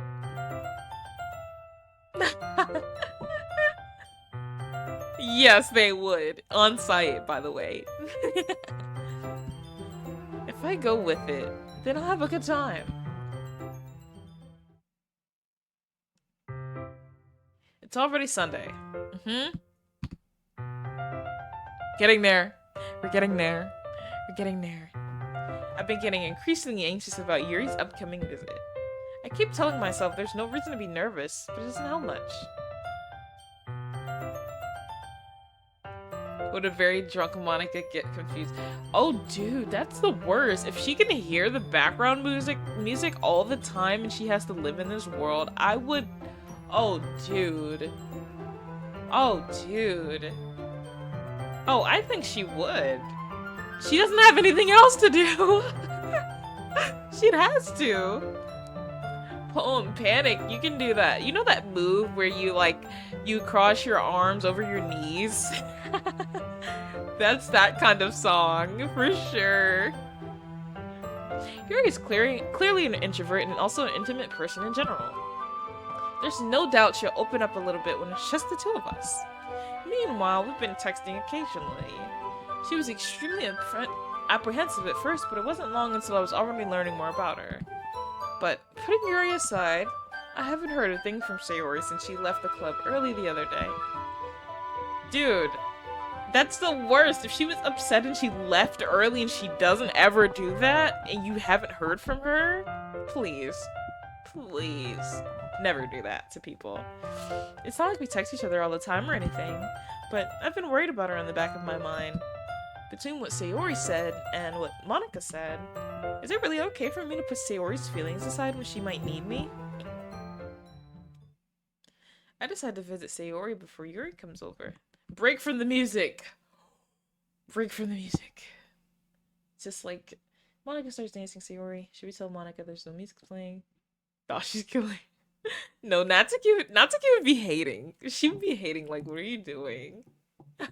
Like, I think Sayori, if anything, would probably start dancing with her, and Natsuki would just be confused, like, why are you guys dancing? Are you on drugs?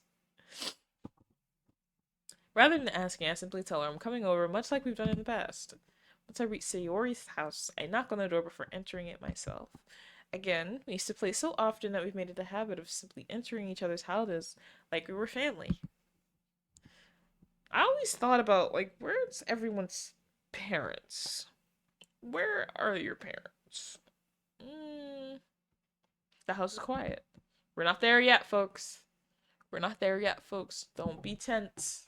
Sayori isn't anywhere on the first floor, so I assume she's up in her room.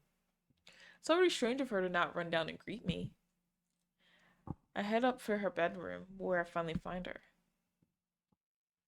She's not there. She's here, still here, folks. Oh, I love this song. This is my favorite song from this game. My favorite song. Hi, Juno. I sit down in her room. Yes, I love this song. I know, right? Solely on the piano. no other supporting instruments.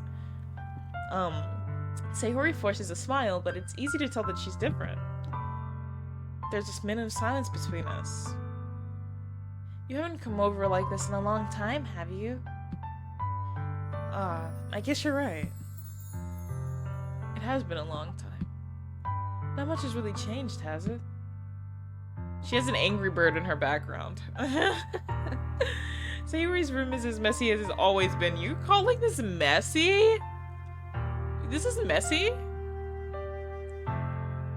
Sayori's room's always messy. I'll also acknowledge the same stuffed animals and wall decorations she's had for years now. If you came over more often, it wouldn't be such a mess. That's because I end up cleaning it for you.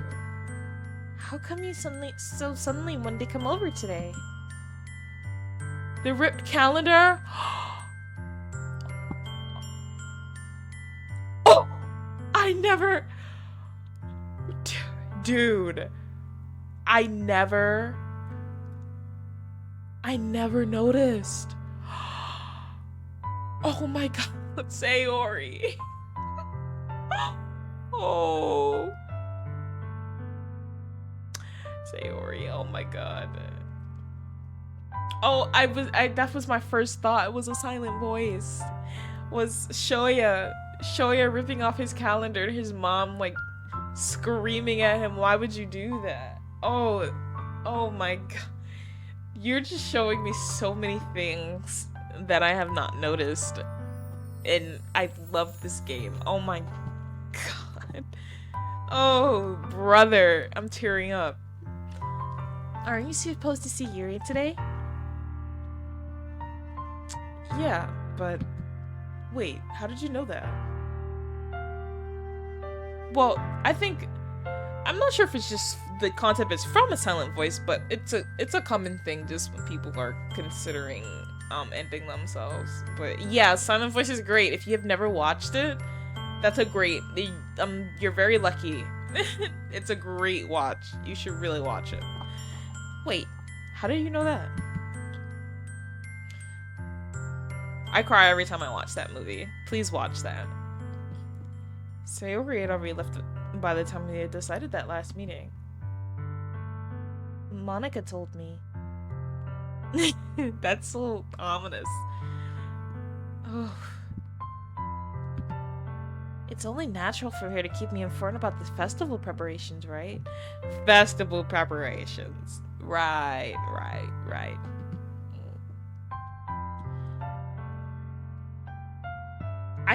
I would, if you told me that Monica went into her house and ripped the part of the calendar off and told her to just kill herself, I would believe you.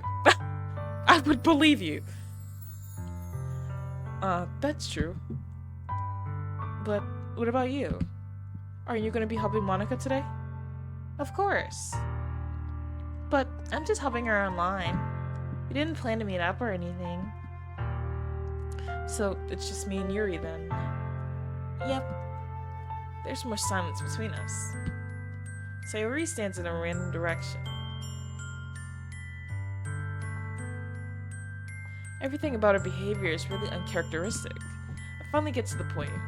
I just wanted to see how you were doing after you left on Friday. And something's wrong. You can't hide it from me. I know you too well. So, Sayori smiles, shaking her head.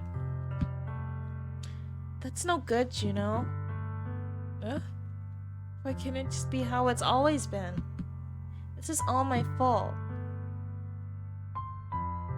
Oh yeah, I agree. I think those are dead plants, just indicative of how little she takes care of herself. You have a bowl on the counter. You have her pants just hanging on the thing. Yeah, yeah. I really didn't notice the calendar. I'm really I'm sick about the calendar. If I didn't get so weak and accidentally express my feelings, if I didn't make that stupid mistake, then you wouldn't have been worried about me at all.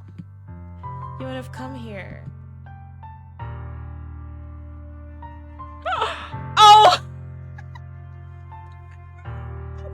Say that.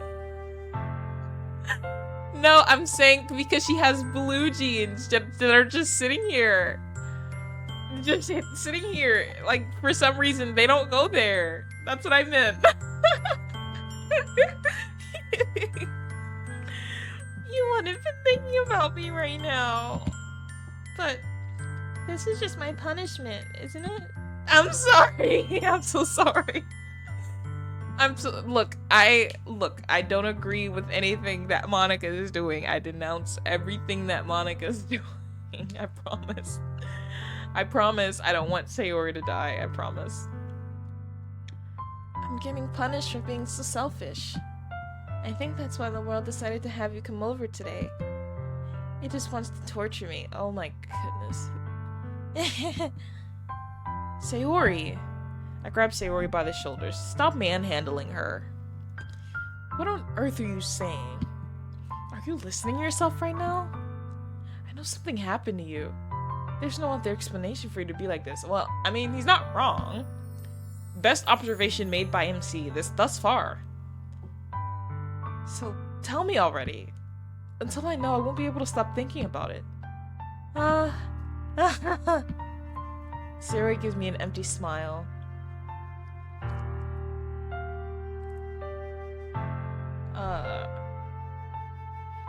Always ignored. Don't play past Act 3.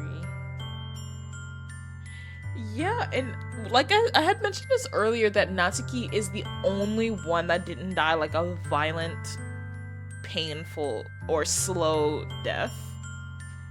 Like, she was just deleted, and she didn't really have time to think about it. Unfortunately, she did see Yuri's body, but she otherwise didn't have anything too bad happen to her, other than just being deleted. If she was deleted, and if we're thinking about the well, I mean, regarding Monica, we don't know what happened to her at home, but yeah. You really put me in a trap, Juno. Seen what? I really am curious.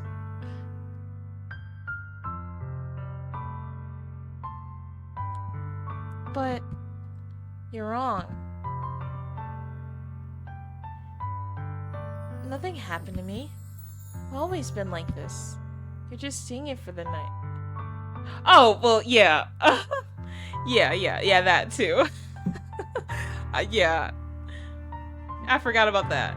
Well, I more meant just, dying in front of the MC. We see it and she's still fine after, you know? You're just seeing it for the first time. Seeing what? What are you talking about, Sayori?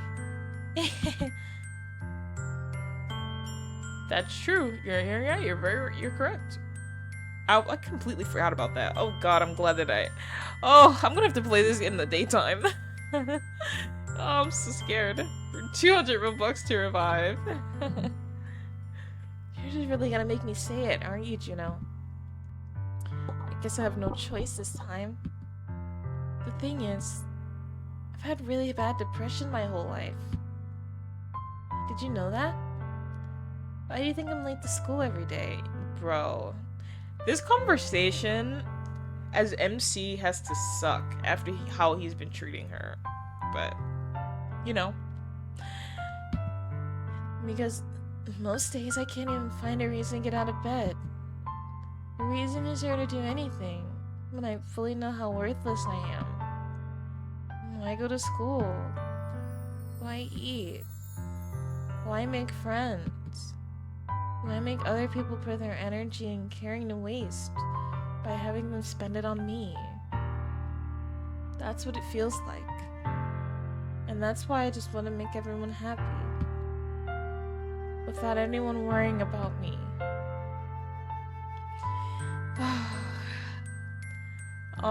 Yeah, I agree. I think about this very frequently. Very frequently. I think about Sayori all the time. Again, like I said before, I think it's so realistic. One of the most realistic depictions of mental illnesses, like, just all of them, first of all, but especially Sayori.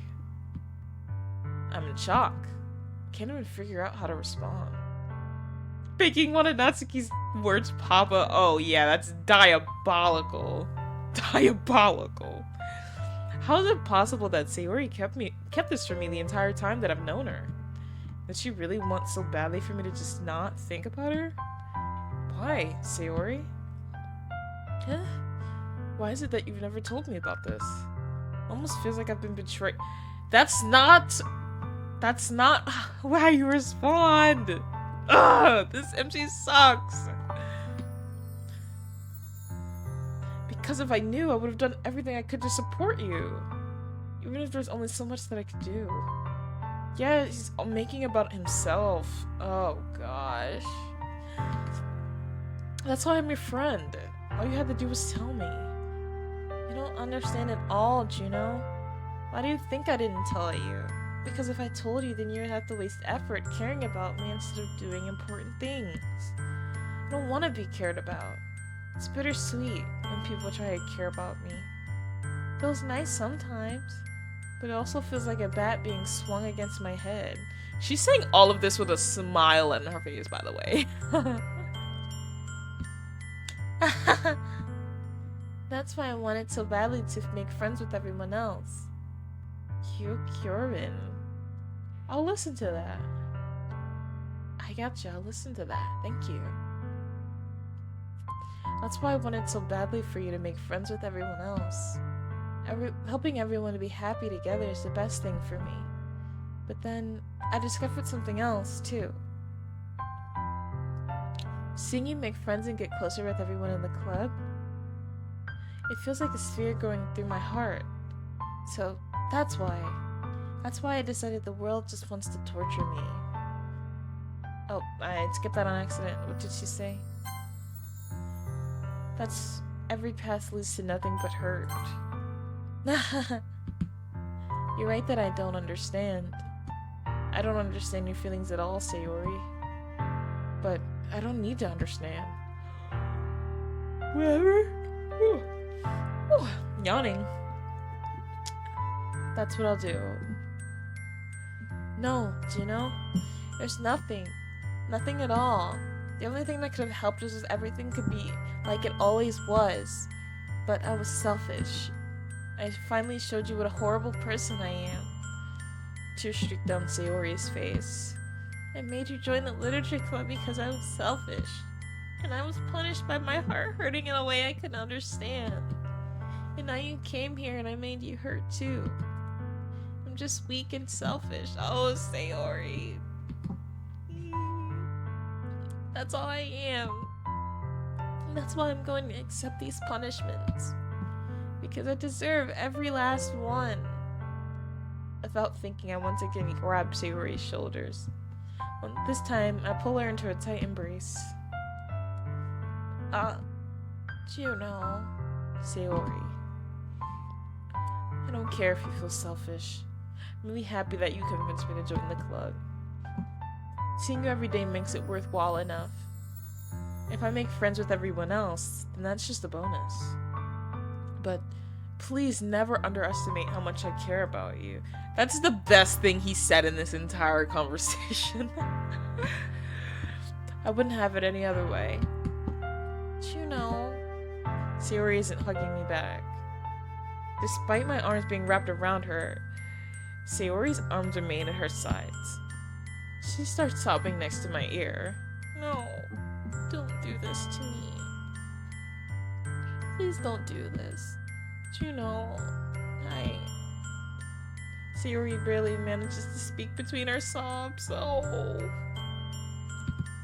I don't know if I'm doing the right thing, but all I want is for her to know that I care. If you have it in you to call yourself selfish, then you have to let me be selfish too. No matter what it takes, I'll figure out what needs to change. I'll make these feelings go away. We can't promise that. We can't promise that.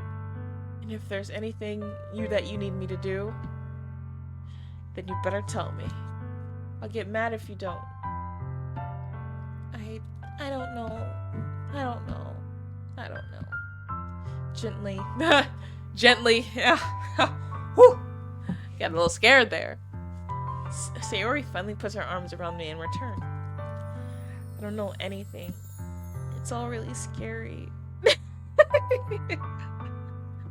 I don't understand any of my feelings, Juno. The only time I'm feeling nothing is when I'm feeling pain. You're making breakfast? Great! Oh my gosh, breakfast food. I can eat that right now. The only time I'm not feeling nothing is when I'm feeling pain. But your hugs are so warm. And that's really scary too. Monica must know we're trying to get the better ending. Sayori lets me go. As she does so, I let her go as well. The festival is tomorrow. Yeah. It's gonna be fun, right? Yeah. How would you like for me to spend it all with you? Monica heard that and then was like, yeah, no, she has to go now. It's what I want. I promise. But don't promise. I think that would be nice then. Yeah. Sayori wiped her eyes. If I could spend the whole day here, I would. You can! Tell Yuri to come down the street! Maybe I should cancel. No, don't. Please don't. If you did that, then I really wouldn't forgive you. But it's almost time for Yuri to meet me at my house. At the very least, do you want to come along and help out? It'd be fun. To my surprise, Sayori shakes her head. I'm sorry. I don't know if that would be very good for me today. You understand, right? It's kind of hard for me to fully understand. But I'm trying my hardest. It's okay. Don't worry too much about it. I'll see you tomorrow, okay? Alright. I look forward to it. Ooh, cereal. What kind of cereal? I say goodbye to Sayori and exit her house. On the way home, I still find myself feeling uneasy. But it's hard for me to keep thinking about it when Yuri's about to come over, too. I think Sayori's right. I shouldn't be worrying too much. And we're definitely gonna have a great time tomorrow. Oh, I bet. I should just focus on what's ahead of me. As I approach my house, I see something that makes me feel a moment of panic. Yuri? Thank goodness. You're a little early. I'm sorry I wasn't home yet. Were you waiting for a long time? No, I just got here. But I got really nervous when nobody answered the doorbell. You could have always texted me. If I'd known, I would have reassured you and hurried on more on my way home. I suppose that's true. Cornflakes, sick. Sick brand. You know, my guilty pleasure, I don't know if it's a guilty pleasure, but I really like Raisin Bran. Raisin Bran is so good. I didn't think of that for some reason. It should be common sense to do that, but I decide to ignore it. Anyway, let's go inside. I see you brought a lot of stuff with you. Oh, that's us. I see you brought a lot of stuff with you. That's right. And did you manage to find everything I asked you to buy as well? Yeah, pretty much. At least, I hope I got everything right. I'm sure it'll be fine. I take Yuri to my room. The first thing she does is glance around curiously, which makes me feel anxious. It's so clean. We just cleaned it 5 minutes ago. I cleaned it before you came over, so that's very considerate of you to do. Oh no. I would be really embarrassed for my room to be a mess when you were here. Well, I do enjoy cleaning. I would have gladly helped you clean. That would be even more embarrassing. Act like a cat. I can see that, and she kind of looks like one. I could see her like being a black cat. Black cat. For sure. I have a black cat. Wait, don't look in there. I snatched Yuri's wrist, which was in the process of opening a desk drawer of mine. Oh yes, she's a chihuahua. I think Monica would be, I don't know, she just gives German Shepherd to me, and Sayori is obviously the Golden Retriever. Or no, I think Sayori is a Golden Doodle, actually. Golden Doodle. I wasn't thinking for some reason. I was just spacing out. It's fine, it's fine. I let go of Yuri's wrist. She puts both of her hands firmly in her lap as if making sure she's keeping track of them. So, should we get started? Yes. I have a few things planned that you can help with. Decorations and other atmospheric enhancements. Atmospheric enhancements? You know, mood lighting, aromatherapy candles. Orange cat hiding in the drawer. The drawer. Oh, that's the weird things drawer. The freaky drawer. I didn't know you planned on taking it that far. Of course. When I help take our guests for a faraway place. Although, many would stop by out of curiosity. And for cupcakes, I guess. I'm determined to provide an experience that will leave them wanting more. That's great. It's easy to forget that you're a pretty intense person. Intense? I guess that's the best way to put it. Is that a bad thing? No, not at all. It's something I like about you, actually. Is that so? That makes me feel relieved. And kind of happy. Yeah, no need to be so anxious. You can relax a little. Relax. I brought some things for relaxation.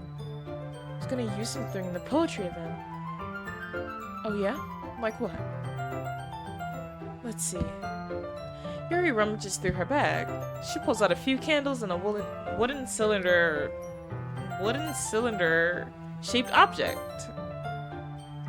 I did some shopping on the way here, so I happen to have these in my bag. I plan to cover the windows in black paper and use the candles to light the room. I think that would be amazing, don't you? Yeah, that would be really neat. What's that wooden thing, though? Oh, this? It's a diffuser for essential oils. How familiar are you with aromatherapy? Not familiar at all. You consume the cornflakes, that's like plus 50 HP. Not familiar at all. Ah, is that so? It's one of my favorite contributors to a positive atmosphere. Depending on the oils or herbs you use, you can change the mood of the air itself. You can even feel it permeate through your body. Relaxation, positive energy, romance, reflection. It's almost like magic. Yuri takes the cylinder and pushes a switch on the bottom. Just a moment, a thin ray of vapor begins to spout through a small hole on the top. A humidifier count as aromatherapy. I'm not sure. I guess if you wanted to. If you want, you can do whatever you want in life. If you want it to be.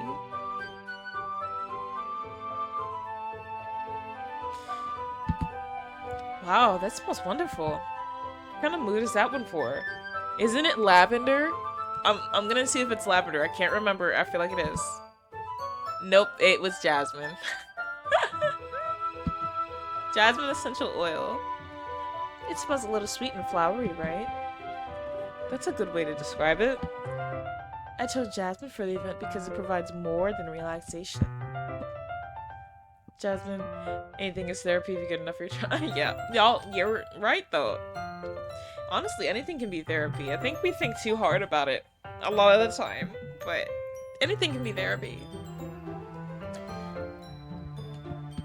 You feel warmer and your heart pounds more heavily. Don't you think that will be perfect for sharing our poems?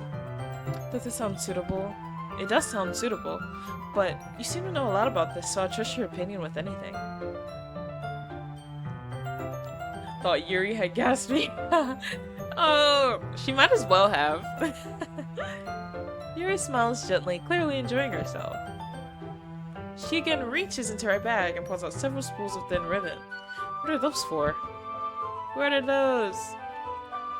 At the beginning of the stream and just finished. Oh wow, awesome sauce. Look at that. Look at you. Well, did you purchase the origami paper I asked you to get? Yeah, I have it over here. We won't be using the paper for folding origami. What I'd like to do is write a different word on each paper. We'll need about 100 of them. Oh yeah? What would those be used for? That's okay, a lot of work. 100 pieces of paper? Well, I'm gonna cut pieces of ribbon to hang from the doorway of the classroom. Then we can fasten the paper onto the ribbons to create a doorway curtain. Wouldn't that be beautiful? World history, oh wow. World history. That was a fun subject when I think I last had world history in college. Yeah. It would also catch the eye of those passing by the room. It may attract some to peek inside. That's really creative. She's really good. I had no idea you'd be so good at this, Yuri. Is that so? Yes, of course. Well, I suppose I do get a little intense, as you'd put it. Yuri giggles with red cheeks. Is it just me, or is she just more relaxed when it's the two of us? Or maybe it's the excitement she feels from sharing something that she enjoys. Here's a marker, Juno. And write any characters you want. I'll help you once I finish cutting the ribbons. Alright. Sitting on the floor together, the two of us get to work. What if she... Oh... I carefully draw a different character on each paper, doing my best to manage my bad handwriting. What is it with men and having bad handwriting? Wait, oh, you know what? That's generalization. I'm gonna say MC. MC kinda just sucks generally. Of course he has bad handwriting. Yuri unravels a long strand of red ribbon to her desired length. Yes, water break. Take water breaks, everybody. I ran out of water earlier, but we'll get some more, don't worry. Oh, I just realized what you said that in response to. That's crazy, and yeah, that just is, it's crazy. That's crazy, Lucas. I gotta be honest. I gotta be honest. Then she reaches into her bag once more and pulls out a pocket knife. Huh? The knife is strangely beautiful. The silver handle has an intricate pattern of waves etched into it. The blade itself is gently tinted blue. That's no ordinary pocket knife. It looks really fancy. Oh, well... Embarrassed, Yuri looks away. What is it? You're gonna think it's weird. I know, the knives, the knives, the knives. Yuri, whatever it is, I have no reason to judge. To each their own, you know? If you promise you won't be weirded out. Put them away. Yes, I promise. Alright. The thing is, I'm kinda into knives. Oh, really? What kind of knives? And why? They're just so pretty. I can't help it. I don't know what it is. The combination of craftsmanship and the feeling of danger, maybe. Ugh, what am I saying? Please don't think I'm weird for this. You're laughing at me. No, I'm not laughing at you. We've seen Act 2. Yes, we have. Yuri, no need to do all of this. It's okay. It's just funny how nervous you get about sharing. It's an interesting thing to be into, I guess. But I think it kind of suits you. Suits me? Yeah, it's kind of intense. Besides, it's a really cool looking knife, I can't deny that. It is, isn't it? Yuri relaxes her expression once again. Would you like to hold it?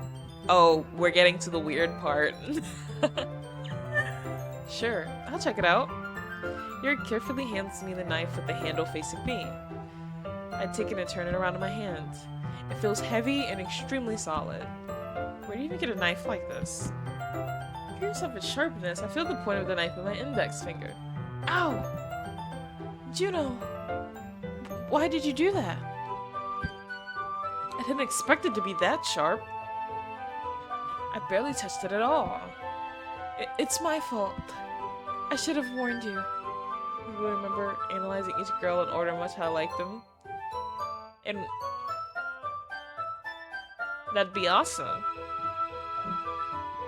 This knife is extremely sharp. It can cut through skin like it's paper. Oh no. A small drop of blood trickles down the side of my finger. Yuri takes my hand and gives the wound a closer look. Ah. She stares at it and noticeably fidgets. If you're squeamish, I'll go wash it off now. Ah. Without warning, Yuri puts my finger in her mouth and licks the wound.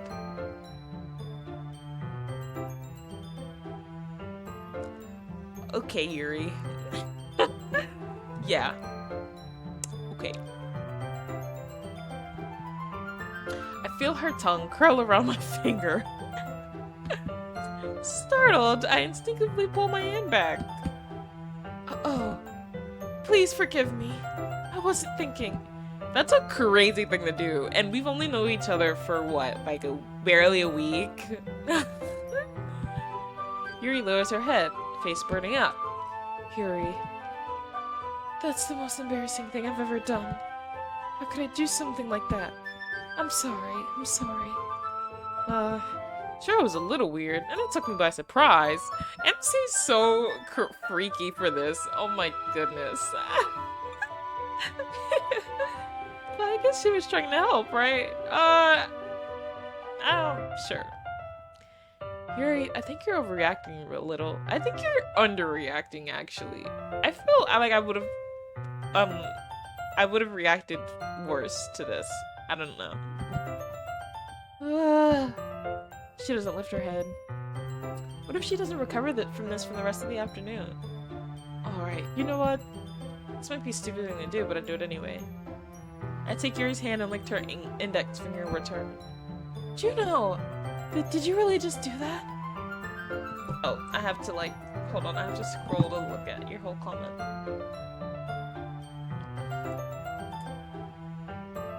Let's see. Just say. Dandere.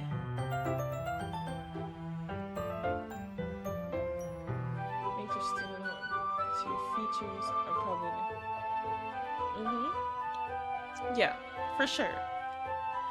I can't get over how similar we both look.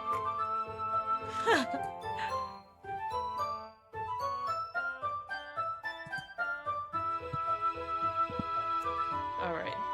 Now we're even. Yuri just looks at me like I did something wrong.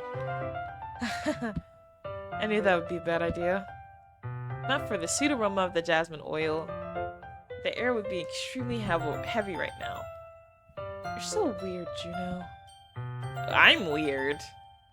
I had blood on my finger. Yuri giggles shyly. Huh? Yuri calling me weird? Oh, right. I have no response to that. Where do you keep your bandages? Oddly enough, I really like, as far as the dairy types, I really like yanderes. Like, well, when they're written, I would like when they're written in such a devastating way. For example, I think the worst yandere example probably would be Yandere Simulator, but if when they're written in such devastating ways, like for example, Juno, I really like the way she's written. Just off the top of my head. I'm not gonna spoil anything, just in case you have not seen Humai Nikki, but yeah, I'd like yanderes because, but only when people write them in a specific kind of way to where it's so, the obsession consumes them as a person. I really like when they write them that way instead of like the kind of fan service way. I don't like the fan service with yanderes. I don't think I need one, actually. It was a tiny cut. Look, it already stopped bleeding. I see. That's relieving. The tension is quickly lifted. We each resume our respective activities. Exactly. I agree. I agree. Yeah, we don't need to talk about it anymore. I watch Yuri's knife cut through the ribbon like it's nothing but air. Yeah, because, you know, a normal person would just take some scissors. Meanwhile, I continue to make progress on the paper.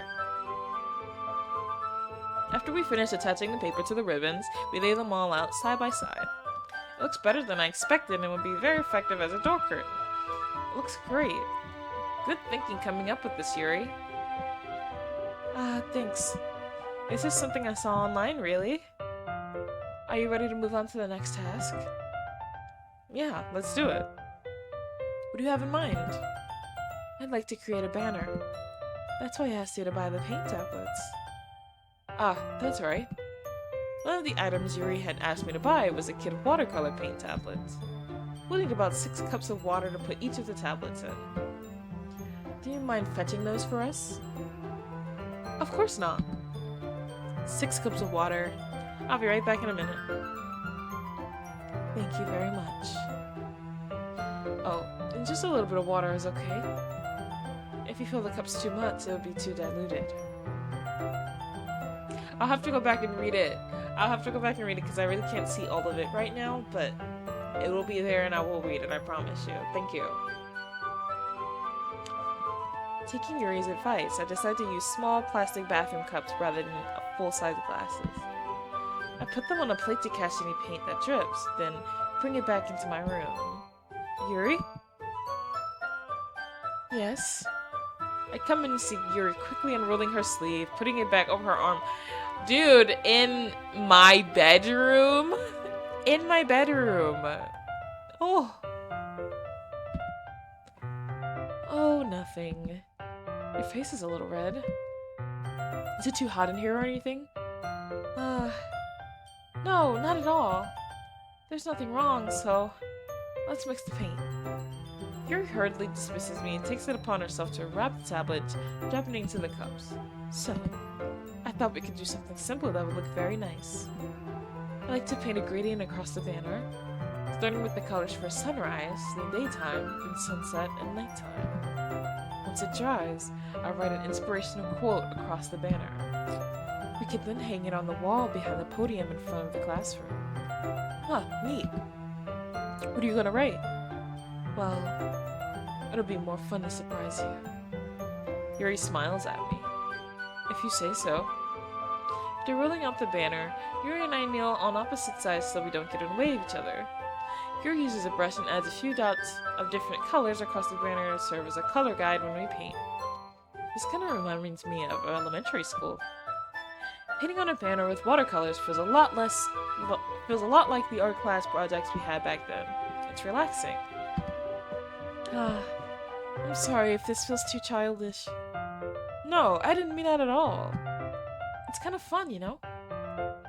Yeah, it is fun. I'm glad you feel that way too. Yuri stops painting for a moment, thinking to herself. For me, I don't need to go out and do crazy things to have fun. Do crazy things? Don't know about that. In fact, I don't usually even want to. I just like when I can spend time with one other person. Even if it's something simple, like reading. It doesn't even matter if we don't talk much. Just having a friend next to me makes things feel a little bit nicer. I think that's all it takes for me to be happy. Is that so? Even if Yuri and I are quite different, I can understand where she's coming from. I feel that way about things like anime and games, where simply sharing the experience with someone can make me happy. I feel the same way. Yuri smiles gently. I knew you'd understand. Yuri leans over the banner to grab an unused paintbrush, but I move at the same time, causing my head to bump into hers. Sorry. Yuri reels back, and I quickly lift my hands in surprise. Are you hurt? No, I'm not hurt. It just startled me, that's all. Sorry, I should have asked you to get it for me. It's not your fault. Your face. There are droplets of paint on Yuri's face and neck. Oh, okay, this part. Is there something on my face? Yeah, I accidentally got paint on you. Sorry. It's totally my fault. I'll get a towel right away. I rush out and fetch a small towel, then I dump it in with hot water. I return to my room and kneel back down in front of her. Ooh, another one. Another one gotten. Here. I pat down Yuri's face and neck with a towel. Is something wrong? It's hot. I just didn't expect it. Sorry. I didn't want to use cold water. Having finished, I start to retract my hand, but Yuri suddenly holds my wrist. Oh, Yuri, you're so pretty. Wait. Huh? Just for a little longer. It feels really nice. Yuri's so touch-starved. I keep my hand still against Yuri's neck. She looks into my eyes. It's an intense expression I've recognized from when she reads her books. Almost as if she's lost in a daze, enveloped by her own thoughts. She breathes gently, half with her slightly parted lips. What's happening? Is it the aroma of the jasmine oil giving me this dizzy feeling? Your gentle fingers wrapped around my wrist send a tingling sensation through my arm. And suddenly, her face seems to be much closer to mine than it was a moment ago. Yuri slowly pulls away. Sorry. I've been feeling a little lightheaded today. I didn't mean to space out. It's fine. The moment's over as soon as it began. Yuri picks up her brush again. But her movements seem clumsier, like she's unable to focus, and remains silent, forced to ignore the event that just transpired. I hesitantly retrieve my own brush and continue, following Yuri's example. That should do it. I finished filling the night sky with white dots that look like stars. Looking at the banner as a whole, it's very pretty and natural looking. I think it came out better than I expected. I'm really happy with the results. Yeah, me too. Are you gonna add lettering now? Not yet. I need to drive first. That's true, but won't it take a while? Well, perhaps it'd be best to leave it here, then have you bring it in the morning. I can do the lettering in the classroom before our event starts. Is that okay? That's totally fine. Wonderful. In that case, I don't think there's anything more for us to do here. Phew. You say that like you're glad it's over. Was I wrong to assume you would at least enjoying yourself a little bit? No, it's not that. I'm just glad we managed to get everything done. I see. I am too. I was a little concerned about time. I need to start making dinner soon. So you don't have any time left? I was secretly hoping we would have extra time after finishing the work. Well, Yuri thinks to herself, I think it would be too irresponsible of me to wait much longer. I'm sorry. I was hoping there would be more time as well. It's probably my fault. Sorry for being such a slow worker. No, it's not your fault at all. And the important thing is we got everything done, right? Yeah. So, I shouldn't be disappointed or anything. Gathering all her things, Yuri seems to look a little downcast. I understand why. It sounded like she really gets the opportunity to spend time with friends in a relaxed environment. That doesn't mean this is the last time this can happen. Once Yuri packs up, I walk her out the front door. Thank you very much for having me today. No problem. I was glad I was able to help. Just let me know if there's anything else you need me to bring tomorrow. I will. Well then. Yuri fidgets. I guess I'll see you tomorrow. Wait. You kind of say that without thinking. About today. It's fine that we didn't have as much time as we wanted, because we can do this again. Whenever you want. You can come over, or we can go out somewhere. Ah, I forgot you don't like going out much. As I stumble over my words, Yuri simply smiles bashfully. Anyway, you know what I'm trying to say, so... Has no game. MC has no game. You're very thoughtful, Juno. Yuri takes a step closer to me and then briefly squeezes my hand. Oh, jump scare. I kind of like that about you. Well, how am I supposed to respond to that? But I don't even get a chance to as Yuri suddenly pulls back. Sayori. Huh? Ah. Hi, Juno. Sayori. Just now, we weren't. Oh.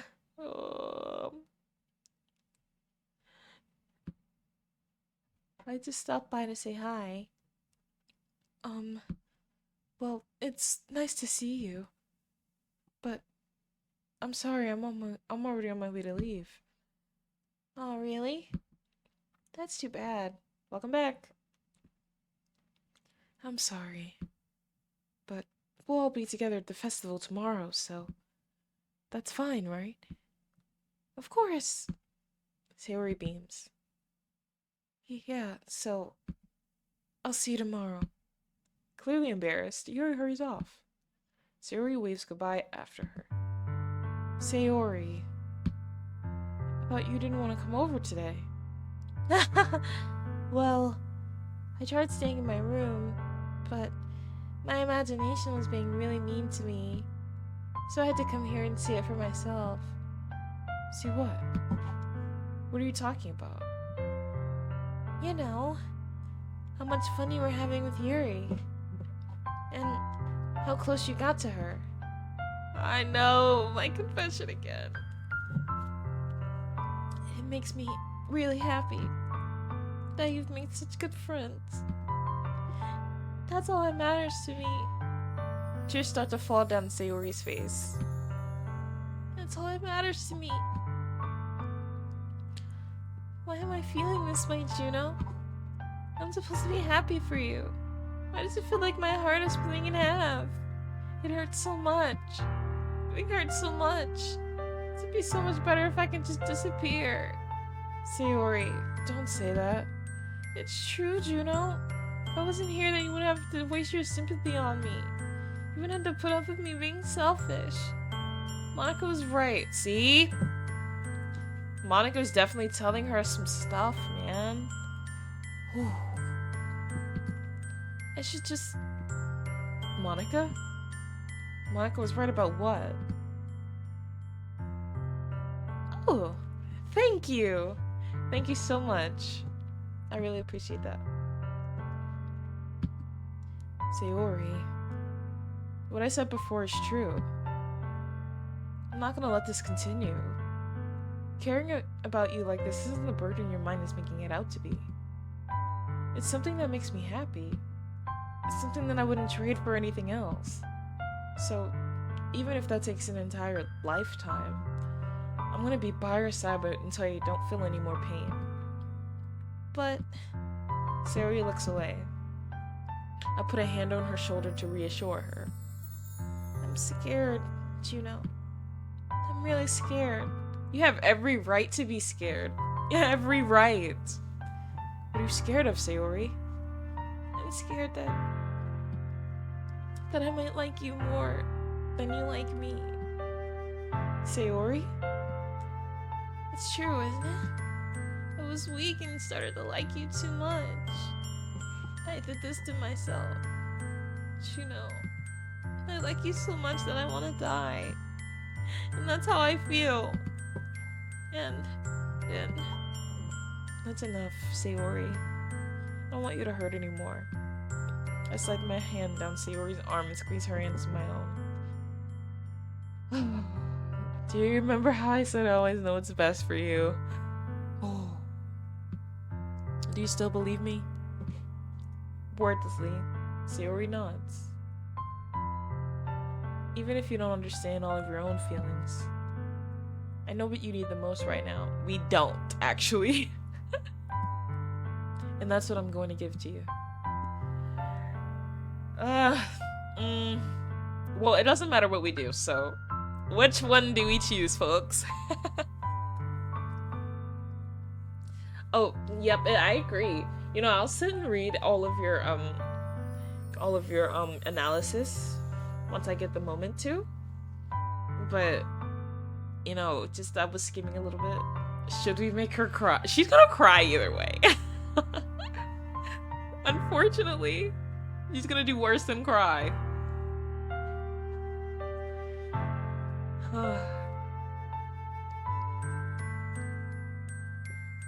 Ooh. Let's see. I'm gonna choose with my eyes closed. What did we choose? Oh, okay. I chose my eyes closed. I love you. Huh?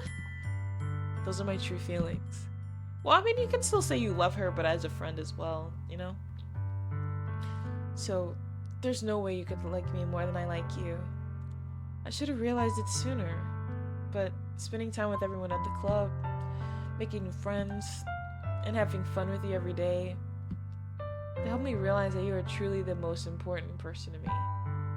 That's why I'll accept any of your burdens. As long as we continue like this every day,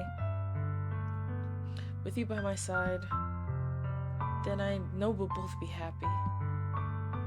Juno. Suddenly, Sayori wraps her arms tightly around me. Juno. It's in confession. It's confession in the game. Is this really okay? I hold Sayori in my arm and pull her closer. You'll never have to let go of me again. I love you, Juno. I want to be with you forever. Me too. I feel Sayori's grip around me weaken a little bit. What is this? Sayori? I'm supposed to be happy right now. I always thought this would be the happiest moment for me. But why? Even now, When will the rain clouds go away? They're not going away at all, Juno. It's okay, Sayori. It might take some time for things to get better again, but no matter how long it takes, I'll be there every step of the way. That's all that matters right now. Okay. Into an actual dating sim? No, I have not. I have not at all, but whew, that might cause some trust issues. I trust you. Sayori and I slowly release each other. So, I guess that makes the festival tomorrow our first date, huh? What are you saying? I don't want to think about those things, you know? I want everything to be the same as it always has been, even if we really are a couple. I don't know if I can handle anything more right now. It's really new and scary to me. I understand. We'll go at whatever pace suits you best. Hey, Juno? Sayori gazes at me once again, smiling sadly. Even if I get really, really sad, this is the best thing for me, right? I don't really understand what Sayori means by that.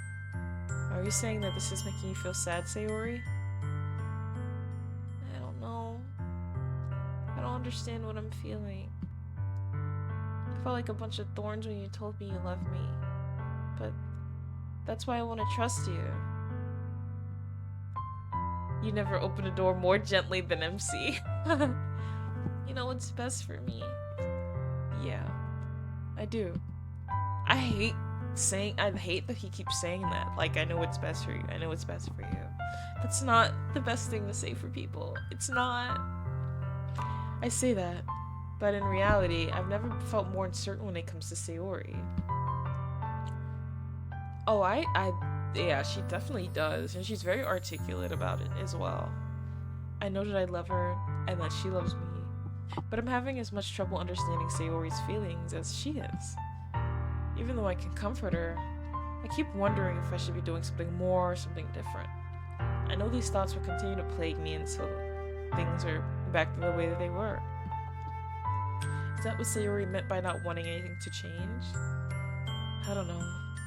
But I know I'll give everything I've got. Sayori is the most important person to me. And I'll do whatever it takes to have a happy future with her. Ooh, I hate this day. This day always starts so quietly.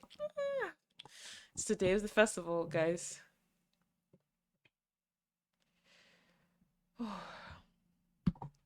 Of all days, I expected this to be the one where I'd be walking to school with Sayori. But Sayori isn't answering her phone. I considered going to her house to wake her up, but decided there's a little too much. Meanwhile, the preparations for the event should be nearly complete. The banner Yuri and I painted is dry, and I gently roll it up to take it with me. She sent me a pleasant text reminding me not to forget anything, and I reassured her. Funnily enough, I probably feel the same way as Natsuki about the event. I'm more excited for it to be over so I can spend time with Sayori and Yuri at the festival. But, knowing Monica, I'm sure the event will be great too. And Juno, you're the first one here. Thanks for being early. That's funny. I thought at least Yuri would be here by now. Monica is placing little booklets on each of the desks in the classroom. They must be the ones she prepared that have all the poems we're performing. In the end, I found a random poem online that I thought Monica would like and submitted it. So that's the one I'll be performing. I'm surprised you didn't bring Sayori with you. Yeah, she overslept again. Yes, I agree, because it makes me so unsettled. I'm so unsettled right now. That dummy. You'd think that on days as important she'd try a little harder. Oh, God. MC! I say that, but I suddenly remember what Sayori told me yesterday. And I suddenly feel awful, knowing that it's not nearly that simple for her. I only said it because it's the way I'm used to thinking. But maybe I should have gone and wake her up after all. Ah, you should take a little responsibility for her, Juno. I mean, Especially after your exchange with her yesterday. You kind of left her hanging this morning, you know. Girl, you are sick. You are a sick individual. She is a sick individual. Oh, for that comment. That is a sick comment, Monica. Oh man. Exchange? Monica, you know about that? Of course I do. I'm the club president, after all. But I stammer, embarrassed. Did Sayori really tell her about it that quickly? That we're a couple now? I didn't really plan on bringing it up with anyone yet. Jeez. You don't know the full story at all, so. Don't worry. I probably know a lot more than you think. Huh? Monica is being as friendly as usual, but for some reason I felt a chill down my spine after hearing that. Yes, she is toxic. She's toxic as hell. Hey, do you want to check out the pamphlets? They came out really nice. Yeah, sure. I grabbed one of the pamphlets laid out on the desk. Oh, yeah, they really did. Something like this would definitely help people take the club more seriously. Yeah, I thought so too. I flipped through the pages. Each member's poem is neatly printed on its own page, leaving an almost professional feel. I recognize Natsuki's and Yuri's poems from the ones they performed during our practice. What's this? I flipped to Sayori's poem. It's different from the one she practiced. It's one I haven't read before. Get out of my head, get out of my head, get out of my head, get out of my head, get out of my head, get out of my head. Get out of my head. Get out of my head before I do what I know is best for you. Get out of my head before I listen to everything she said to me. Get out of my head before I show you how much I love you. Get out of my head before I finish writing this poem. But a poem is never actually finished. It just stops moving. Where's Monica?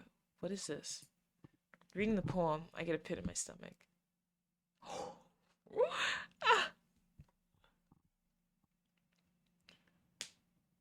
Oh god, no, it really is. Like, that just goes to show you how far Monica was at this point, how far gone she was at this point for her to not care this much. Because mind you, she's been already just going through the loop for however long. And